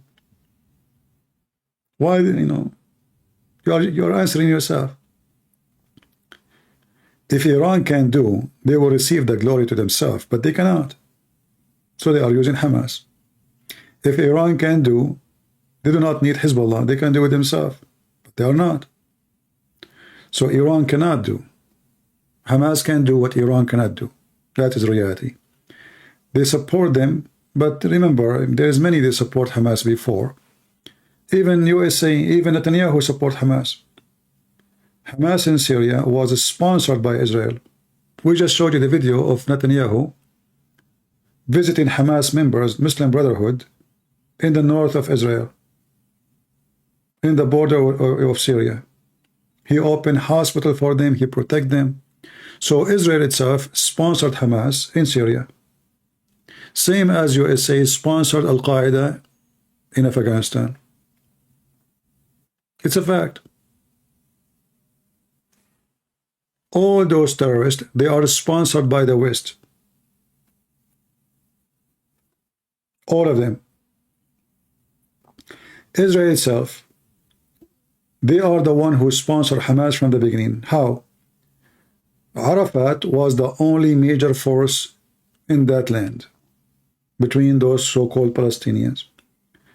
The leader of Hamas, an old man, he was in jail. The Israeli released him in purpose to make him able to grow and grow Hamas. And what they want happened.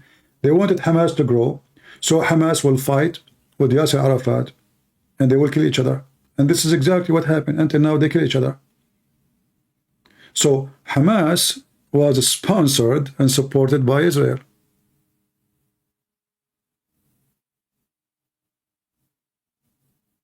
It's a fact. They said to themselves, we will make Hamas grow, and then they will fight with the Yasser Arafat group, and then both of them, they will demolish each other.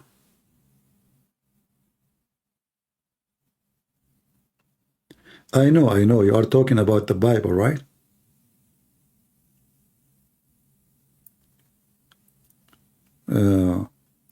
Always when you support evil, evil will come back to you. Netanyahu support Hamas in Syria. Every Muslim from Syria now is cheering up, supporting Hamas. The same one, they call them rebels. Obama, he sent them $600 million. Every single one of them support Hamas. Prove me wrong. They have a great relationship with Turkey. Every Turkish, including Erdogan, he support Hamas. Prove me wrong. All the friends of USA, who they are close, especially Qatar, are #1 supporters for Hamas, literally. In fact, all the money Hamas have is not from Iran, it's coming from Qatar, but nobody talk about it. In fact, all the leaders of Hamas is in Qatar, not in Iran. Facts. They have their villas, they have their money, they have their weapon, they have bodyguards in Qatar, not in Iran. But nobody talk about it. 4 armed men from Hezbollah being killed in the north of in the south of Lebanon. Okay. This is not compromise. Signing with the devil is not a compromise. That is evil. And the West always sign with the devil. They support terrorists, they nest terrorists. All the terrorists, you know them, and those who support terrorists, they are in Europe. They are not even in the Middle East. Even Al-Khomeini himself, he was in France. If the French did not give refuge for Al-Khomeini, there is no Islamic revolution. All the terrorists, Abu Qatada, Abu Azzam, Abu Shet, Abu whatever, all of them, they used to live in Europe, and many of them is still in Europe. Until now. Europe is the nest of terrorism, and always they sponsor them. And nothing changed until now. Especially England. They support them so later they can use them.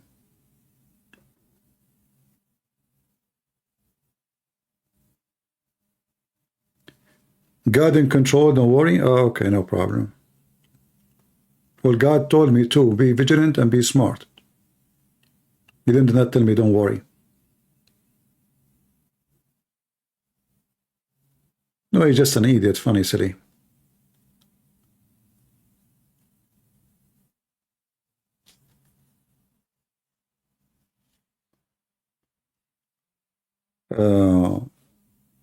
Like now, the terrorist attack in Belgium. Are they going to kick the ones who they are doing those things? No. Are they going to stop giving visas? No. Are they going to stop giving residency to Abdul? No.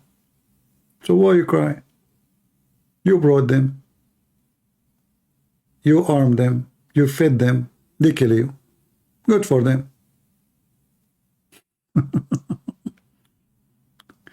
You know, one of the things I don't like is I bring them to my house and I wonder why they are doing what they are doing. And you brought them. Well, you cannot complain, and you should not.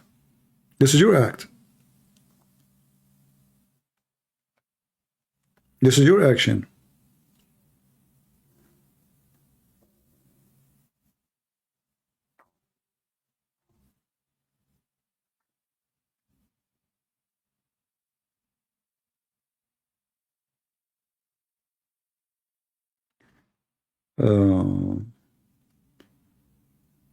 Yeah, I mean, even England is doomed. I mean, England, like, even, yeah, I mean, the foreigners are the one who rule the country now. The prime minister is Indian, is a Hindu. Next time, what? The prime minister will be a Muslim. Few years from now, the king will be replaced by Abdul. That is England. England now, there is a huge number of population. They are poor. They can't even afford to buy food. This is England. They open their borders. Everybody is coming. Pakistan. All Pakistan is in India. India. All of India in Africa. I mean, that's it. Soon, the real citizen of England, they will find themselves refugee. They have to find somewhere to go. The prime minister of Ireland now, he is a Muslim, right? And his wife, she is in Gaza. His wife, she is supporting terrorists in Gaza. Why she is doing? Why she is in Gaza? Imagine the prime minister. His wife is from Gaza and he's a Muslim. Right?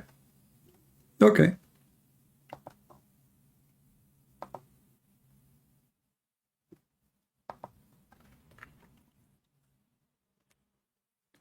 In the top of that, the media in the West, they are running by pervert, like a Trucker Carson, and those they call themselves even conservative, but the fact they are pervert. They support terrorism. They support Muslims. They give them a voice. They invite them to their show. They make them say all their lies, and nobody can oppose them. You see, when you give a microphone to a liar, and this microphone, there you have a huge, massive audience. What are you doing? You are just giving the terrorist a chance to explain terrorism in a nice way. So this is what the media in the West are doing. Like Trucker Carson and this filthy Margon. And what is the name of the other girl? The conservative African-American lady. I lost my respect to her. I used to think about her that she is decent. She went all the way to meet with the pimp Andrew Tate, and she agreed with him. Imagine she agreed with him, a Christian lady. She agreed with this filthy man. And this filthy man, when I teach the Christians, and she said, "I hope the Christian will listen to you." This is scumbag woman. She is telling us that we should listen to Andrew Tate.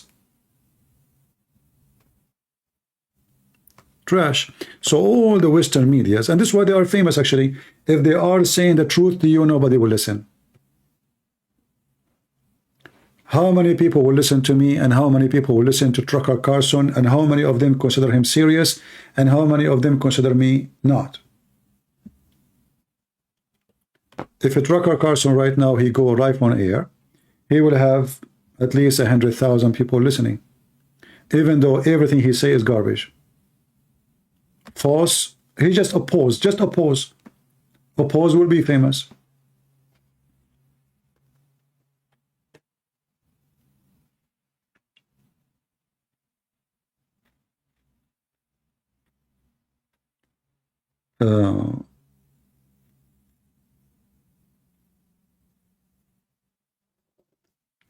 What do you think they will let Shani Look return to Israel? Who is Shani Look? I don't know who is this person.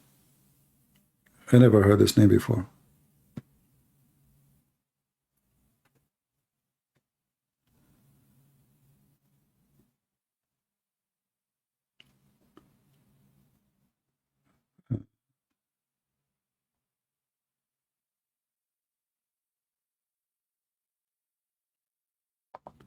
All of them, they are liars. And you know, I find them that they are the same as a fly who swarm over shit. Excuse my language. So Andrew Tate is like a shit, piece of shit. And then all the flies come to the shit because he is really present the best smell they like. And what make it more funny, the guy is accused of rape. At least wait. At least wait until like the court say he's not, you know. What kind of people they are. And the guy is a pimp. And the guy, he is proud about how he used women, how he lied to them. It's not even rumors, it's his videos.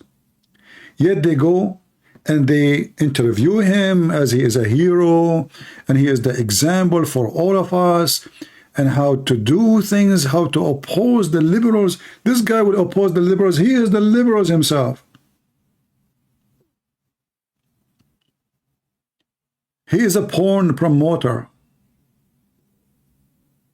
He teach kids how to lie to women, how to use them, how to fool them. This is the guy who will be your best example. This is why, if you listen to Tucker Carlson, I say shame on you. You are no Christian.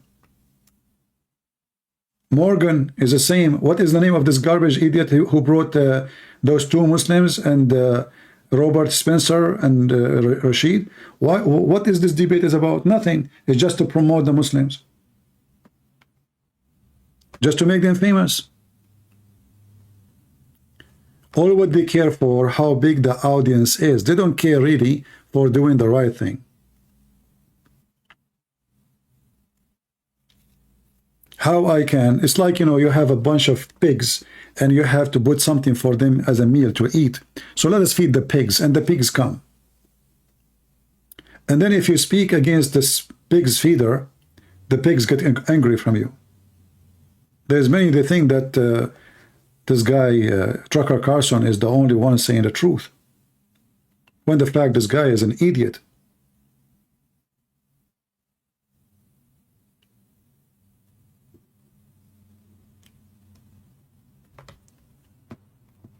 But anyway, at the end of the day, they are the one who have millions of viewers, and we don't. I can't even keep my videos on my YouTube. Because I speak against the policy of YouTube. You know?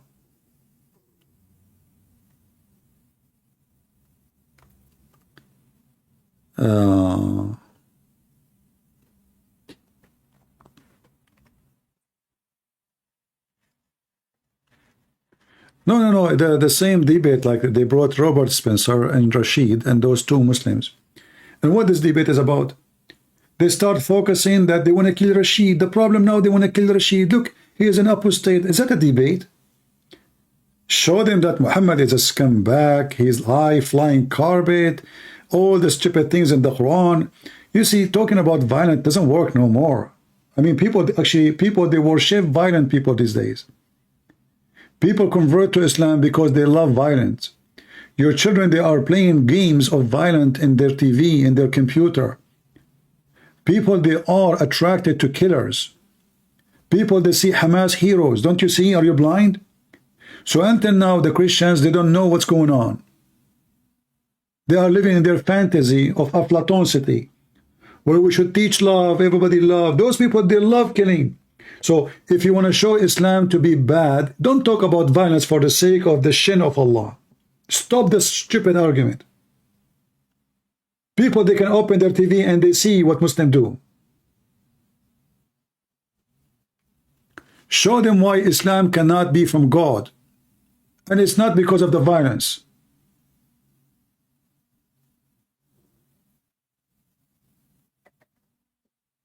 If I go in war, does not make me not from God.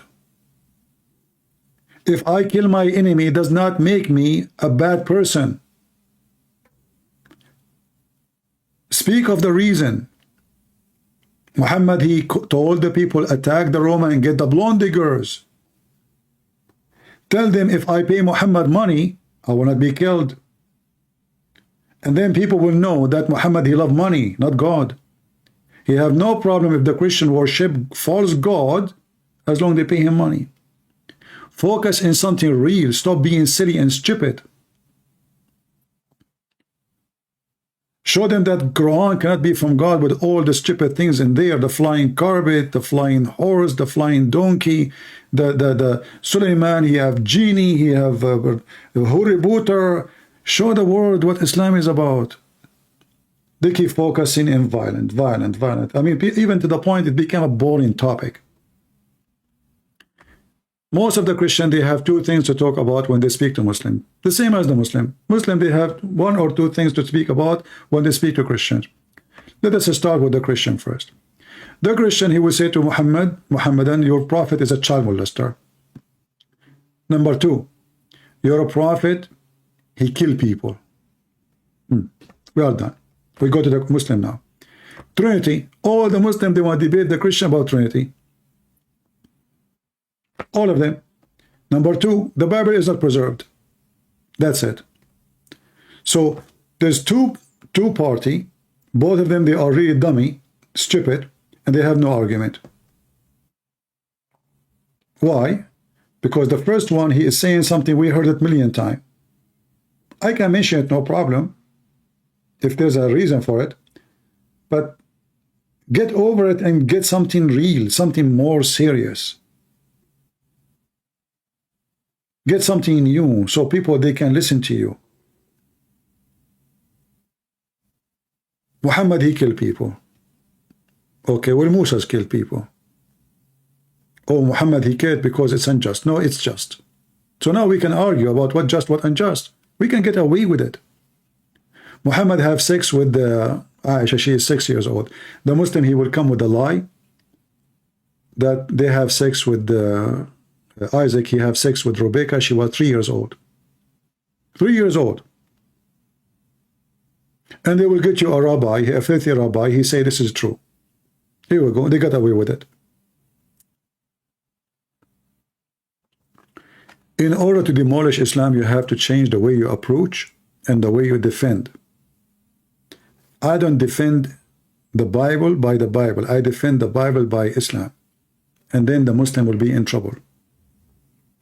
I don't use my logic to defeat Islam. I use their logic.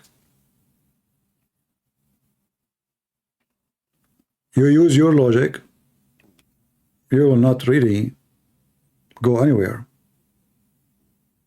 But if you use their logic, they cannot deny it. As an example, when Lili Dawah, he said, why the God of the Christian cannot be God? Because God cannot enter his creation. He cannot. Then we show Lili Dawah that God in the Quran, in the Hadith, he entered his creation. Then now we defeated Islam by the logic of Islam, because remember, God cannot enter his creation. Can the Abdul now deny his logic? He cannot.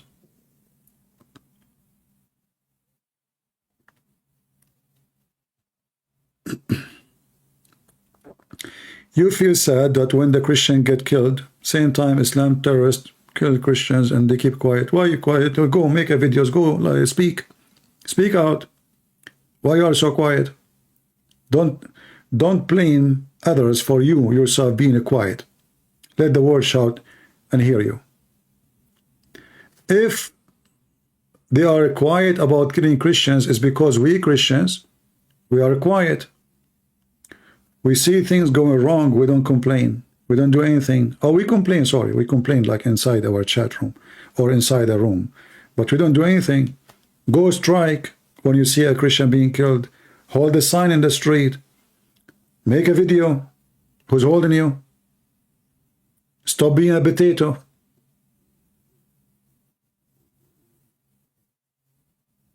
Potatoes, nobody respect them. They have no shape. They are not even round. We do not know what their shape. If you grow a potato next to a rocky area, the potato will go around the rock, even will hug the rock, because they don't have a shape. Don't be a potato. Have a shape.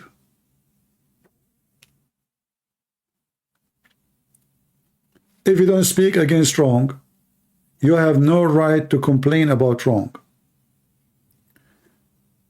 Christians these days, they are worried about being censored. So what if you are being censored? Here we go. YouTube keep deleting my videos. Even if they take down my channel. You see, I have 130,000. So who care? Tomorrow I will open channel, new one, have one in it. Still I will say the truth. Is it going to make a difference if I have a million subscribers? By now I should have millions of subscribers. Each time I reach certain number, they delete my channel. Shall I change the way I talk? I will never change. I will come second day with 1 subscribers and I will say the same thing. So being censored is not an excuse. Being coward is the excuse.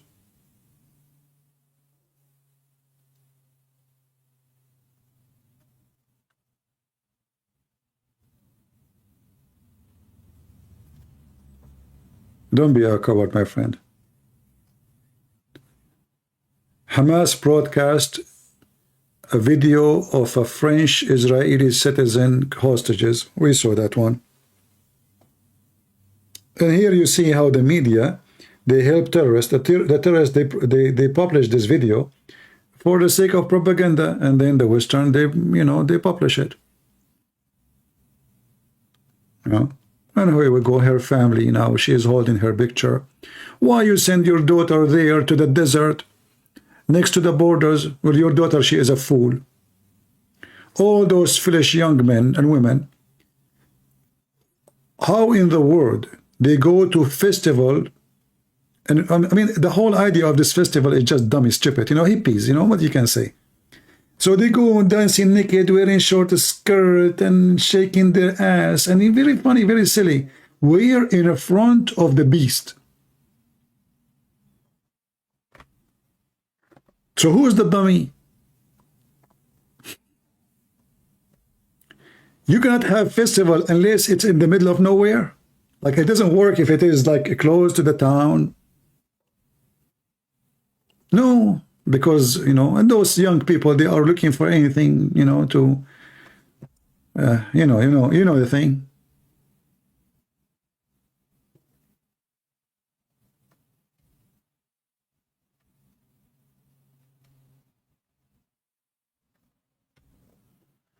Lord have mercy. And then after the disaster happened, they start crying, oh, my daughter, oh, my son, where you been? Where you been when they were alive? The tattoo nation, drugs nation. 6, drugs, music. Where? In front of Hamas. Have fun, fornicators.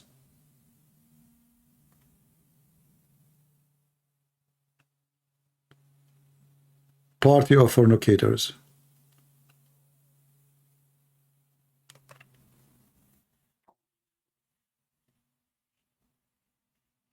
And at the same time, you ask yourself, where is this Israeli government? I mean, shouldn't they be, there is authority to allow things, to study how secure it is? I mean, those people are at war with everybody. Shouldn't they check where they are? And is it okay to do it there? Is it safe? They have 3-4 guards there. What kind of, I lost my respect to Israeli government. Israeli system obviously is messed up.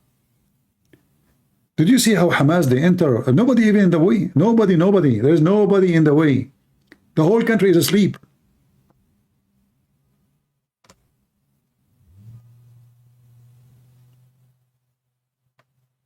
No guards, no police, no army, no soldiers, no alarm, nothing. The whole country is a party.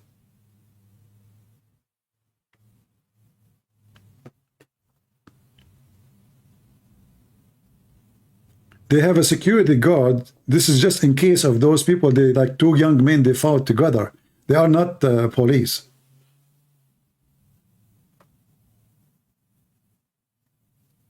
Exactly. And those who they join this party, they are the same ones who accuse us of Islamophobia. If you speak to any of those peace lover, you know, like the peace festival, you know, the hippies, what do you think about Christian Prince? They will say, disgusting, he is hatred, full of hatred, teaching hatred. Don't listen to him. Those are the same people.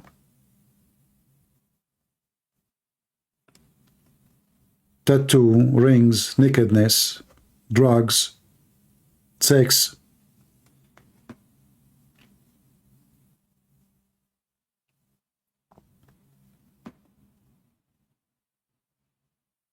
What border patrol? There's only few in the whole border. I saw the border patrol. The guy was wearing his short. They took him from his place wearing his short, his underwear. There's no borders. There's no patrol. There's nobody. The Israeli, they bent on their sensors.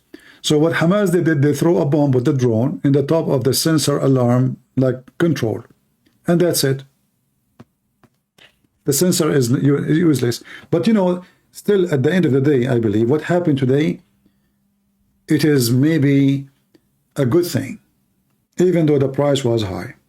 Because imagine if the attack was not from Hamas. Imagine if the attack is happening from Egypt, a country of 100 millions, a massive army, millions.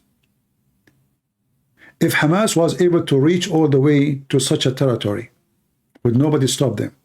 What will happen if the one who attack, who invade is Egypt? Are you with me? So now what happened is going to change the whole way the borders is protected. Because the weakness obviously is there. The system is not good. They depend on sensors, this is stupid. You should always depend on real physical men. You cannot give your security to computers. That is stupid. You can use the computers, but you don't depend on it.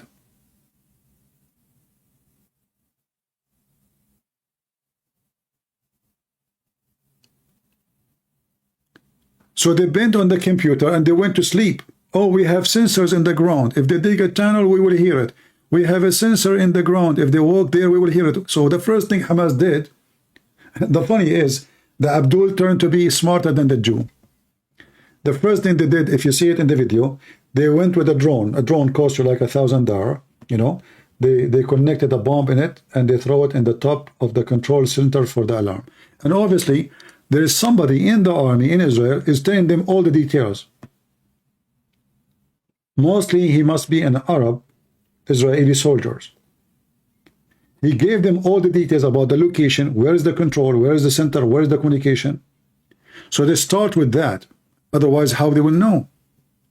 They have somebody spying inside the Israeli army, giving them the exact details about where to hit first in order to stop all kind of form of communication. And this is exactly what happened.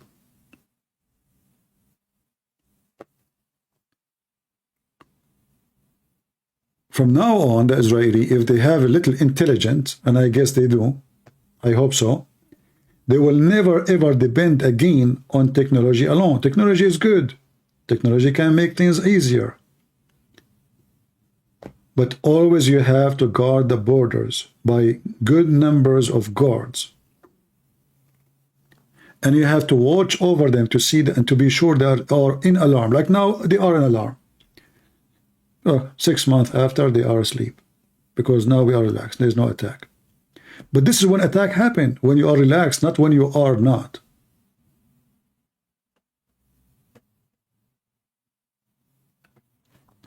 Actually, today, I have a plan to go and shop for guns. I want to buy a new gun. My guns are very good actually, but I want to find something smaller, easier to, you know, to carry. So I will find something new. You have always to be vigilant. You have to be always smart. You have to be always aware that the enemy is waiting for you for the second you sleep. He will not attack you when you are awake.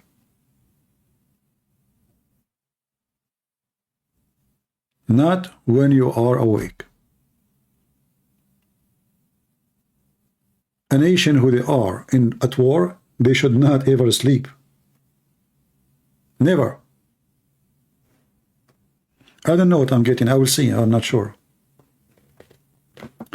I like the Magnum 500, but this is good to take the arm of the terrorist or his head.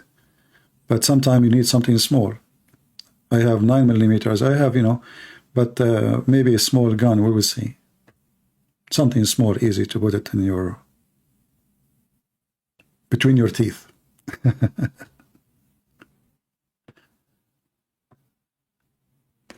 Glock 17.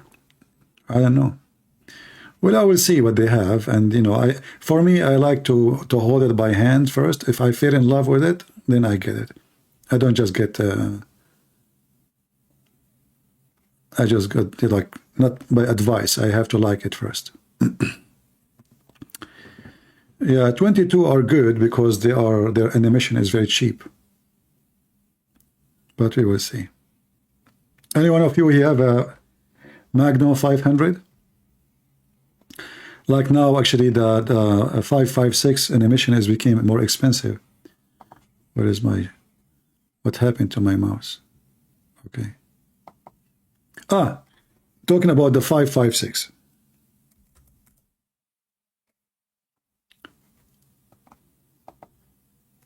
Because of the war, there's many rumors that the American government, they stopped selling the 5.56 ammo, which is absolutely false. You can go online and buy it, and they say that the manufacturer, which is owned by the USA government, by the command of Biden, they stopped because they need ammunition in the army. This is very funny and very dummy. You can go right now and you can order as many as you want online, and they are not short of them. They are all over the place, but in that territory they are limited because a lot of people go into the stores and buying. Because of the war happening, people are worried. So those ammo are all over the place. You can buy them so easy, you know. And what they say to you, in it, you know, they make videos just to create panic and to get a click. You know, they fool people with their information. Yeah, they say anything just to make you, you know, just click and see. Like, oh, the USA government, they will not allow anyone to buy it no more because they needed to go to Israel and blah blah blah blah. You know. No, they are all over the place. The price is expensive, not like before, because there is a lot of demand. It's about demand only. So if you have a rifle for that, don't worry about it. They are all over the place. $25.50 in this website. I can get it for cheaper actually. Look at this idiot in the screen. Blinking, who keep it blinking.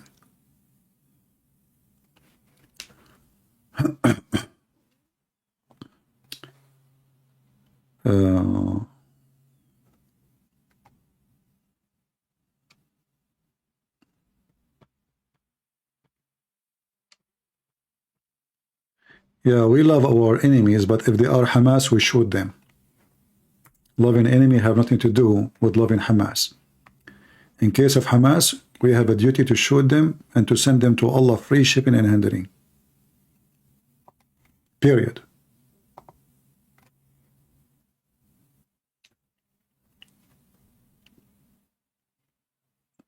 And I said that if the Israeli actually accept me to be with them, I will go join them right now.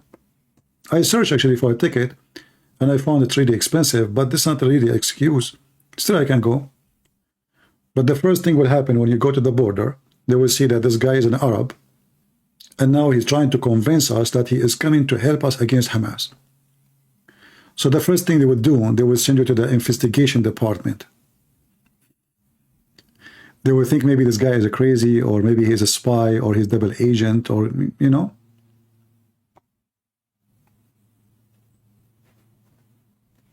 It's not going to be easy. And even if you join them, how they will trust you? Every soldier around you, he would think, oh, maybe, oh, how they knew we are here? Maybe this guy, the Arab guy with us, maybe he's the one who told them. We saw him using his phone. Right?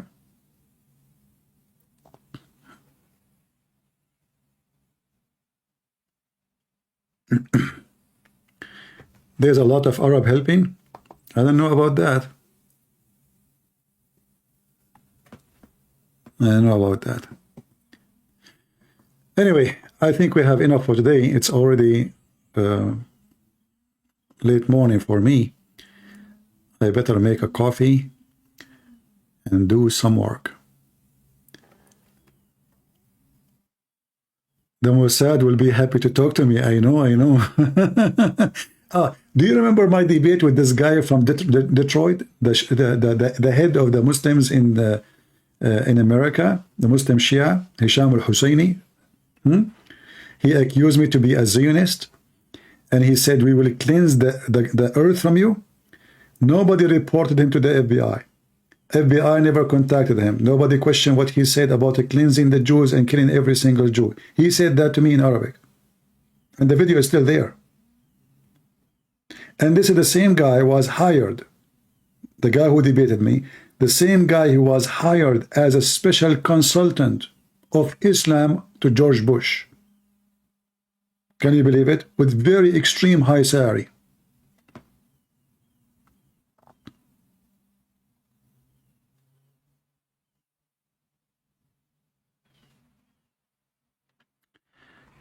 When you read the Old Testament, the Old Testament and New Testament is the same. Still in the Old Testament and in the New Testament, we can kill our enemies. Anyone who said to you no, that is false. Loving the enemy Jesus is talking about is not about an army. It's not about an invasion. It's about a guy you see him in the street, a person maybe you hate. This is not about an army invading your land to take your land from you.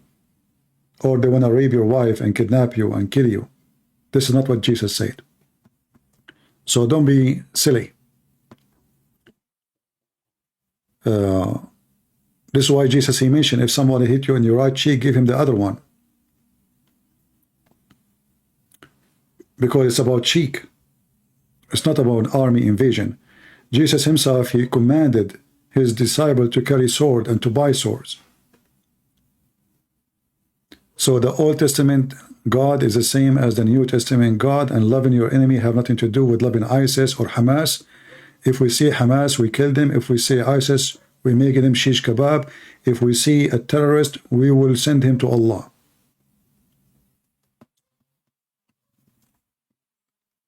So if you are confused because you are not educated and you are being dummy.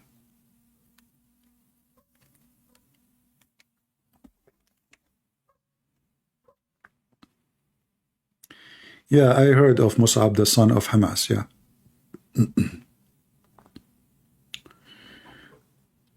Yeah, always we know when we talk to Christians. Actually, me, myself, I always struggle with the Christians based on this.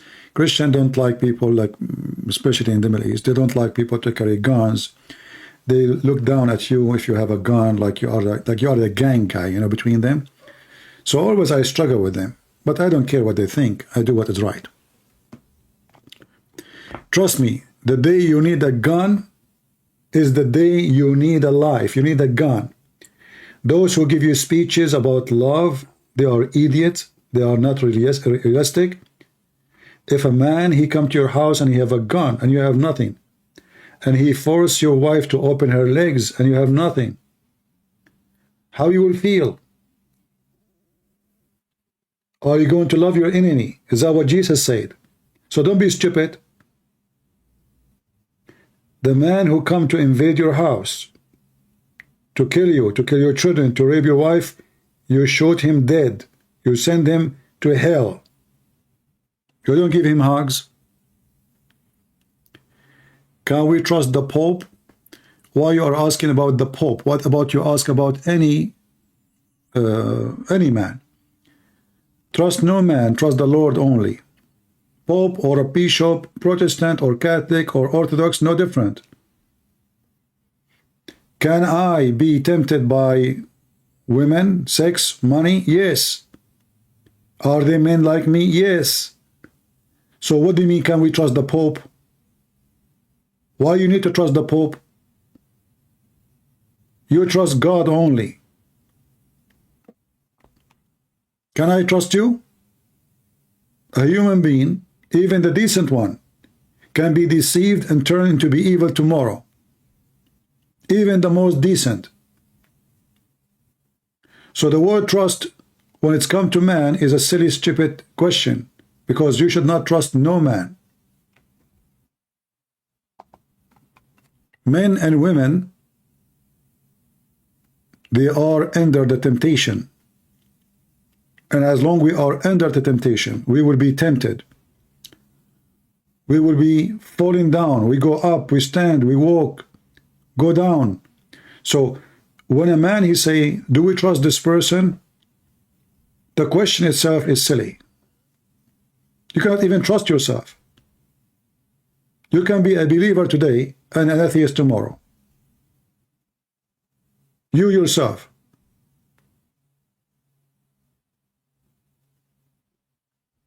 You can agree about something today, you disagree about it tomorrow.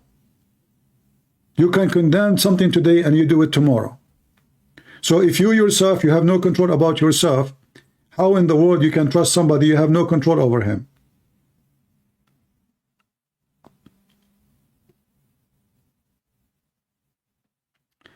I doubt that ever thought that the Father and Jesus had two wills. Please explain to me. Nobody said they have two wills. This is why Jesus said, not everyone says to me, God, God, will enter the kingdom of my Father, but the one who do his will. Which means the will of the Son is the will of the Father. And this is why Jesus said, let your will be done. Let your will be done. Who said that? The Messiah. So you say to me you are confused because simply you are not Christian. And you are making a false question and false argument and it's not there.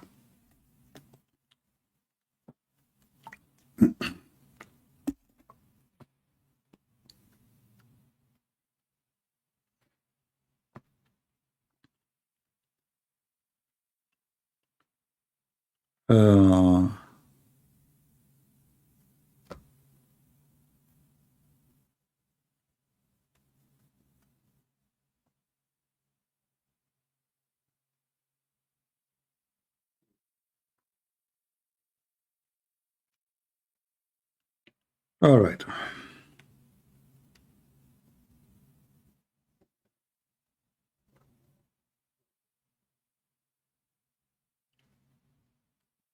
You know, people, they ask questions. Sometimes I ask myself, do even he ask himself the question to himself before he asks it to me? If I have the same book and he have the same book, if I have the same Bible and he have the same Bible, how come he do not know? Christianity is not an ID, my friend. Christianity is faith. It's not even a baptism. There's many, they are baptized, but they are no Christians.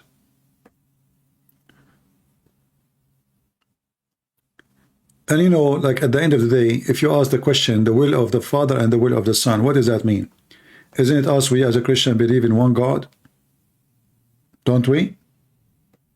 Hey Christian, do you believe in two God, three God, or one God? So what do you mean the will of the Son and the will of the Father? Either you believe in one God or you believe in many gods. So your question is silly. If you believe in one God, that there is one will, the will of God.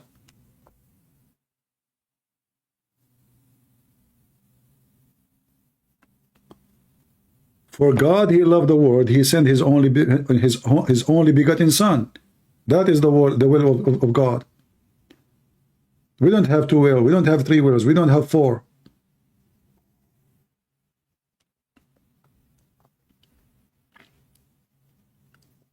So use your brain if you have any.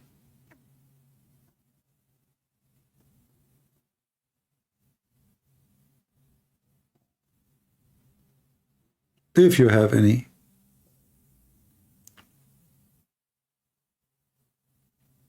You know, some people, they are like, you know, they ask questions just for the sake of, you know, the Greek people in the old days, they used to open a topic, which is silly topic. It's just for the sake of philosophy. Let us talk about the watermelon. What made this watermelon red and the other watermelon not? So let's debate about it. And then everyone from those philosophers, he show his skills to play with the words, and people will be impressed with his skills of thinking. But the topic is silly. I mean, who cares about the watermelon if it's red or not? What is the conclusion of the debate? What is the benefit? So they used to practice debating philosophy and logic just for the fun of it. It's not for the benefit. It's just for fun. So like, it's like a sport. You want to go to the gym.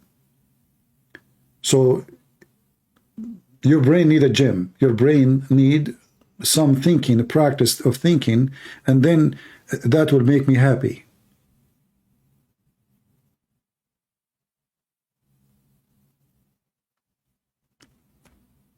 So we argue and we ask silly questions and we try to be philosophers, but our philosophy have nothing to do with reality. It's just to waste time and to kill time.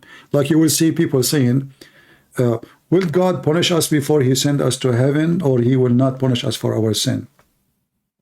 And then they start debating about it. And then you ask yourself, if those both sides are believers, why it is a point of debate if at the end of the day what God wants to do, he will do, regardless if he will do it or not? Why even I'm worried about it? If the purpose is to find the truth, obviously it's very hard for you to agree, because it's a matter of debate, not a matter of something clear. So they debate just for the sake of debate, just for the sake of fun of it. And then they label each other, like the one who believe in this, he will go to hell, this is stupid, this is not a Christianity. And the other one says to him, you, if you believe in that, you are stupid. So you will find that at the end of the debate, they became enemy of each other. So the purpose of the debate is gone. The purpose was to find what? The truth. The end of the debate is enemies. Right? Pray for the peace of Jerusalem. Instead of praying for the peace of Jerusalem, pray for war of Jerusalem. Because the peace of Jerusalem will never happen unless you have war. Peace, my friend, happen after war, not before. So stop praying for peace. Pray for victory of war, so peace will come. As long the enemy is next door to you, as long the enemy can make a threat, peace will never happen. So your prayer is a waste. Pray that you will be victorious. Pray for war to earn peace. Some people, they want to fight bacteria by praying for bacteria. There's something called medicine.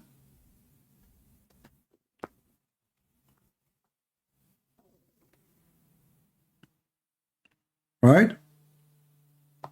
I'll pray for you to be healed, but after I give you medicine.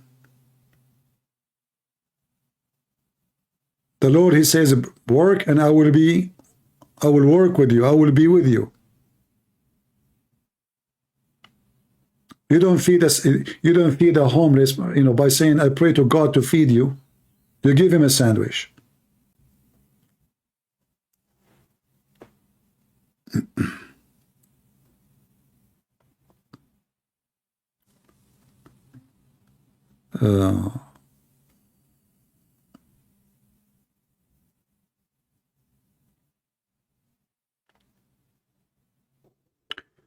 All right. I think we are done for today. Any other question? I know that many of you don't like my answer. I am so harsh. I don't know you as a person, so don't be upset if I But sometimes some questions, they don't make sense. I find them an embarrassment for the person who asked the question. Use your brain, my friend. God, he gave you a gift. It's called brain. Brain and heart. Read the gospel. I don't think I can read it better than you. I don't think God, he did not give you a brain. So you should do better. And when you read the gospel, don't read it as they told you to read it. Read it as a believer. Read it as a person who is trying to communicate with the Lord, not somebody trying to read words. The Bible is not a book of history, even though it is about history of man and God. When you read it, you have to live the word so you can understand the word. If you leave it as, if you read it as a text is always plain. You can send me a text message now to my phone and say, hey, Christian Prince, you know, this is really stupid. And I was like, he is calling me stupid. He is saying this is stupid. What he meant? It's just a plain text. But if I live the story which he's talking about, I know very well what he meant. Then I will know exactly he meant I am stupid. He meant what happiness is stupid. He meant what he did is stupid. I will understand, but I cannot judge really a story by a plain text unless I live the story. In order to live the story, I have to know the background. I have to understand it. I have to be there. I can be there in the story without being there. I can go back on time to the time of Jesus without going back 2,000 years. When Jesus speaks to the crowd, imagine yourself in the crowd, listening to Jesus. Try to feel it, try to live it, try to understand. Oh, Peter here, and John is there, and the Messiah is there. Oh, Paul, he arrived now to Jerusalem. People, so live the story in order to understand the story. You see, this is why people love movies. Why they love movies? Because movies feed their brain with images. If you watch a movie, you can remember a story from a movie way better than reading a book. Why? Because the information stored as images in your brain, and our brain is nothing but a collection of images. I say to you, a chair, in your brain, you know what a chair is. It's an image. It's not a word. It's a letters connected to an image. So every image in your brain have a title. So try to live a story in the Bible as you are watching a movie and be part of it. So you can enjoy it, you can learn it, you can understand it, and you can feel it. If you read it as a plain text, there's nothing there. When I see that Jesus, he made the blind see, this is amazing. But if I just read it like this, okay, Jesus, he put, he said to him, okay, that's it, done. But this is not what happened. What happened is amazing. What happened is miraculous. So you have to be a person who live the story, enjoy the story, be in the story, in order to able to have it, to have the meaning, to have the conclusion, to have what you learn. So when we speak about the Messiah says, everything I have is from my Father. What Jesus have? What he's talking about? Everything I have. Shouldn't you know first what he have? It's not just a word. It's not just a statement. It's not a speech. So either we read it as a speech. Oh, it sounds good in English. Maybe it's better even in Hebrew. But neither in Hebrew, neither in English is about how good the language is, but it's about how good the meaning and how good what happened and what will happen. People, they are impressed with certain author. And those authors, they have a skills of language. But their story is a fiction story. Skill of language will not make any difference. Will not make the story real. Will not make the story alive. It's just a skills of language. God is different. We have an idiot, he is posting for us what Samuel, he said, right? Well, in the story of Samuel, my friend, this is the same story in the Quran. And when the Jews refused to go and kill their children, the God of the Quran, he cursed them. So every single Abdul Muslim who posts 1 Samuel 15, I challenge you, if you are a man, to call me. And I will show you the story from the Quran. This is what the Muslims they have. And in fact, if the Jews they follow Samuel, 1 Samuel 15, nothing of what happened to them shall happen today. But they don't. This is a clear example about what will happen to you. When God, he says something to you, do it, for this is what will happen to you in the future. He's trying to save you. And this is exactly what we are saying.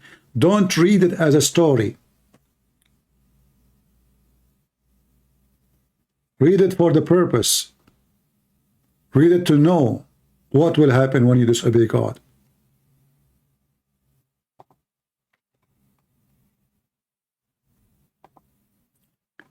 The enemy of God, they make fun of you.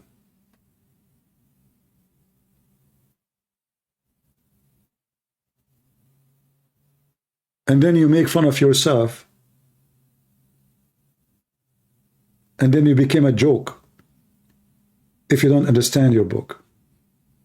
The same as we laugh at the Muslims. Not a single Muslim, he can call me and he can tell me what Islam is about. This is what made Islam laughable.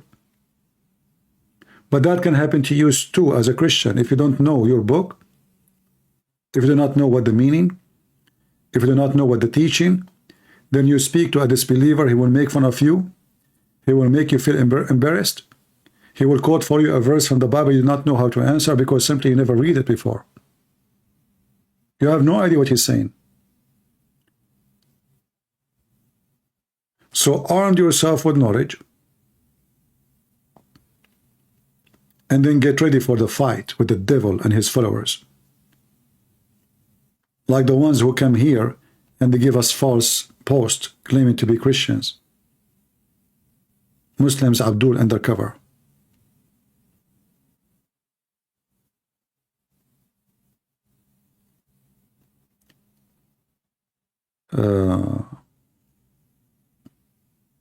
I am not here to explain to you anything from the Bible for now. We are here for many hours. You know, I find it very funny when somebody says to me, explain this verse for me. Are you Christian, my friend? The one who is saying, please explain to us Amos 1:6-8. Julian, are you a Christian, my friend? Answer me, please. I'm waiting for you.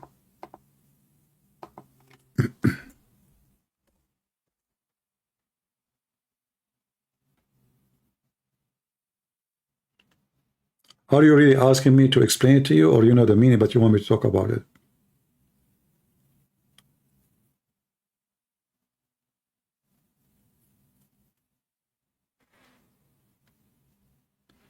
Because there's nothing there to explain. Is that because it's about Gaza? You want me to mention it?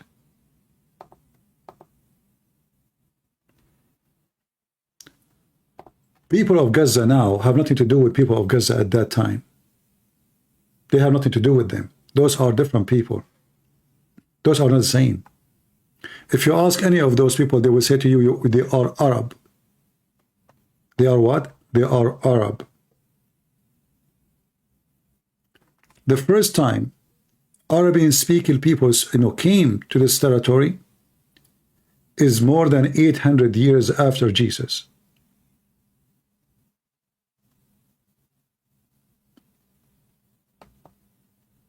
In the 7th century, the invasion came. More than 2 centuries after, they start forcing the Arabic language in that territory. They are not even the same people. You see, they call themselves Palestinian falsely. They are not. They are not the people of Gaza. They are not the people of that land. They have nothing to do with it. This is why you see a huge number of them. They are the Bedouin. And the Bedouin never have land. They move. They live in a tent. A person who live in a tent, he have no land. That's why he have a tent.